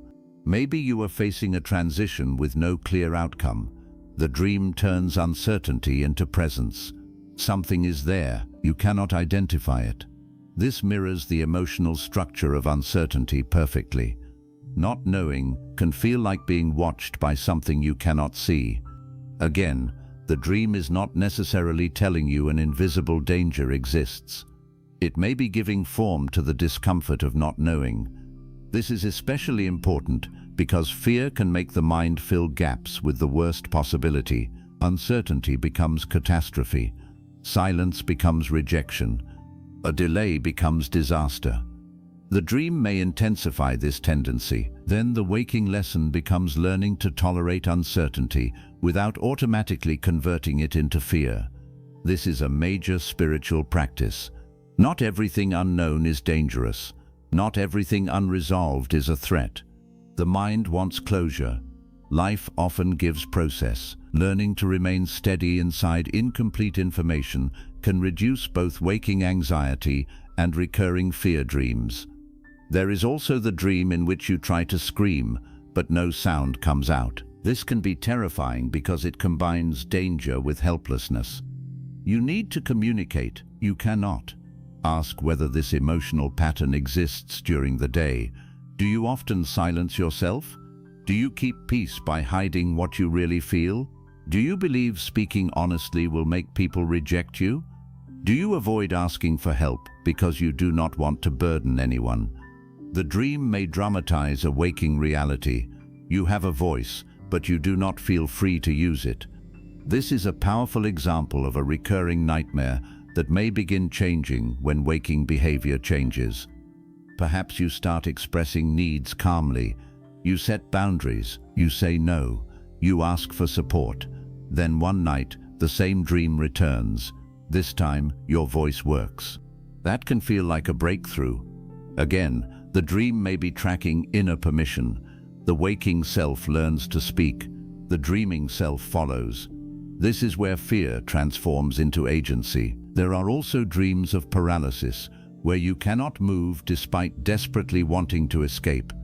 Some experiences around sleep can involve sleep paralysis, a real phenomenon in which awareness returns while the body remains temporarily unable to move, and these episodes can sometimes include frightening perceptions. This is an important reminder that not every terrifying nighttime experience needs a mystical explanation. A spiritual worldview should never require ignoring the realities of the body. If an experience has a physiological explanation, that does not make it meaningless. It simply gives you another layer of understanding. The body, mind, and inner life are not enemies. They are part of one human experience. This is why a grounded approach to recurring dreams is so important. You can explore spiritual meaning while still respecting biology, stress, sleep quality, and mental health. The dream does not become less sacred because you understand something about the nervous system. In fact, understanding can reduce unnecessary fear. Fear itself can become a samskara when repeated. This is crucial. Suppose you have a nightmare one night. You wake frightened. The next evening you begin worrying that it will happen again. You go to bed tense. That tension increases dream intensity. Another nightmare occurs. Now you say, "See? Something is wrong." The fear of the dream becomes part of the cycle. Soon bedtime itself becomes associated with danger. This is how repetition can strengthen the impression. The dream creates fear. Fear creates anticipation. Anticipation creates tension. Tension influences sleep. The cycle continues. Breaking this loop may require changing how you relate to the nightmare after waking. Instead of immediately searching for catastrophic interpretations, ground yourself. Remind yourself where you are. Write down the dream if useful. Notice the feeling, then return to reality. I am safe right now. This was a dream. The emotion is real, but the dream is not automatically a prediction. These simple statements can reduce the secondary fear surrounding the dream. This is not dismissing the experience. It is placing it in context. That context matters. A dream can be meaningful and still not control you. This is one of the most important spiritual skills, allowing experience without becoming possessed by interpretation. Fearful dreams test this skill. They feel urgent. They demand meaning, but urgency can distort interpretation.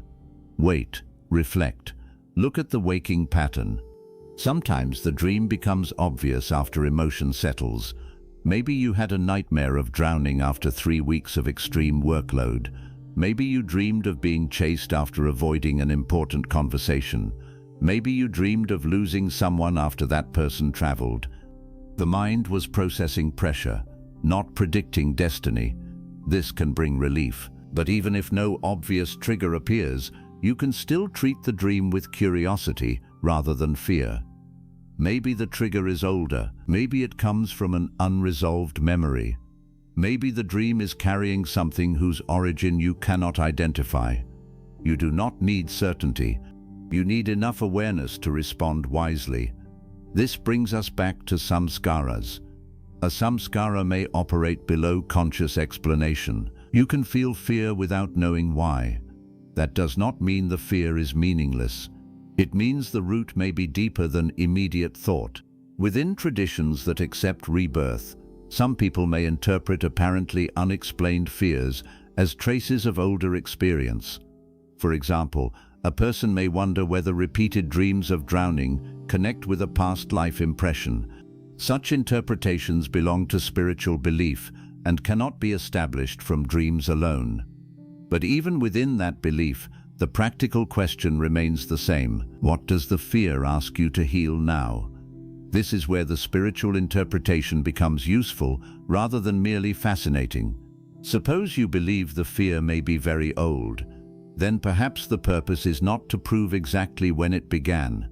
Perhaps the purpose is to stop carrying it unconsciously. If fear of water dominates your life, work gently towards safety. If fear of abandonment shapes your relationships, develop security. If fear of death prevents you from living, reflect on impermanence in a way that deepens gratitude rather than panic. The origin can remain uncertain. Healing does not have to wait for historical proof. This is a powerful idea. You do not need to know the first day a wound began in order to begin caring for it. This is true for recurring nightmares too. Maybe you never understand why the dark room appears, but if the dream reveals a deep fear of helplessness, you can build agency. Maybe you never discover why a particular face frightens you, but if the dream activates old fear, you can work with that fear. The dream becomes a doorway into healing, rather than a puzzle you must solve perfectly. There is another important distinction between fear and intuition. People often confuse them because both can appear as strong bodily sensations. You wake from a nightmare with a heavy feeling and think something bad is going to happen, but fear usually creates noise. It multiplies possibilities. It demands immediate certainty. It keeps imagining worse outcomes. Grounded intuition, when it exists, is often quieter and less dramatic. This is not an absolute rule, but it is a useful distinction. If the dream sends you into hours of catastrophic thinking, be cautious about calling that intuition. It may be anxiety. This matters because spiritual language can intensify fear if used carelessly. Calling every nightmare a warning can make the dreamer less free. A healthier spiritual approach asks whether the interpretation creates clarity or panic. If it creates panic without practical evidence, step back. The purpose of wisdom is not to make you afraid of sleep. It is to make you more awake in life. This chapter must also address dreams of death, because these are among the most frightening recurring dreams. You may dream of your own death, someone else's death, funerals, graves, or endings. The first response is often fear. But dream death is not automatically literal death. Sometimes it represents transition. An identity is ending. A relationship is changing. A stage of life is closing. Something familiar is becoming impossible to continue. This symbolism appears often because death is the strongest image the mind possesses for irreversible change. If your waking life contains a major ending, the dream may use death to express it. You are leaving a career, ending a relationship, moving, aging, becoming a parent, changing belief. The old self cannot continue exactly as before. The dream says, in the language of symbols, something is ending. This can still be frightening. Change often feels like death to identity. The mind asks, who will I be if I am no longer this? This is why recurring death dreams may appear at transitions. Again, the dream may be about transformation rather than prediction. Within Vedic thought, transformation and impermanence are deeply connected to the nature of embodied existence. Forms arise and change. The dream may remind you that clinging to a form can create suffering. This does not mean you should become indifferent. It means you can learn to recognize endings without assuming every ending is destruction. Some endings create space. An old identity ends. A more truthful one begins. An unhealthy attachment ends. Self-respect begins. A period of confusion ends. Clarity begins. The dream may use the most dramatic symbol because the inner transition feels enormous. There are also nightmares in which you lose control of a vehicle, animal, or journey. You are moving fast but cannot steer. This can be another clear reflection of waking stress. Where does life feel as though it is moving without your consent? Maybe responsibilities are multiplying. Maybe success itself is happening faster than your ability to manage it. People assume nightmares always reflect failure, but success can create fear too. Growth brings responsibility. The dream may express the feeling, I do not know how to control what is happening. This can be valuable information. Perhaps you need to slow down, delegate, rest, ask for help, reorganize. Again, the dream gives you a symbolic problem that can lead to a practical response. This is why fearful dreams should not automatically be treated as enemies. They can be alarms, but not always alarms of external danger. Sometimes they are alarms of internal overload. A smoke alarm does not hate you. It makes noise because something requires attention. The dream may be doing something similar. This metaphor is useful because people often ask how to stop recurring nightmares as quickly as possible. Naturally, you want relief. But if the dream is linked to stress, trauma, unresolved fear, or a repeated life pattern, simply suppressing the dream may not address the cause. The deeper question is what keeps setting off the alarm. Maybe chronic stress, maybe a relationship, maybe grief, maybe lack of sleep, maybe a suppressed emotion. This is why looking at the whole life matters. Dreams do not occur in isolation. They happen inside a body living a day. What you experience while awake influences what happens while asleep. This may sound obvious, but many people skip this step because the dream feels so mystical. They search for symbols before asking whether they are exhausted. They look for prophecy before noticing that anxiety has been high for weeks. Grounding does not destroy mystery. It protects you from unnecessary fear. This is especially important for Vedic-inspired content because spirituality is strongest when it increases discernment. The unseen should not make you less capable of seeing what is directly in front of you. Perhaps the recurring nightmare is asking you to sleep more regularly, perhaps reduce stress, perhaps speak to someone, perhaps process grief. These are not less spiritual responses. Taking care of the mind and body can itself be part of right living. There is another pattern worth exploring, the nightmare that appears before major change. You are about to start something new, and suddenly fearful dreams increase. This can make you think the decision is wrong, but change activates uncertainty. The nervous system may interpret uncertainty as danger, even when the new direction is healthy. Suppose you are about to leave a familiar job for a better opportunity. You start dreaming of falling. Does that mean you should stay? Not necessarily. It may mean that the old structure is disappearing, and your mind has not yet learned to trust the new one.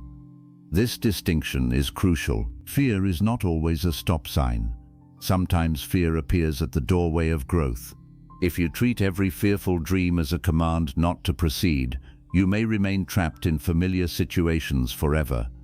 This is why waking evidence matters. Look at the decision rationally. Values, consequences, information, support.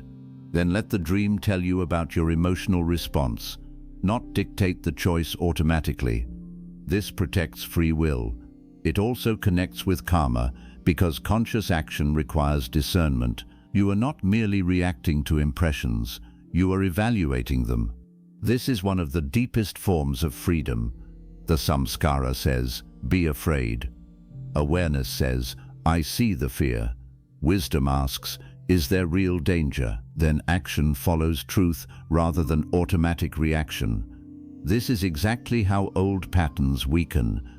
The dream may continue expressing fear for a while, but your waking choices become less controlled by it. This matters more than immediate dream disappearance. There may be nights when the nightmare returns, even after significant healing. Do not assume you have failed. Old fear can echo. Healing is not always a straight road. Sometimes a stressful week reactivates an old dream. This does not mean the old life has returned. It may simply mean the mind reached for a familiar symbol under pressure. How you respond now shows progress. Years ago, the dream ruined your entire day. Now you wake, recognize it, ground yourself, and continue. That is change. The dream is the same. You are not. This is one of the most hopeful truths in recurring dream work. Freedom does not always mean never feeling fear again. It means fear no longer controls the same amount of your life. Within a Vedic-inspired lens, You could say the impression still arises, but attachment to the impression has weakened. The fear appears, you witness it. You do not become it completely. This is where spiritual practice can become relevant. Meditation, self-observation, prayerful reflection, journaling, or quiet contemplation can help create space between experience and interpretation. The goal is not to force the nightmare away. It is to meet the emotion with enough steadiness that the dream no longer creates panic. This can change the relationship with sleep. You begin saying, "If the dream comes, I can observe it." That alone can reduce fear. Sometimes the dream itself changes once you stop fearing its return. The pursuer seems smaller, the darkness becomes less threatening. You find a door, the water becomes shallow. Again, your inner stance influences the symbolic world. There is something deeply powerful about this because the nightmare stops being only an event happening to you. It becomes a relationship, you and the fear. How will you meet it? Run? Fight? Freeze? Observe? Ask? This is why some recurring nightmares end when the dreamer confronts the feared image. Perhaps the monster becomes a frightened child. Perhaps the dark figure disappears when approached. Perhaps nothing is behind the door. These are not universal outcomes, but when they happen, they can feel transformative. The nightmare reveals that the feared object had less power than the fear itself. This can mirror waking life beautifully. Many things become enormous while avoided. The conversation, the decision, the memory.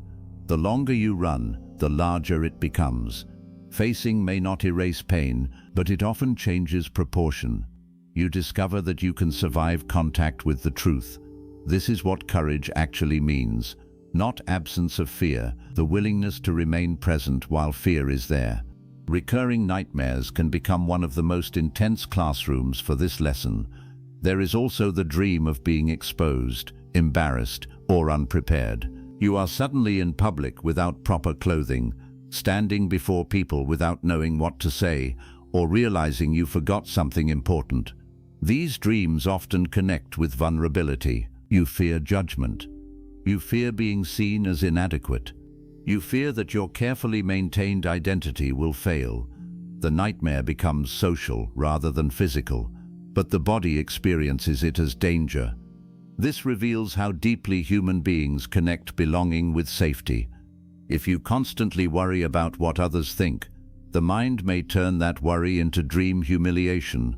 The waking lesson may be learning that your worth does not disappear because someone judges you. This can be especially relevant if perfectionism controls your life. You are always trying to prevent embarrassment, always prepared, always careful, always performing. The dream removes control.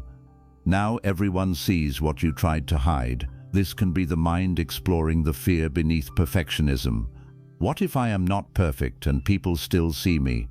Perhaps the healing is allowing imperfection in waking life, making mistakes without collapsing, speaking even when you are unsure, allowing yourself to be ordinary. As self-acceptance grows, these dreams may soften.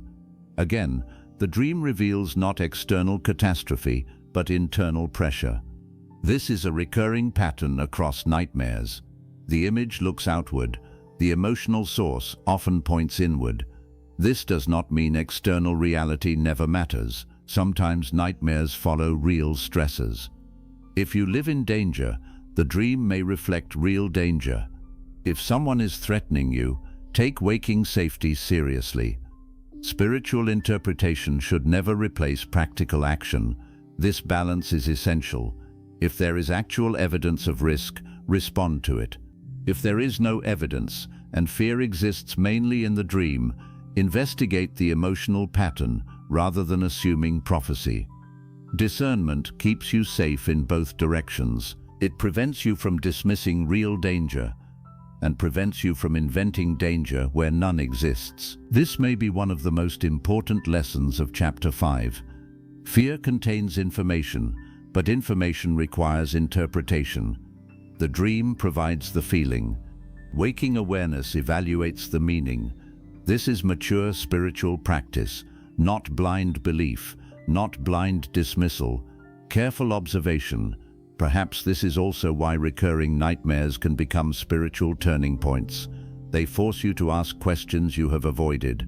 What am I afraid of? What am I trying to control? What do I believe will happen if I lose certainty? Where do I feel trapped? Where am I refusing to speak? These questions reach deeply into attachment. Attachment often says, "This must not change." Fear replies, "If it changes, I will not survive." The nightmare dramatizes that belief. Everything falls, everyone leaves, you cannot escape, you cannot breathe. The dream shows what attachment believes change will feel like, but waking life can teach something different. You can survive change, you can grieve, adapt, rebuild. This does not make loss easy, it makes it survivable. As this truth becomes embodied, fear may begin losing its absolute power. Perhaps the dream of falling changes because you learn you can land. The dream of drowning changes because you learn you can float. The dream of being lost changes because you learn you can find a path. These symbolic shifts can reflect something profound.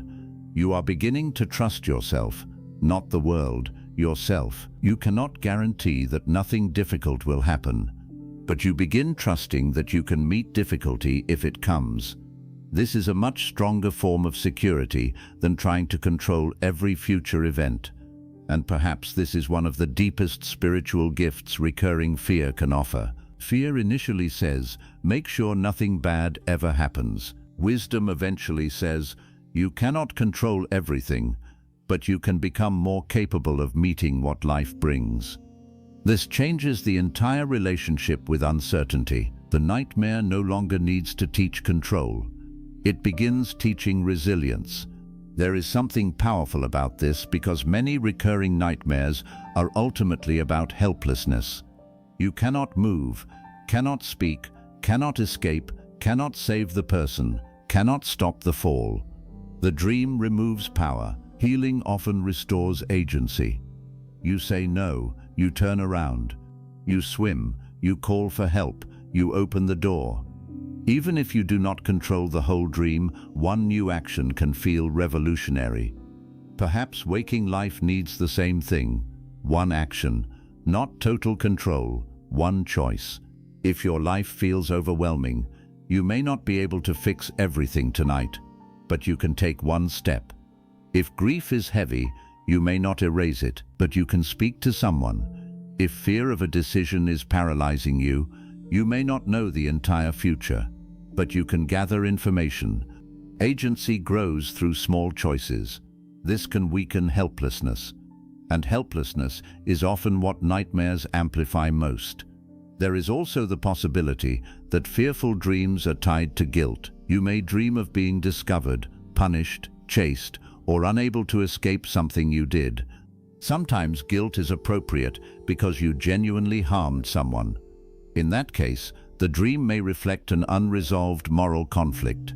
The solution is not mystical interpretation. It may be accountability, apology, repair where possible, changed behavior. This is another Vedic-inspired way of understanding karma. Action has consequence. If your conscience is troubled, the dream may reflect the weight of consequence within you. But guilt should become responsibility, not endless self-punishment. If you make amends and change, you do not need to remain trapped forever in the identity of the person who made the mistake. The dream may take time to catch up. Be patient. This is an important lesson because some people believe suffering proves remorse. It does not. Changed behavior proves remorse far more clearly. If the recurring nightmare reflects guilt, ask what repair looks like in waking life, then act. Again, action transforms repetition. This is the practical heart of karma, not fear of punishment. Conscious correction. There may also be guilt where you are not actually responsible. People who experienced loss sometimes dream repeatedly that they could have prevented it. If I had arrived earlier, if I had said something, if I had noticed. The dream keeps creating alternate endings because the mind hates powerlessness. It would rather blame itself than accept that some events cannot be controlled. This is a painful form of recurring fear. The dream gives you responsibility because responsibility feels easier than helplessness. But false guilt can become another prison. If something was not yours to control, healing may require releasing responsibility that never belonged to you. This can be one of the hardest forms of acceptance. The dream may replay the event many times, trying to create a different ending, but waking wisdom must eventually say, "I wish it had been different, and I could not control everything." That sentence can begin loosening the cycle. Again, the dream does not disappear because you found the perfect interpretation. It may change because you stop demanding that the past become different. Acceptance is not approval. It is the end of arguing with what cannot be undone. This is deeply relevant to recurring nightmares because many are built around impossible rescue. You try again, again. You never succeed. Perhaps the dream is showing the mind's refusal to accept limitation. Healing may be learning that love cannot always save, that you cannot control every outcome. This truth is painful, but it can also release enormous guilt. This is where non-attachment becomes practical. Non-attachment does not mean not caring. It means recognizing the boundary between love and control. You can love someone deeply and still not control their choices, health, future, or fate. The nightmare may expose where you believe love must produce control. When that belief softens, fear may soften too. There is another subtle form of fear dream: repeated disaster without a clear personal threat. Storms, earthquakes, fire, floods, the world collapsing. These dreams can appear during periods when your sense of stability is shaken. The disaster becomes larger than one problem because your emotional state feels larger than one problem. You may be going through multiple changes at once: work, family, identity, health. The mind turns accumulated instability into catastrophe. This does not mean a disaster is coming. It may mean your inner world feels as though everything is changing at once. This is why context is essential. Ask what has recently become unstable. Maybe the dream is simply giving visual form to overwhelm.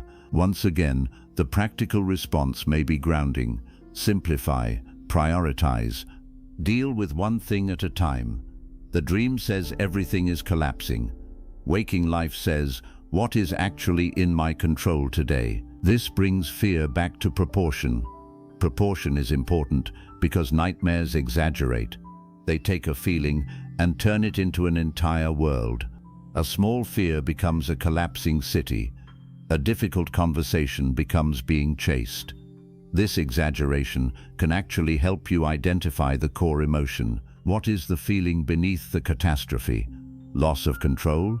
Fear of failure? Fear of losing loved ones? Once named, the dream becomes less mysterious. Naming is powerful. Fear becomes more manageable when specific. I am afraid of everything feels impossible. I am afraid this relationship may change is something you can work with. The dream may help move you from vague panic to clear awareness. This is one reason writing the dream can help. Not because every detail must be decoded, because writing forces the feeling into language. You move from image to sentence. The monster becomes, I feel unsafe. The flood becomes, I am overwhelmed. The locked room becomes, I feel trapped. The disappearing person becomes, I am afraid of loss. Now the waking mind has something to respond to. This may be one of the simplest but most powerful practices around recurring nightmares. After waking, ask, what was the strongest feeling? Where does that feeling already exist in my waking life? What would help me meet it more consciously? These 3 questions can turn a frightening dream into a map. Again, this is not about reducing every dream to psychology. You can still hold spiritual possibilities, but even if a dream carries deeper spiritual meaning, the emotional work remains relevant. A spiritually meaningful dream should still lead toward greater awareness. If it creates only fear, interpretation is incomplete. Within Vedic-inspired thought, fear is not the destination, awareness is. This is why even a dream that feels ancient should bring you back to the present. Suppose you repeatedly dream of dying in a particular place and wonder whether it reflects another lifetime. Perhaps you choose to hold that possibility. But what does the dream do now? Does it make you afraid of that place? Or does it reveal a fear of death that has been shaping your life? Maybe the deeper lesson is mortality. You are here now. What are you doing with this life? The dream can become a reminder of impermanence without becoming a claim about history. This is a powerful way to integrate spiritual mystery. You do not need to prove the past to receive wisdom in the present. Perhaps the dream of death makes you more grateful, more honest, more willing to stop delaying. Then it has already become useful. This is the difference between fear and awakening. Fear says, I may die. Awakening says, therefore I should live. This is a profound transformation. Recurring nightmares can become calls toward life. The dream of loss can make you love more consciously. The dream of being trapped can make you seek freedom. The dream of being voiceless can make you speak. The dream of being chased can make you face what you avoid. This is how fear can be converted into direction. Not by obeying the nightmare, by understanding the emotional truth beneath it. There is something almost paradoxical here. The nightmare seems to be about danger. But the deepest danger may be continuing to sleep through your own life. Continuing the relationship that destroys you. Continuing the job that empties you. Continuing the silence. Continuing the self-abandonment. The dream may frighten you because waking truth has been too quiet. This does not mean every nightmare contains a grand message. Some dreams are simply dreams, but if the same fear keeps returning, it deserves attention, not panic. Attention. That distinction is everything.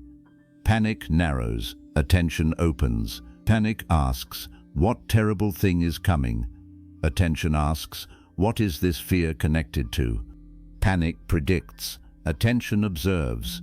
This is the difference between superstition and wisdom, and perhaps this is why recurring fearful dreams can become teachers of discernment. They force you to choose how you will interpret intensity. Will you surrender to fear, or will you become curious enough to look beneath it? This choice can affect your entire waking life. People who believe every fear are controlled by fear. People who ignore every fear may miss genuine problems. Wisdom listens without obeying automatically. The dream says, danger. Awareness asks, where? Evidence answers. Then you act. This is balanced living. There is another important truth. Some fear dreams will not completely disappear until waking life becomes safer. If you are in a chronically stressful environment, your mind may continue producing threat dreams. This is not spiritual failure. It may be a realistic response to prolonged pressure. Perhaps the solution is not only inner work. Perhaps something external must change. More rest, less conflict, a safer relationship, a different living situation, professional support. This matters because spiritual advice can sometimes overemphasize inner peace while ignoring outer conditions. But sometimes peace requires action. If the environment keeps activating fear, do not blame yourself for struggling to feel calm. Ask what practical changes are possible. This is consistent with the deepest purpose of this audiobook. Dreams should return you to reality. They should help you see what needs attention, not convince you to endure everything silently. If fear keeps coming, perhaps something does need to change. The question is whether the change belongs inside, outside, or both. This is why recurring nightmares require honesty. Maybe the dream is just anxiety, but anxiety can still tell you that your life is overloaded. Maybe the dream is only stress. Stress is still information. Do not dismiss the message simply because the cause is ordinary. Ordinary causes can create extraordinary suffering, and ordinary changes can create extraordinary relief. This is another reason we do not need to force every dream into a mystical story. The human nervous system is already mysterious enough. The mind is already deep enough. Vedic-inspired reflection can honor that depth while still leaving room for mystery. Now consider the moment when a recurring nightmare begins changing. This is one of the most important moments in the entire chapter. Maybe you still dream of drowning, but this time someone teaches you to float. Maybe you still dream of being chased, but you discover a place of refuge. Maybe you still dream of losing someone, but this time you say goodbye rather than panic. Maybe you still stand before the locked door, but now you have the key. These changes can feel almost like the dream is responding to your growth. Whether that growth is psychological, spiritual, or both, the meaning is profound. The fear is no longer absolute. A new response exists.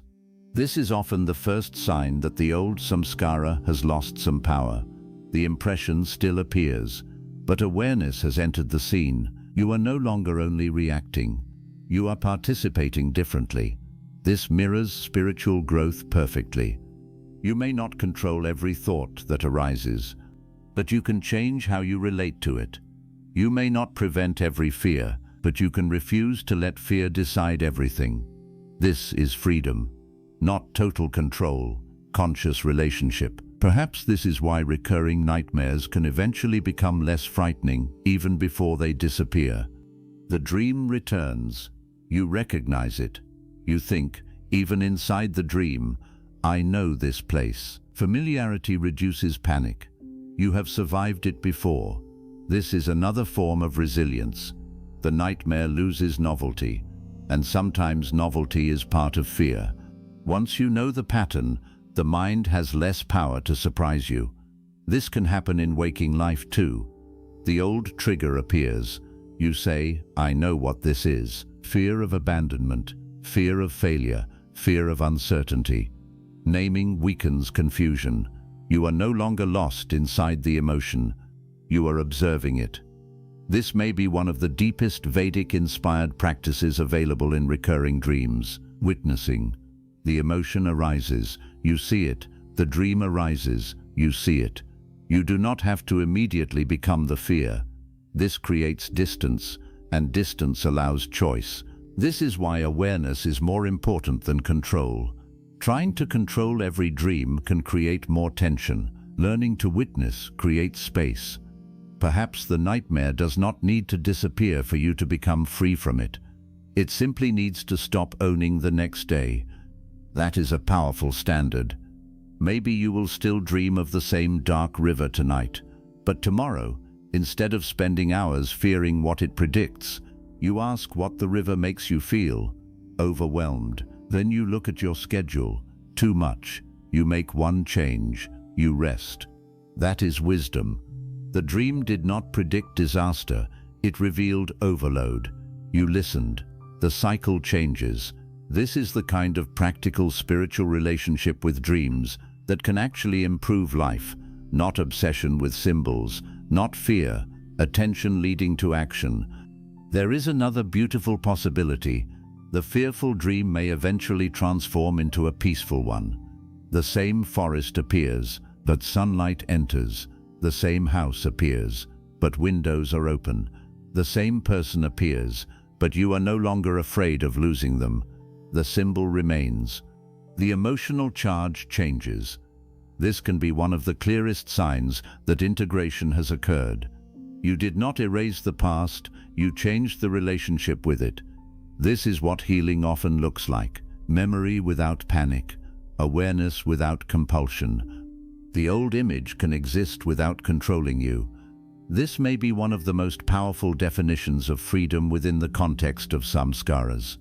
The impression can arise, but it no longer commands. Think about how different this is from trying to destroy every difficult memory. That is often impossible, but changing the relationship with memory is possible. Recurring dreams give you a window into that process. At first, the image controls you. Later, you observe it. Eventually, perhaps you can even learn from it. The nightmare becomes a symbol you understand. This is one way fear turns into wisdom, and perhaps this is why some recurring dreams stay until you are ready. Not because the dream has conscious intention, but because the underlying pattern remains active until the life changes enough that the dream no longer needs the same form. This is why Chapter 5 is not really asking, how do you stop a nightmare? It is asking, what is the nightmare trying to show about fear? Because stopping the image without understanding the fear may leave the deeper pattern untouched. And the same fear may simply find another symbol, a new dream, a new worry, a new relationship. The form changes, the samskara remains. This is why the real work is deeper. What do you believe about safety, about control, about loss, about uncertainty? These beliefs shape the fear. If you believe you must control everything in order to be safe, life will constantly threaten you because life cannot be completely controlled. If you believe losing someone means your life ends, every relationship becomes filled with panic. If you believe uncertainty means danger, every transition becomes unbearable. Recurring nightmares may expose these beliefs, then waking life gives you the chance to question them. Can safety include uncertainty? Can love exist without possession? Can you lose something and still continue? These are spiritual questions, and the answers cannot be learned only through words. Life teaches them. Dreams may reveal where you still resist them. This is where recurring fear becomes part of a larger journey toward non-attachment. Non-attachment does not mean nothing matters. It means what matters does not become something I must control completely. This is difficult. Perhaps one of the hardest human lessons. The nightmare shows why. You love, so you fear loss. You value stability, so you fear change. You want life, so you fear death. Fear grows around attachment. This does not make attachment evil. It makes awareness necessary. The goal is not to stop loving. It is to love without allowing fear to destroy the present. A dream about losing someone can become a reminder to appreciate them, not possess them. A dream about death can remind you to live, not panic. A dream about change can remind you to prepare, not freeze. This is transformation. Fear becomes guidance. There is also humility in this approach. You accept that you do not know everything. Maybe the dream has layers you cannot see. Maybe it connects with deep memory. Maybe it is simply stress. You do not need to force certainty. You can say, I do not know exactly why this dream comes, but I know what it makes me feel. That sentence can be enough, because feeling is where the work begins. Maybe the dream leaves fear, then ask where fear lives. Maybe it leaves grief, then honor grief. Maybe it leaves urgency, then examine what you are postponing. This brings us back to the central principle. The dream is not always predicting the future. Sometimes it is revealing the emotional future you are already creating through the way you live now. If you live in constant stress, the dream reflects stress. If you avoid everything difficult, the dream may keep chasing you. If you silence yourself, the dream may remove your voice. If you fear endings, the dream may keep showing them. This is not punishment. It is pattern, and patterns can change. That is the golden hope inside even the darkest recurring dream. You are not condemned to repeat the same fear forever. A new response can become a new samskara. You practice calm, it becomes easier. You practice boundaries, they become more natural. You practice honest communication, the old silence weakens. You practice staying present with uncertainty. Panic loses some authority. These new impressions begin shaping the mind too. This is important because people sometimes think samskaras only refer to burdens from the past. But habits of courage, compassion, discipline, and clarity can also be strengthened through repetition. You can create new pathways. This means the recurring nightmare does not only show what has been carried. It can become part of creating what comes next. Every time you respond to fear with awareness, You are strengthening a new pattern. Every time you wake from the nightmare and choose not to catastrophize, you practice steadiness. Every time you face the waking issue, instead of avoiding it, you practice courage. These choices matter. This is practical karma. One response at a time. Perhaps months later, the dream becomes less frequent. Perhaps not. Either way, the waking person is changing. That is the real victory. This is why the deepest question after a recurring nightmare is not, how can I make sure nothing bad happens? That is impossible. The deeper question is, how can I become less controlled by the fear of what might happen? That is a question you can work with. And perhaps that is what the dream is finally trying to teach. Not danger, capacity, not prophecy, presence, not something terrible is coming, but there is fear in you that deserves understanding. This is a much gentler interpretation, and perhaps more powerful. Because once fear is understood, it no longer needs to hide behind monsters, floods, falling, darkness, and endless corridors. It can become a sentence. I am afraid of losing control. I am afraid of being left. I am afraid of failing. I am afraid of death. Now you can meet the sentence. Fear becomes human, not supernatural. This is where healing begins. Perhaps one day you will have the same nightmare again and notice something extraordinary. The scene has not changed, but you have. The dark road appears. The familiar footsteps are behind you. The old fear rises, and this time, instead of running, you stop. You breathe. You turn. Maybe the dream ends before you see what was chasing you. But that does not matter. The important thing already happened. You did not run. The old fear asked for the old response, and for the first time, you gave it something new. That is how cycles begin to break. That is how recurring dreams begin to transform. And perhaps that is how the deeper movements of karma transform too. Not because life stops bringing difficult emotions, but because consciousness stops answering them in exactly the same way. So if the same frightening dream returns tonight, do not begin by asking what disaster it predicts. Begin with a quieter question. What does this fear feel like? Where have I felt it before? Where does it already exist while I am awake? And what would a wiser response look like now? Maybe the nightmare is not warning you about the world outside. Maybe it is revealing that some part of you has not yet realized that the danger is over.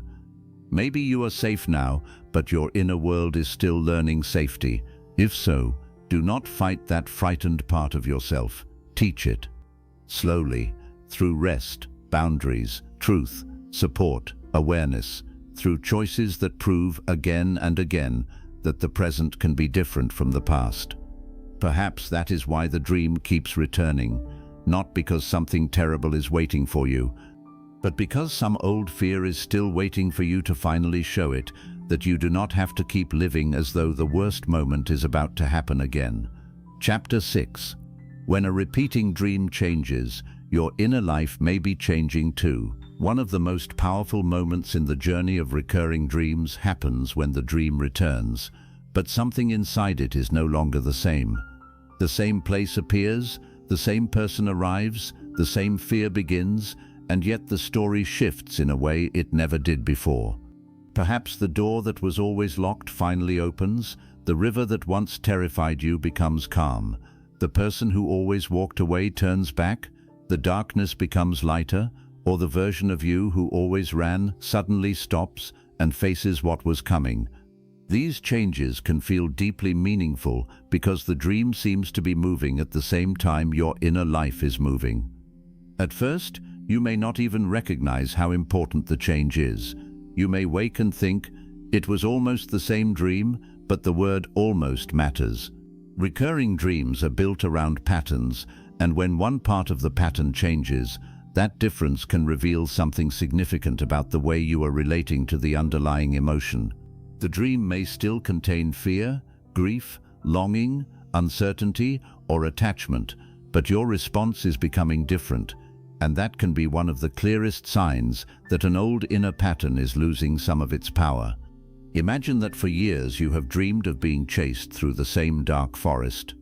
Every time, you run without knowing exactly what is behind you. You wake before the dream resolves. Then one night the forest returns, the footsteps begin, and the same fear rises, but this time you stop. You turn around. Perhaps you see nothing, perhaps you see someone familiar, perhaps the dream ends immediately. The important part is not what appears behind you. The important part is that you finally did what the old version of you never did. You faced. That single change can carry enormous emotional meaning. It may reflect a waking shift where you have finally begun confronting what you once avoided. Perhaps you had an honest conversation you delayed for years. Perhaps you admitted grief instead of pretending to be strong. Perhaps you set a boundary.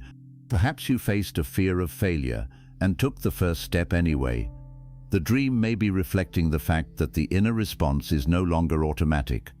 This is where recurring dreams can become almost like mirrors of transformation. They do not only show what is unresolved, they can show when resolution begins. Within a Vedic-inspired framework, this can be understood through the changing power of samskaras. A deep impression may continue to arise, but if consciousness begins responding differently, the old pattern is no longer being reinforced in exactly the same way. The impression appears, but instead of producing the same reaction, it meets a new response. Over time, this can weaken the old tendency and strengthen a new one. This is deeply important because people often think spiritual growth means old thoughts, fears, or memories should disappear completely. But that is not always how change looks. Sometimes the same fear returns, but it no longer controls you. The same memory appears, but it no longer breaks you. The same relationship trigger occurs, but you respond with greater awareness. The pattern is still visible, but you are no longer completely inside it. This is freedom beginning. The recurring dream can show this beautifully because the environment may remain almost identical while your role changes. You may still be in the same house, but now you explore instead of hiding. You may still be near the same river, but now you cross. You may still see the same person, but now you speak. You may still feel sadness, but the sadness no longer becomes panic. These are small dream changes, but small changes can reveal large inner movements. Consider a person who repeatedly dreams of standing outside an ancient temple. The gate is always closed, and no matter how long they wait, they cannot enter. The dream returns during periods when they feel spiritually disconnected, uncertain about purpose, or afraid to make an important life change. Then they begin living differently. They return to meditation. They become honest about what matters. They stop postponing a decision. They create more silence in their life. Months later, the temple dream returns. The gate is open. Nothing dramatic happens. No voice speaks. No vision appears. The person simply walks inside. That one image may represent more than 100 explanations. The barrier is no longer the same. Perhaps the waking self has become ready to enter something that once felt inaccessible. This is one reason dream changes can feel almost ceremonial. The dream does not necessarily explain the change in words. It simply shows a new possibility. The same can happen with dreams of water. Perhaps the water was always violent. You were drowning. The current pulled you under. Then one night the same river appears, but now you can swim. Another night you stand on the shore without fear. Later the water becomes clear. This progression can reflect changes in how you relate to emotion. Water often becomes a powerful dream image because emotion itself can feel like water. Deep, moving, difficult to control, sometimes calm, and sometimes overwhelming. If the water becomes easier to navigate, perhaps the emotional world has become easier to tolerate. Again, this is not a universal formula. A river does not always mean emotion, but if the emotional relationship with the dream changes at the same time your waking life becomes more stable, the connection is worth noticing. This is why Chapter 6 is about observation rather than certainty. You do not need to say, "The dream definitely means I have healed." You can say, "Something about the way I experience this dream has changed." Then ask, what else has changed? Have you become more honest, less afraid, more willing to speak, more capable of being alone, more willing to let someone go? The dream can become a marker, not proof, a marker. This distinction keeps the mystery alive without creating superstition. There is another powerful type of change. The recurring person behaves differently. Perhaps you always dream of someone from the past who ignores you. Then one night they speak. Perhaps they always accuse you. Then suddenly they forgive you. Perhaps they always walk away. Then one night they remain. This can be emotionally overwhelming because it feels like the dream has finally given you the resolution waking life did not. But caution is important. A dream figure changing does not automatically mean the real person has changed, forgiven you, or is about to return. The dream belongs to your inner world. The change may reflect your own changing relationship to the memory. This is especially important when the dream person is someone who has died or is no longer part of your life. If they appear peaceful after years of distressing dreams, perhaps your grief is becoming integrated. If they finally say goodbye, perhaps you are becoming ready to let go.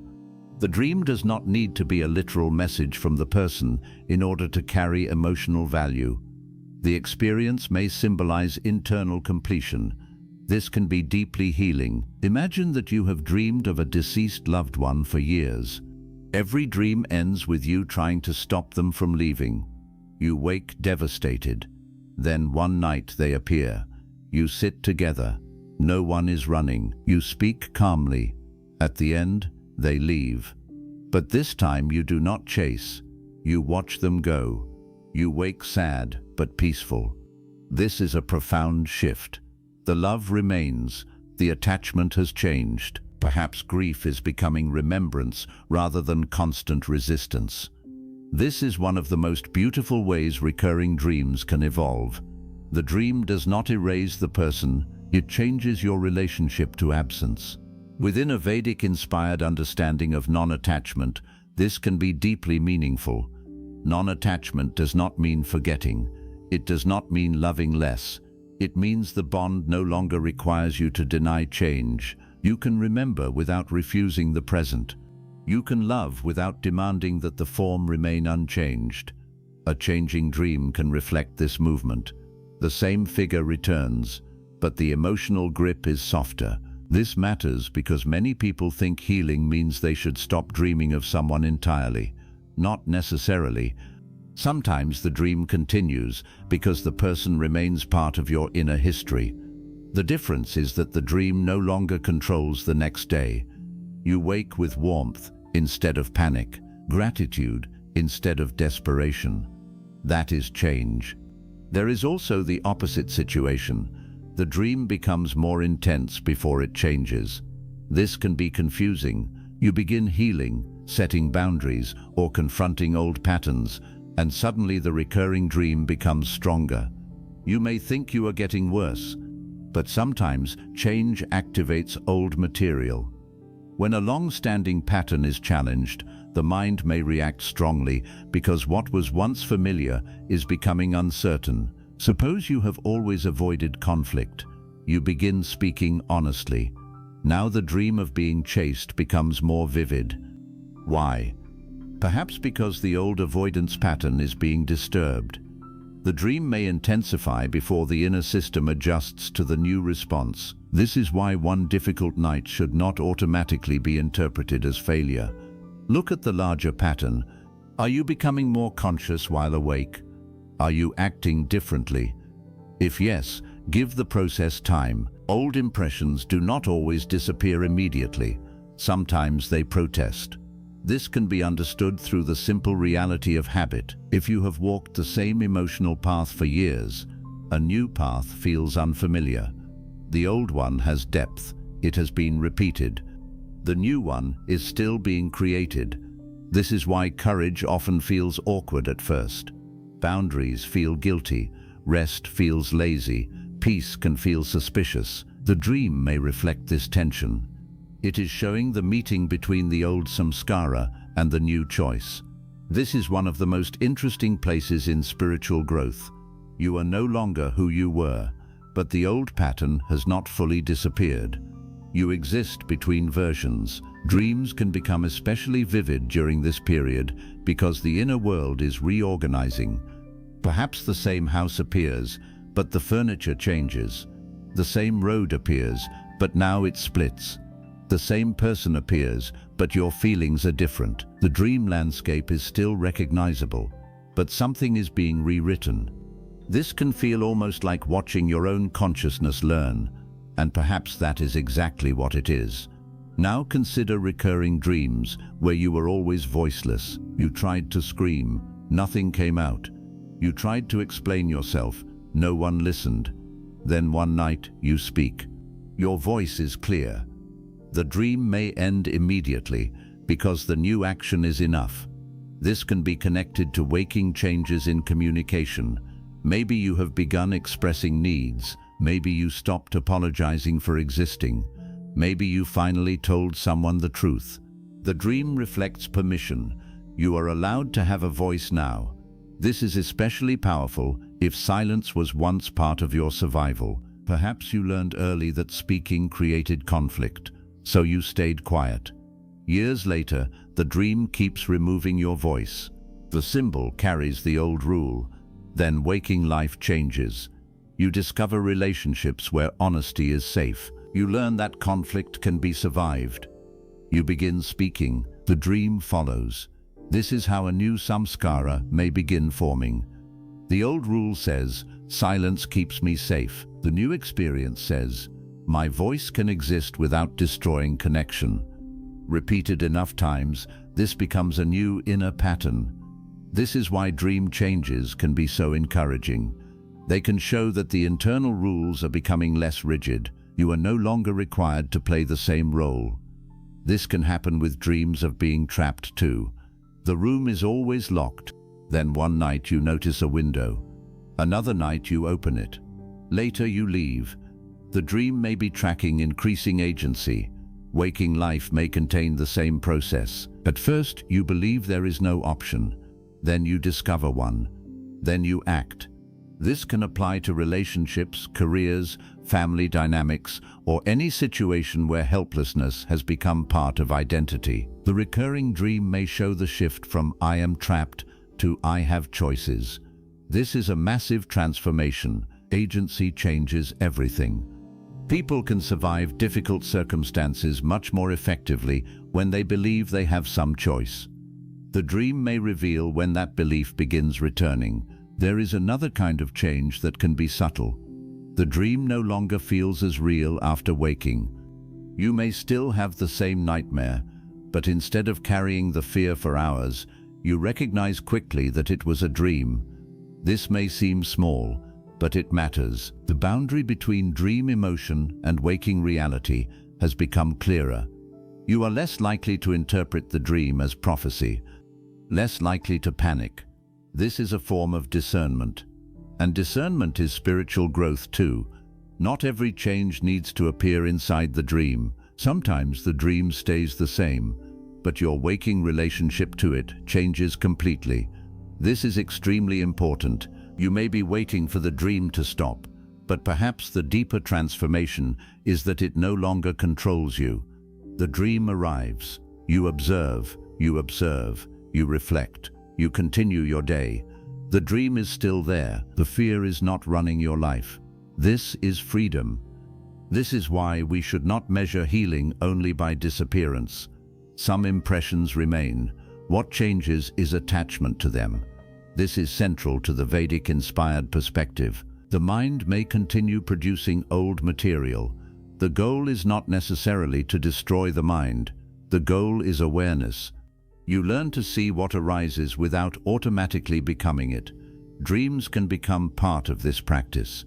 They show how quickly emotion can appear. Then waking life gives you the chance to respond.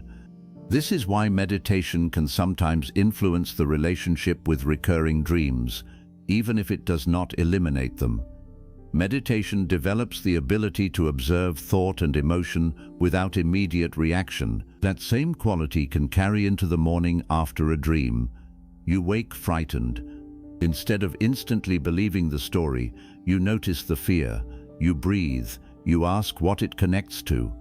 The dream becomes an object of awareness rather than a command. This is a profound change. There is also the possibility of becoming lucid in recurring dreams, where you realize you are dreaming while the dream is happening. Some people experience this naturally. If it happens, the old dream may become an opportunity to respond differently. Perhaps you know the door is always locked and decide to open another one. Perhaps you know someone always leaves and choose to say goodbye calmly. Lucid dreaming is not required for transformation, but it can make the shift more obvious.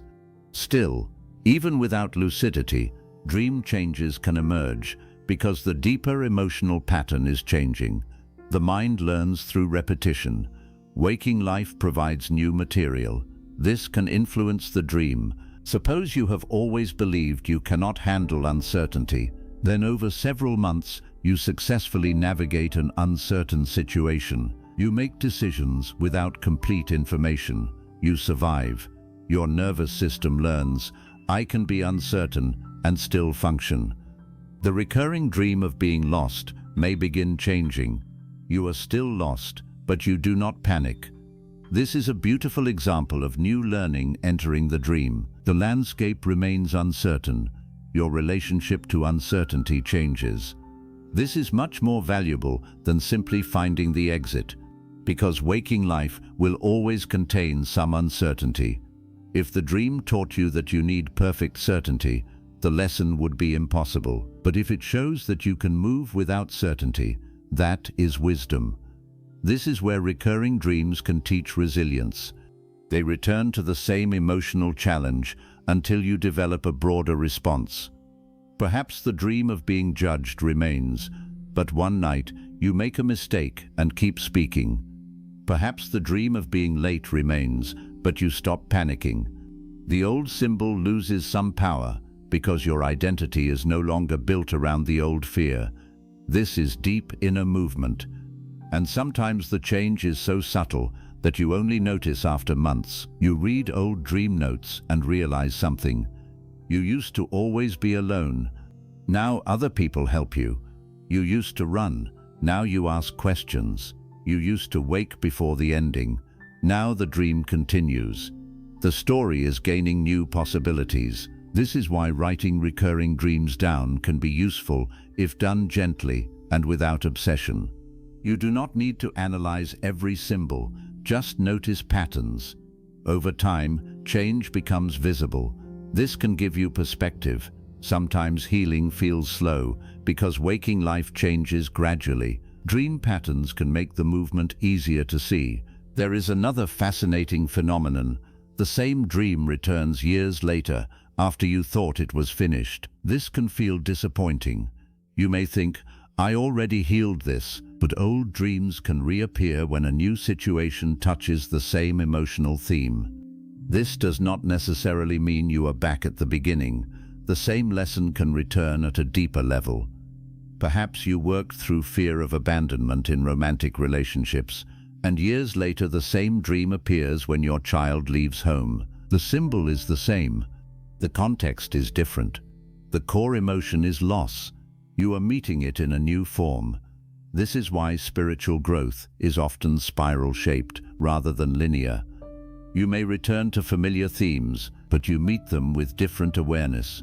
The dream becomes evidence of continuity and growth at the same time. This is important because people often interpret recurrence as failure, but repetition can also be refinement. The same emotional question returns because life has brought you to a deeper version of it. Can you release again? Can you trust again? Can you remain grounded again? The answer may be stronger this time. This is how old lessons become wisdom, not because they never return, because you respond differently each time. This is also why Chapter 6 is closely connected to karma. Karma does not only mean old events returning, it can mean old patterns meeting new choices. That meeting point is where transformation occurs. The same trigger appears. You notice, you pause, you choose. This pause is incredibly important. Between impression and action, awareness enters. That is where the chain can change. If the same dream person appears and you always chase, the old chain is strong. One night you pause. That pause symbolizes something new. Perhaps waking life has created enough awareness that automatic reaction is weakening. This is how karmic repetition may begin transforming, not through magical erasure, through a different response. This is why the dream can change before your circumstances do. You may still be in the same job, same relationship, same city, but internally something has shifted. The dream knows this in the sense that the dream is generated by the same mind experiencing the shift. The outer world has not caught up yet, but the inner world is already moving. This can be encouraging. Maybe you have not made the final decision, but the dream shows you opening the door. Perhaps some part of you is becoming ready. This does not mean the dream should make the decision for you. It simply reveals readiness. Then waking wisdom must evaluate what action is right. This is the balance. Dreams can reveal inner movement. They should not replace waking discernment. If a dream changes and suddenly tells you to leave everything, do not automatically obey. Reflect. Look at evidence, values, consequences. The dream may represent desire for change, but the form of change still needs wisdom. This is particularly important because people can become overly dependent on dreams for guidance. The goal is not to turn sleep into an authority over your life. The goal is to use dream patterns as information. Information becomes useful when combined with reason and self-awareness. This is a deeply Vedic-inspired approach because awareness and discernment belong together. Spiritual experience without discrimination can become confusion. Discrimination without openness can become rigidity. The middle path is attentive curiosity. You listen, you test, you observe. This keeps the dream meaningful without becoming controlling. There is another powerful shift that can occur. A frightening recurring dream becomes neutral. At first, the house was terrifying. Later, you simply walk through it. Nothing bad happens. This may indicate that the emotional charge attached to the symbol has weakened. The house still exists in dream memory, but it is no longer carrying the same fear. This can reflect the way memories change in waking life too. A place connected to pain may eventually become just a place. A song connected to heartbreak may eventually become just a song. The memory remains. The charge softens. This is integration. The dream can show integration symbolically. One day you revisit the same dream location and think, I know this place, but now there is no panic. This can be one of the most beautiful signs that healing is happening. Familiarity is no longer captivity. The past can exist without controlling the present. This is precisely the kind of freedom Vedic-inspired reflection points toward. You do not need to erase every samskara. You loosen the grip, the impression can arise. It does not own you. There is also another form of dream transformation. The ending changes. Perhaps the dream always ended at the worst moment. You were about to fall, about to be caught, about to lose someone. Then one night the dream continues past that point. This can be deeply meaningful because the mind is now imagining what happens after the feared event. You fall and survive. You are caught and discover there is no danger. The person leaves and you continue walking. The dream shows life beyond the feared ending. This is powerful because anxiety often stops imagination at catastrophe. It says, if this happens, everything ends. A changing dream says, no, there is an after. This can build resilience. The mind begins learning that endings are not always total destruction. This is especially important in fear of loss. Suppose you always dream of someone leaving and wake before you know what happens next. Then one night they leave and the dream continues. You walk home, morning comes, you sit beneath a tree, life continues. This may sound ordinary, but emotionally it can be revolutionary. The dream has created a future beyond separation. This can mirror a waking realization. I can survive loss.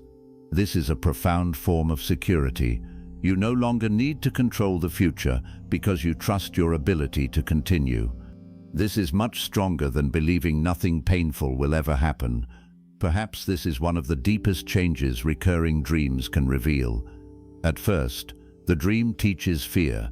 Later, it teaches capacity. You discover that you can remain after the thing you feared happens. This does not make the loss painless, it makes it survivable. And once the mind learns survivability, fear loses some of its absolute power. This is why recurring dreams can become almost like emotional training grounds, not because they are deliberately designed for you, but because repetition gives the mind multiple opportunities to process the same theme. Each return can carry a slightly different response. Over time, the internal story evolves. This may be why the dream suddenly becomes less frequent after a major shift. The theme has been integrated enough that constant repetition is no longer necessary, but sometimes the dream disappears without a final dramatic ending. You simply stop having it. This can be equally meaningful. Months later you realize, I have not dreamed of that house in a long time. Perhaps the mind moved on. Perhaps the underlying stress decreased. Perhaps the emotional problem changed. You do not need to know exactly why. The absence itself can become a marker of change. Still, do not become attached to the disappearance either. If the dream returns, it does not mean everything has been lost. Remember the spiral. Old themes can reappear. The question is how you meet them now. This is why the most important measurement of change is not frequency. It is relationship. How much power does the dream have over you? Do you wake and panic or observe? Do you treat it as prophecy or information? Do you spend the day trapped in interpretation or take what is useful and return to life? This is a much deeper measure of growth. You can have the same dream and still be freer. This is why chapter 6 has to go beyond symbolism. It is really about identity. Who are you becoming in relation to the recurring dream? At first, perhaps you were the victim, then the observer, then the participant, then someone who can choose. This progression can mirror the journey of awareness itself. You begin inside the pattern, then you notice the pattern, then you interrupt the pattern, then you create something new. This is transformation, and perhaps this is the practical heart of karma. The old cause is not erased, but a new cause enters. The old fear arises, a new response follows. New responses repeated become new tendencies. This means your inner future is not fixed. Even strong samskaras can be met differently. This is a hopeful message. You are not condemned to repeat one dream forever, and more importantly, you are not condemned to repeat one emotional response forever. The dream may show the old map. You can still walk differently. This is where waking practice becomes important. If you want the inner pattern to change, create new experiences while awake. If you always feel helpless, practice small acts of agency. If you are afraid to speak, practice honest communication in safe situations. If you fear being alone, build a relationship with your own company. If you fear uncertainty, take manageable steps without complete guarantees. These waking actions create new material for the mind. Over time, the dream may incorporate them. Perhaps you begin seeing yourself as capable. This is how the new response becomes more than an idea. It becomes experience. Experience creates stronger impressions than intellectual understanding alone. This is why one brave action can do more than 100 explanations. You tell the truth. Now your body knows truth can be survived. You set a boundary. Now you know that saying no does not destroy you. These experiences become new samskaras. This is crucial. The inner world is not only filled with burdens, it can be filled with learned strength. Courage leaves impressions too. Peace leaves impressions. Compassion, discipline, honesty. The dream may eventually begin reflecting those qualities. You become the person who carries a lamp, the person who finds the path, the person who speaks, the person who stops running. This is why changing recurring dreams can feel almost golden. They show that the mind is not only repeating old pain, it is capable of learning new responses. This can be especially important after trauma or long periods of fear. At first, dreams may be dominated by helplessness. Later, moments of safety appear: a door, a helper, a light. These changes can be meaningful signs of increased inner safety. Again, severe or trauma-related nightmares deserve professional care where needed. Spiritual reflection should support healing, not replace it. This is worth repeating because suffering should never be romanticized. A recurring nightmare is not valuable simply because it hurts. Its value lies in what awareness can learn from it. If professional support helps reduce the nightmare and restore sleep, that is not spiritually lesser. Good sleep supports clarity. The body matters. The mind matters. Wisdom includes care. There is another interesting transformation. The dream becomes more beautiful.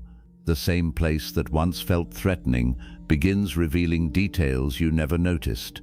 Flowers, sunlight, water, people. This can symbolize how fear narrowed perception before. When afraid, the mind sees only danger. As fear softens, the world becomes larger. You notice beauty again.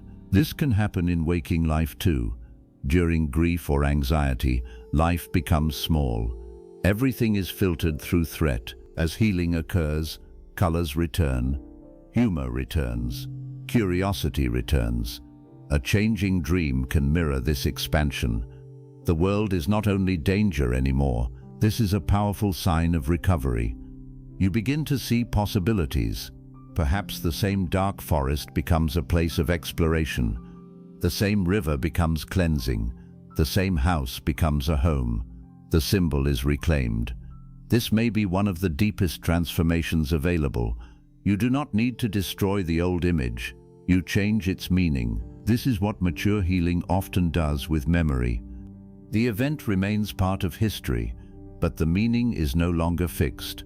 You can say, "That period hurt me," and also, "I learned something." Both can be true. The dream may reflect this complexity. At first, the past is only fear.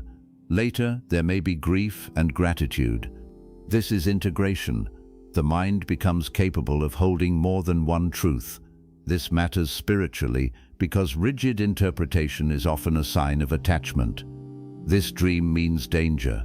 This person means loss. This place means pain. As awareness deepens, meaning becomes more flexible. The dream can change because your interpretation changes, and your interpretation can change because you change. This is why the same dream at different ages may mean different things. A dream of leaving home at 20 may represent independence. At 60, the same dream may represent mortality or transition. The symbol remains. Life context changes. This is why dream interpretation must remain alive. Do not freeze one meaning forever. The dream may be growing with you. This can make recurring dreams feel like long companions. They return at different chapters. Each time, a new layer becomes visible. Perhaps this is why some people dream of the same place for decades. The location becomes an inner landmark. You visit it during change. The meaning evolves. This is not necessarily mysterious in a supernatural sense, but it is deeply human. The mind builds symbols that become part of identity. They can function almost like private myths. The Vedic-inspired approach can honor this without forcing literal interpretation. A private symbol can still carry spiritual depth. The temple in your dream may not be a historical temple. It may be the place your mind uses to represent the sacred. That is meaningful. The river may be your symbol of transition. The unknown woman may represent compassion. The old man may represent wisdom. The dream builds a language over time. Learning that language can deepen self-awareness. But again, language is not command. You remain the interpreter, and interpretation must remain humble. There is another powerful change that happens when the dream becomes less urgent. At first you wake thinking, "I must understand this now." Later, you can let it sit. This may sound small, but it reflects a larger transformation in your relationship with uncertainty. You no longer need immediate answers. You trust that meaning can unfold. This is spiritual maturity. Not every mystery must be solved tonight. Some questions need time. The dream may return later with another piece, or it may disappear. Either way, you can continue living. This ability to hold mystery without panic is one of the most valuable gifts recurring dreams can teach. It changes how you relate to life too. You become more capable of not knowing, more patient with uncertainty. This reduces anxiety. Life contains many unanswered questions. Why did someone leave? Why did an opportunity disappear? Why did suffering happen? You may never receive complete answers. If recurring dreams teach you how to remain grounded inside mystery, that lesson extends far beyond sleep. This may be one of the hidden spiritual functions of repeating dream experiences. They confront the mind with uncertainty. The mind wants certainty. Awareness learns patience. This is especially relevant to past life interpretations. You may feel strongly that a dream place or person belongs to another incarnation. Maybe that belief carries meaning for you, but perhaps you will never prove it. Can you hold the possibility without turning it into fact? That is maturity. You can say, "This feels ancient," and stop there. You do not need to build your entire identity around it. The dream can remain sacred without becoming literal history. This preserves both spiritual openness and intellectual honesty. That balance is important. It also protects you from becoming trapped in the past. If a dream feels like a previous life memory, the most useful question still remains. What does it ask you to understand now? Perhaps a fear, an attachment, a value, a relationship. The past, if it exists, matters because of the impression in the present. This brings everything back to samskara. The impression is here, the life is here. The opportunity to transform is here. This is the practical wisdom of Chapter 6. A dream can change because you are changing. And you can change because awareness allows different choices. There is a beautiful moment when you realize this. You stop asking, "Why is the dream doing this to me?" You begin asking, "What does this dream reveal about how I am changing?" That question turns helplessness into observation. The dream becomes feedback, not fate. This can make the recurring experience feel less threatening. Even if it returns, you are curious. What will be different this time? This curiosity itself can reduce fear.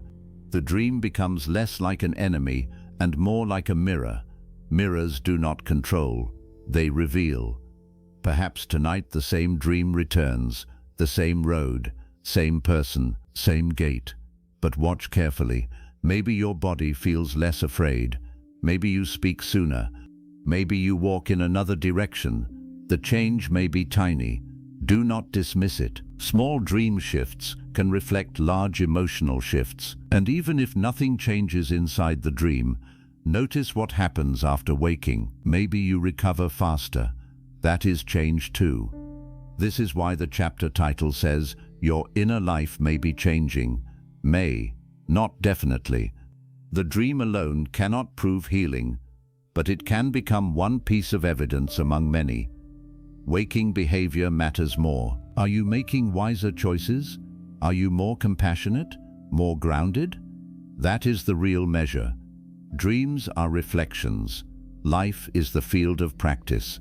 This distinction keeps the entire journey balanced. You do not live for the dream. You use the dream to live more consciously. This is the golden principle.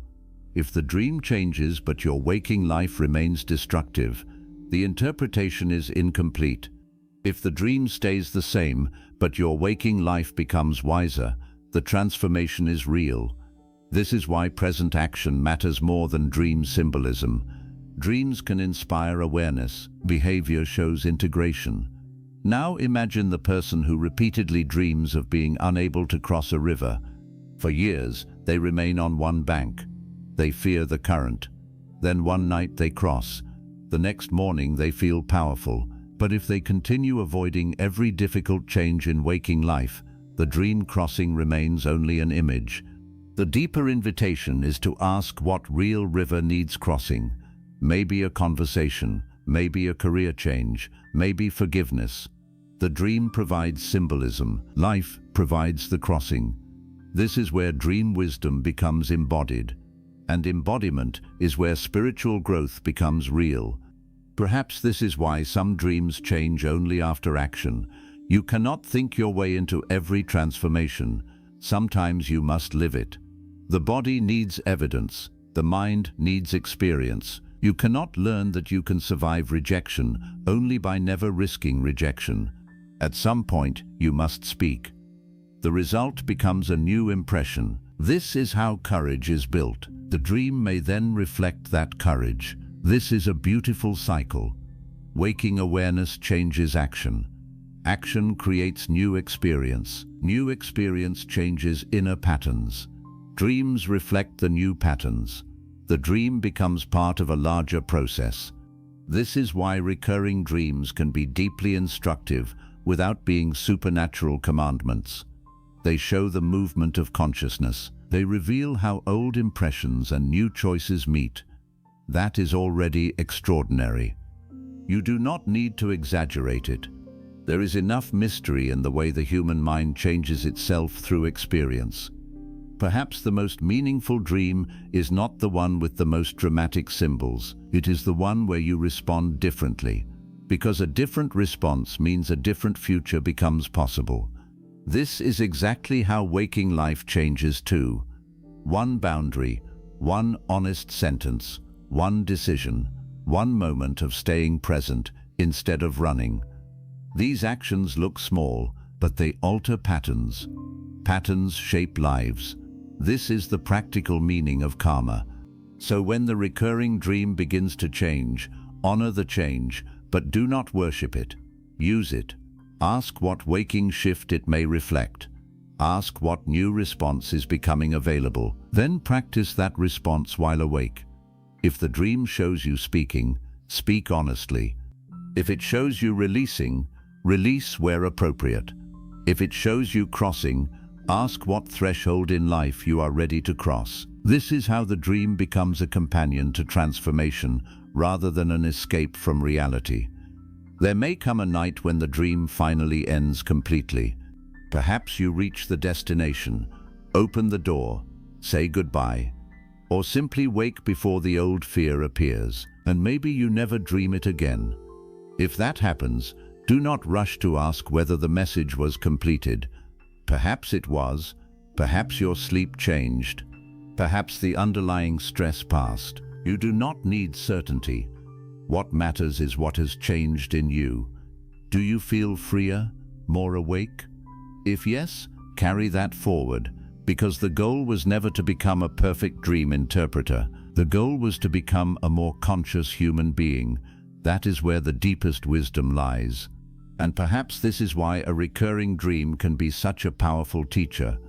It keeps returning until you notice that the most important thing in the dream is not the house, the river, the stranger, the darkness, or even the ending. It is you, who you were inside the dream, and who you are becoming. Maybe the locked door never changed because the old you did not believe it could open.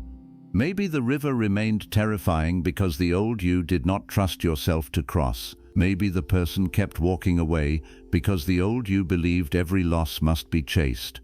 Then life changes, you change, and the dream becomes a new version of the same story. This is where repetition becomes transformation, not because the past is erased, because the future no longer needs to be identical. Perhaps that is the deepest meaning of a changing dream. It is evidence that the mind is capable of learning. Fear can soften, grief can integrate, attachment can loosen, a new response can be born, and once a new response exists, The old pattern is no longer the only path available. That is freedom. So if the same mysterious dream returns again, pay attention not only to what repeats, pay attention to what is different. A small light, a new door, a different sentence, a calmer heart. These changes may be telling you something far more important than any fixed dream symbol. They may be showing you that the person who keeps entering the dream is not exactly the same person who used to enter it, because you are changing. And when the dreamer changes, even the oldest dream may eventually learn a new ending. Chapter 7. The deepest meaning of the dream may be the life you keep avoiding. There is a point where the repeating dream stops being only about sleep and begins asking a far more uncomfortable question. What if the dream keeps returning because there is something in your waking life you already understand but still refuse to face? Perhaps you keep dreaming of a road you never finish walking because there is a direction in life you keep postponing. Perhaps the same locked room appears because there is a truth you do not want to open. Perhaps the same person keeps leaving because you are still afraid of letting go. Perhaps you keep missing the train because some part of you knows you have delayed something important for too long. The image may change, but the deeper pattern can remain the same. This is why the most powerful recurring dreams are not always asking, "What happened before?" Sometimes they are asking, "What are you doing now?" Within a Vedic-inspired perspective, awareness has little value if it does not change the way we live. You can spend years studying symbols, wondering about karma, samskaras, rebirth, and hidden meanings, but if the dream keeps showing you the same fear while your waking choices remain unchanged, then perhaps the message has not yet become wisdom. A dream may reveal the pattern, but your life decides whether that pattern continues. Maybe you dream repeatedly of being trapped because your waking life has become too small for who you are becoming. You remain in the same situation because it is familiar, but familiarity is no longer peace. Something inside you wants movement, truth, or freedom, yet fear keeps you in place. The dream turns that emotional imprisonment into walls, locked doors, narrow corridors, and rooms with no exit. The real question may not be how to escape the dream. It may be where you need to create more freedom while awake. Perhaps you keep dreaming of someone from the past. You think the dream means they are meant to return, but perhaps the deeper lesson is that you have not released the version of yourself connected to them. Maybe you miss who you were, what you hoped for, or what you believed life could become at that time. The dream may not be calling the person back. It may be calling you forward. This is a difficult distinction because longing often looks backward. It says, if only that person returned, everything would feel complete again. But sometimes the recurring dream is not asking you to restore the old chapter. It is asking you to understand what the old chapter awakened: courage, tenderness, pain, dependency, self-respect. Whatever the person revealed, the lesson belongs to your life now. This is why some dreams continue even after you understand the symbol intellectually. You know the relationship is over, but you still behave as if closure depends on the other person. You know the career is wrong for you, but you remain. You know the boundary must be set, but fear keeps delaying it. The dream repeats because the waking response repeats. At some point, interpretation must become action. If you keep dreaming that you cannot speak, perhaps waking life is asking you to use your voice.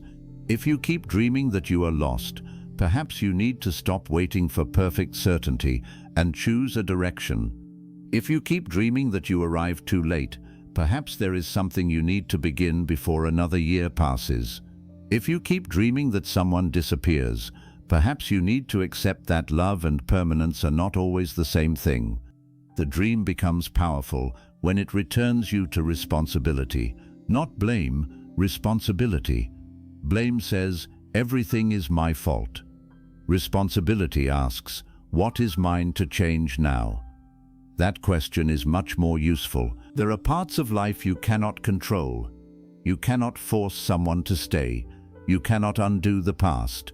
You cannot guarantee that every decision will succeed. You cannot prevent every loss, but you can choose how consciously you meet what is already here.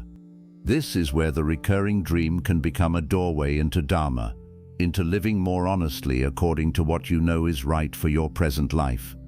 Maybe the dream is not asking you to discover a forgotten lifetime. Maybe it is asking you to stop forgetting this one. That possibility changes everything. Because some people become so fascinated with where a dream came from that they ignore where the dream is pointing. They ask, was this temple from another birth, but never ask why their spiritual life now feels empty. They ask, who is the stranger in my dream, but never ask why they feel lonely while awake. They ask, why am I always running, but continue avoiding the same difficult truth? The mystery becomes another form of distraction. This is why spiritual curiosity needs grounding. A dream can be beautiful, strange, powerful, and deeply meaningful, but meaning should eventually return you to life. The present is where you love. The present is where you choose. The present is where karma is created through action. Even if some dream truly reflects a deeper impression beyond conscious memory, the lesson is still being lived now. This is the only place where you can respond. And perhaps that is why some dreams feel urgent, not because they predict disaster, because life is passing. You may have years ahead of you, or you may not. None of us knows. So what truth have you been postponing? What relationship needs honesty? What dream of your own have you buried beneath fear? What version of yourself are you continuing only because other people became comfortable with it? These questions may be far more important than decoding every symbol. Sometimes a recurring dream is like standing before the same mirror every night. At first you study the mirror. Eventually you realize you are supposed to look at yourself. This is the shift Chapter 7 asks you to make. Stop asking only what the dream contains. Ask what the dream exposes. Maybe it exposes that you are tired, that you are lonely, that you are afraid of change, that you still carry grief, that you want something you are afraid to admit, that you keep making yourself smaller to stay accepted. These truths may not sound mystical, but they can transform a life. And transformation is more valuable than fascination. Imagine that you repeatedly dream of standing at a bridge but never crossing it. For years you wonder what the bridge symbolizes. Then one day you realize that your entire waking life has been built around waiting for certainty before taking action. You suddenly understand. The bridge was never the mystery, your hesitation was. Now the dream has given you something useful. You do not need to cross a dream bridge. You need to cross a waking one. That may mean applying for something, leaving something, beginning something, forgiving something. The specific action depends on your life. The principle is the same. The dream points, you walk. This is where recurring dreams can become deeply empowering. They stop being things that happen to you and begin becoming information you can use. You do not control the dream, but you can control some of what happens after waking. That is enough. There is also a powerful possibility that a recurring dream ends not when the mystery is solved, but when the waking question is finally answered. You make the decision. The dream disappears. You forgive. The figure stops returning. You accept an ending. The old house no longer appears. This does not always happen, and we should not expect every dream to resolve so neatly. But when it does, the meaning can feel almost obvious. Something changed. The dream no longer needs the same form. Perhaps this is why the final chapter is not about becoming better at decoding dreams. It is about becoming better at listening to your life. Your life speaks too, through exhaustion, through repeated conflict, through longing, through resentment, through the quiet voice that says, I cannot keep doing this. Sometimes the dream simply makes that voice louder. There is another crucial lesson here.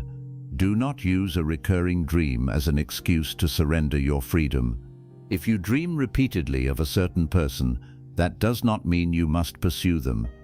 If you dream of leaving your life behind, that does not mean you should act impulsively. Dreams can reveal emotion, but waking choices still need discernment, safety, ethics, and respect for other people. A meaningful dream should not make you less responsible. It should make you more aware. This is especially important because recurring dreams can create the feeling of destiny. The same symbols return so many times that you begin thinking, "This must happen." But repetition does not always equal destiny. Sometimes repetition simply means a pattern is strong, and strong patterns can still change. This is one of the most hopeful messages of this entire audiobook. Your dream can repeat. Your fear can repeat. Your relationships can repeat. Your choices do not have to. One conscious response can become the beginning of a different pattern. This is where karma turns from something frightening into something empowering. If action has consequence, then new action matters. If habits create impressions, new habits matter.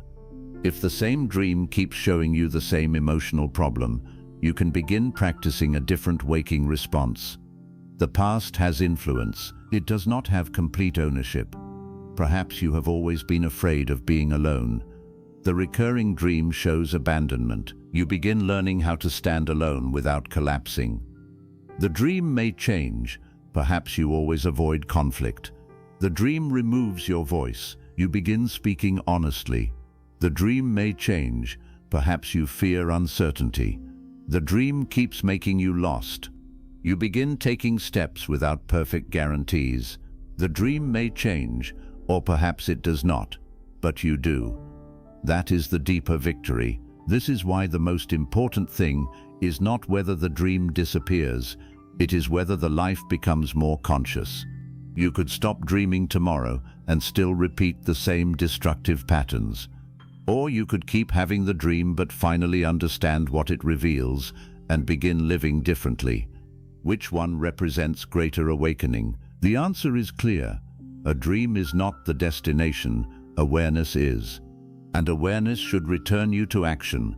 Perhaps this is why the same mysterious dream has followed you for so long. Not because you failed to decode it, not because some hidden force is trying to frighten you. Maybe the emotional truth beneath it has simply remained unfinished. And now you are ready to ask the question that matters most. Not, why do I keep dreaming this, but what in my waking life keeps asking for the same answer? Sit with that question. Do not rush. Perhaps one person immediately comes to mind, one decision, one fear, one truth. That may be where the dream has been pointing all along. Maybe the dream was never trying to pull you deeper into sleep. Maybe it was trying to wake you to the relationship you need to see clearly, wake you to the grief you need to accept, wake you to the purpose you keep postponing, wake you to the boundary you need to honor, wake you to the life that is already moving while you wait for certainty. And perhaps one day, when you finally answer that waking question with a different choice, the dream will return one last time. The same road, the same door, the same familiar place. But now something is different. You are not afraid. You are not waiting. You know what to do. And maybe that is when you finally understand that the dream was never asking you to remember another world. It was asking you to become fully present in this one. And now, as the dream your soul keeps repeating comes to an end, think once more about the dream that has followed you the longest. The same place, the same face, the same road, the same fear, the same unfinished moment that somehow finds its way back to you, even after months or years have passed. Maybe you once believed the dream was predicting something. Maybe you wondered whether it belonged to another lifetime, whether it carried an old samskara, whether someone was trying to reach you, or whether some forgotten part of your soul was asking to be remembered. Perhaps you will never know with certainty, but maybe certainty was never the most important thing, because the dream has already shown you something far more useful. What you fear, what you miss, what you avoid, what you still carry, and where your inner life keeps returning when the noise of the day finally becomes quiet. If the dream keeps showing you a locked door, perhaps there is a truth you are finally ready to open. If it keeps showing you someone walking away, perhaps there is an ending you are learning to accept. If you keep running, perhaps there is something in waking life you are ready to stop avoiding. If you keep arriving too late, perhaps your heart is reminding you not to postpone what matters forever. The dream may contain mystery, but the lesson must still be lived here, while you are awake. Here, where you can choose differently. Here, where you can speak the words you have kept inside, create the boundary you have delayed, release what no longer belongs to you, or finally take the first step toward a life that has been quietly calling you. Maybe some dreams carry impressions deeper than ordinary memory. Maybe others are shaped by grief, stress, fear, desire, or experiences the mind is still trying to understand. You do not have to force all of them into one explanation. Sometimes the wiser response is simply to listen. Notice what repeats. Notice what changes. Notice who you become inside the dream. And then notice who you are becoming outside it. Because perhaps the most important moment is not when the dream finally disappears. It is when the same dream returns and you are no longer the same person. The fear rises, but you do not run. The person leaves, but you do not lose yourself. The door appears, and this time you open it. The road becomes uncertain, and still you walk. That is where repetition becomes transformation. That is where an old samskara can meet a new response. That is where the past stops being the only author of what comes next. So do not be afraid if the dream returns again. Perhaps it is not a punishment. Perhaps it is not a prophecy. Perhaps it is simply an old question, visiting one more time to see whether you are finally ready to give it a new answer. And one day, maybe the dream will become quiet, not because you discovered every secret hidden inside it, but because you no longer need the dream to tell you what your waking heart has finally learned to hear. Maybe the dream was never asking you to spend your life searching backward. Maybe it was asking you to become conscious enough to move forward. So if you remember only one thing from the dream your soul keeps repeating, remember this. The mystery is not only why the same dream keeps returning. The deeper mystery is why life keeps giving us another chance to wake up before we repeat the same story again. And perhaps tonight, when your eyes close and the familiar dream begins once more, you will not ask only, "Why do I keep dreaming this?" You will ask something far more powerful. What am I finally ready to understand?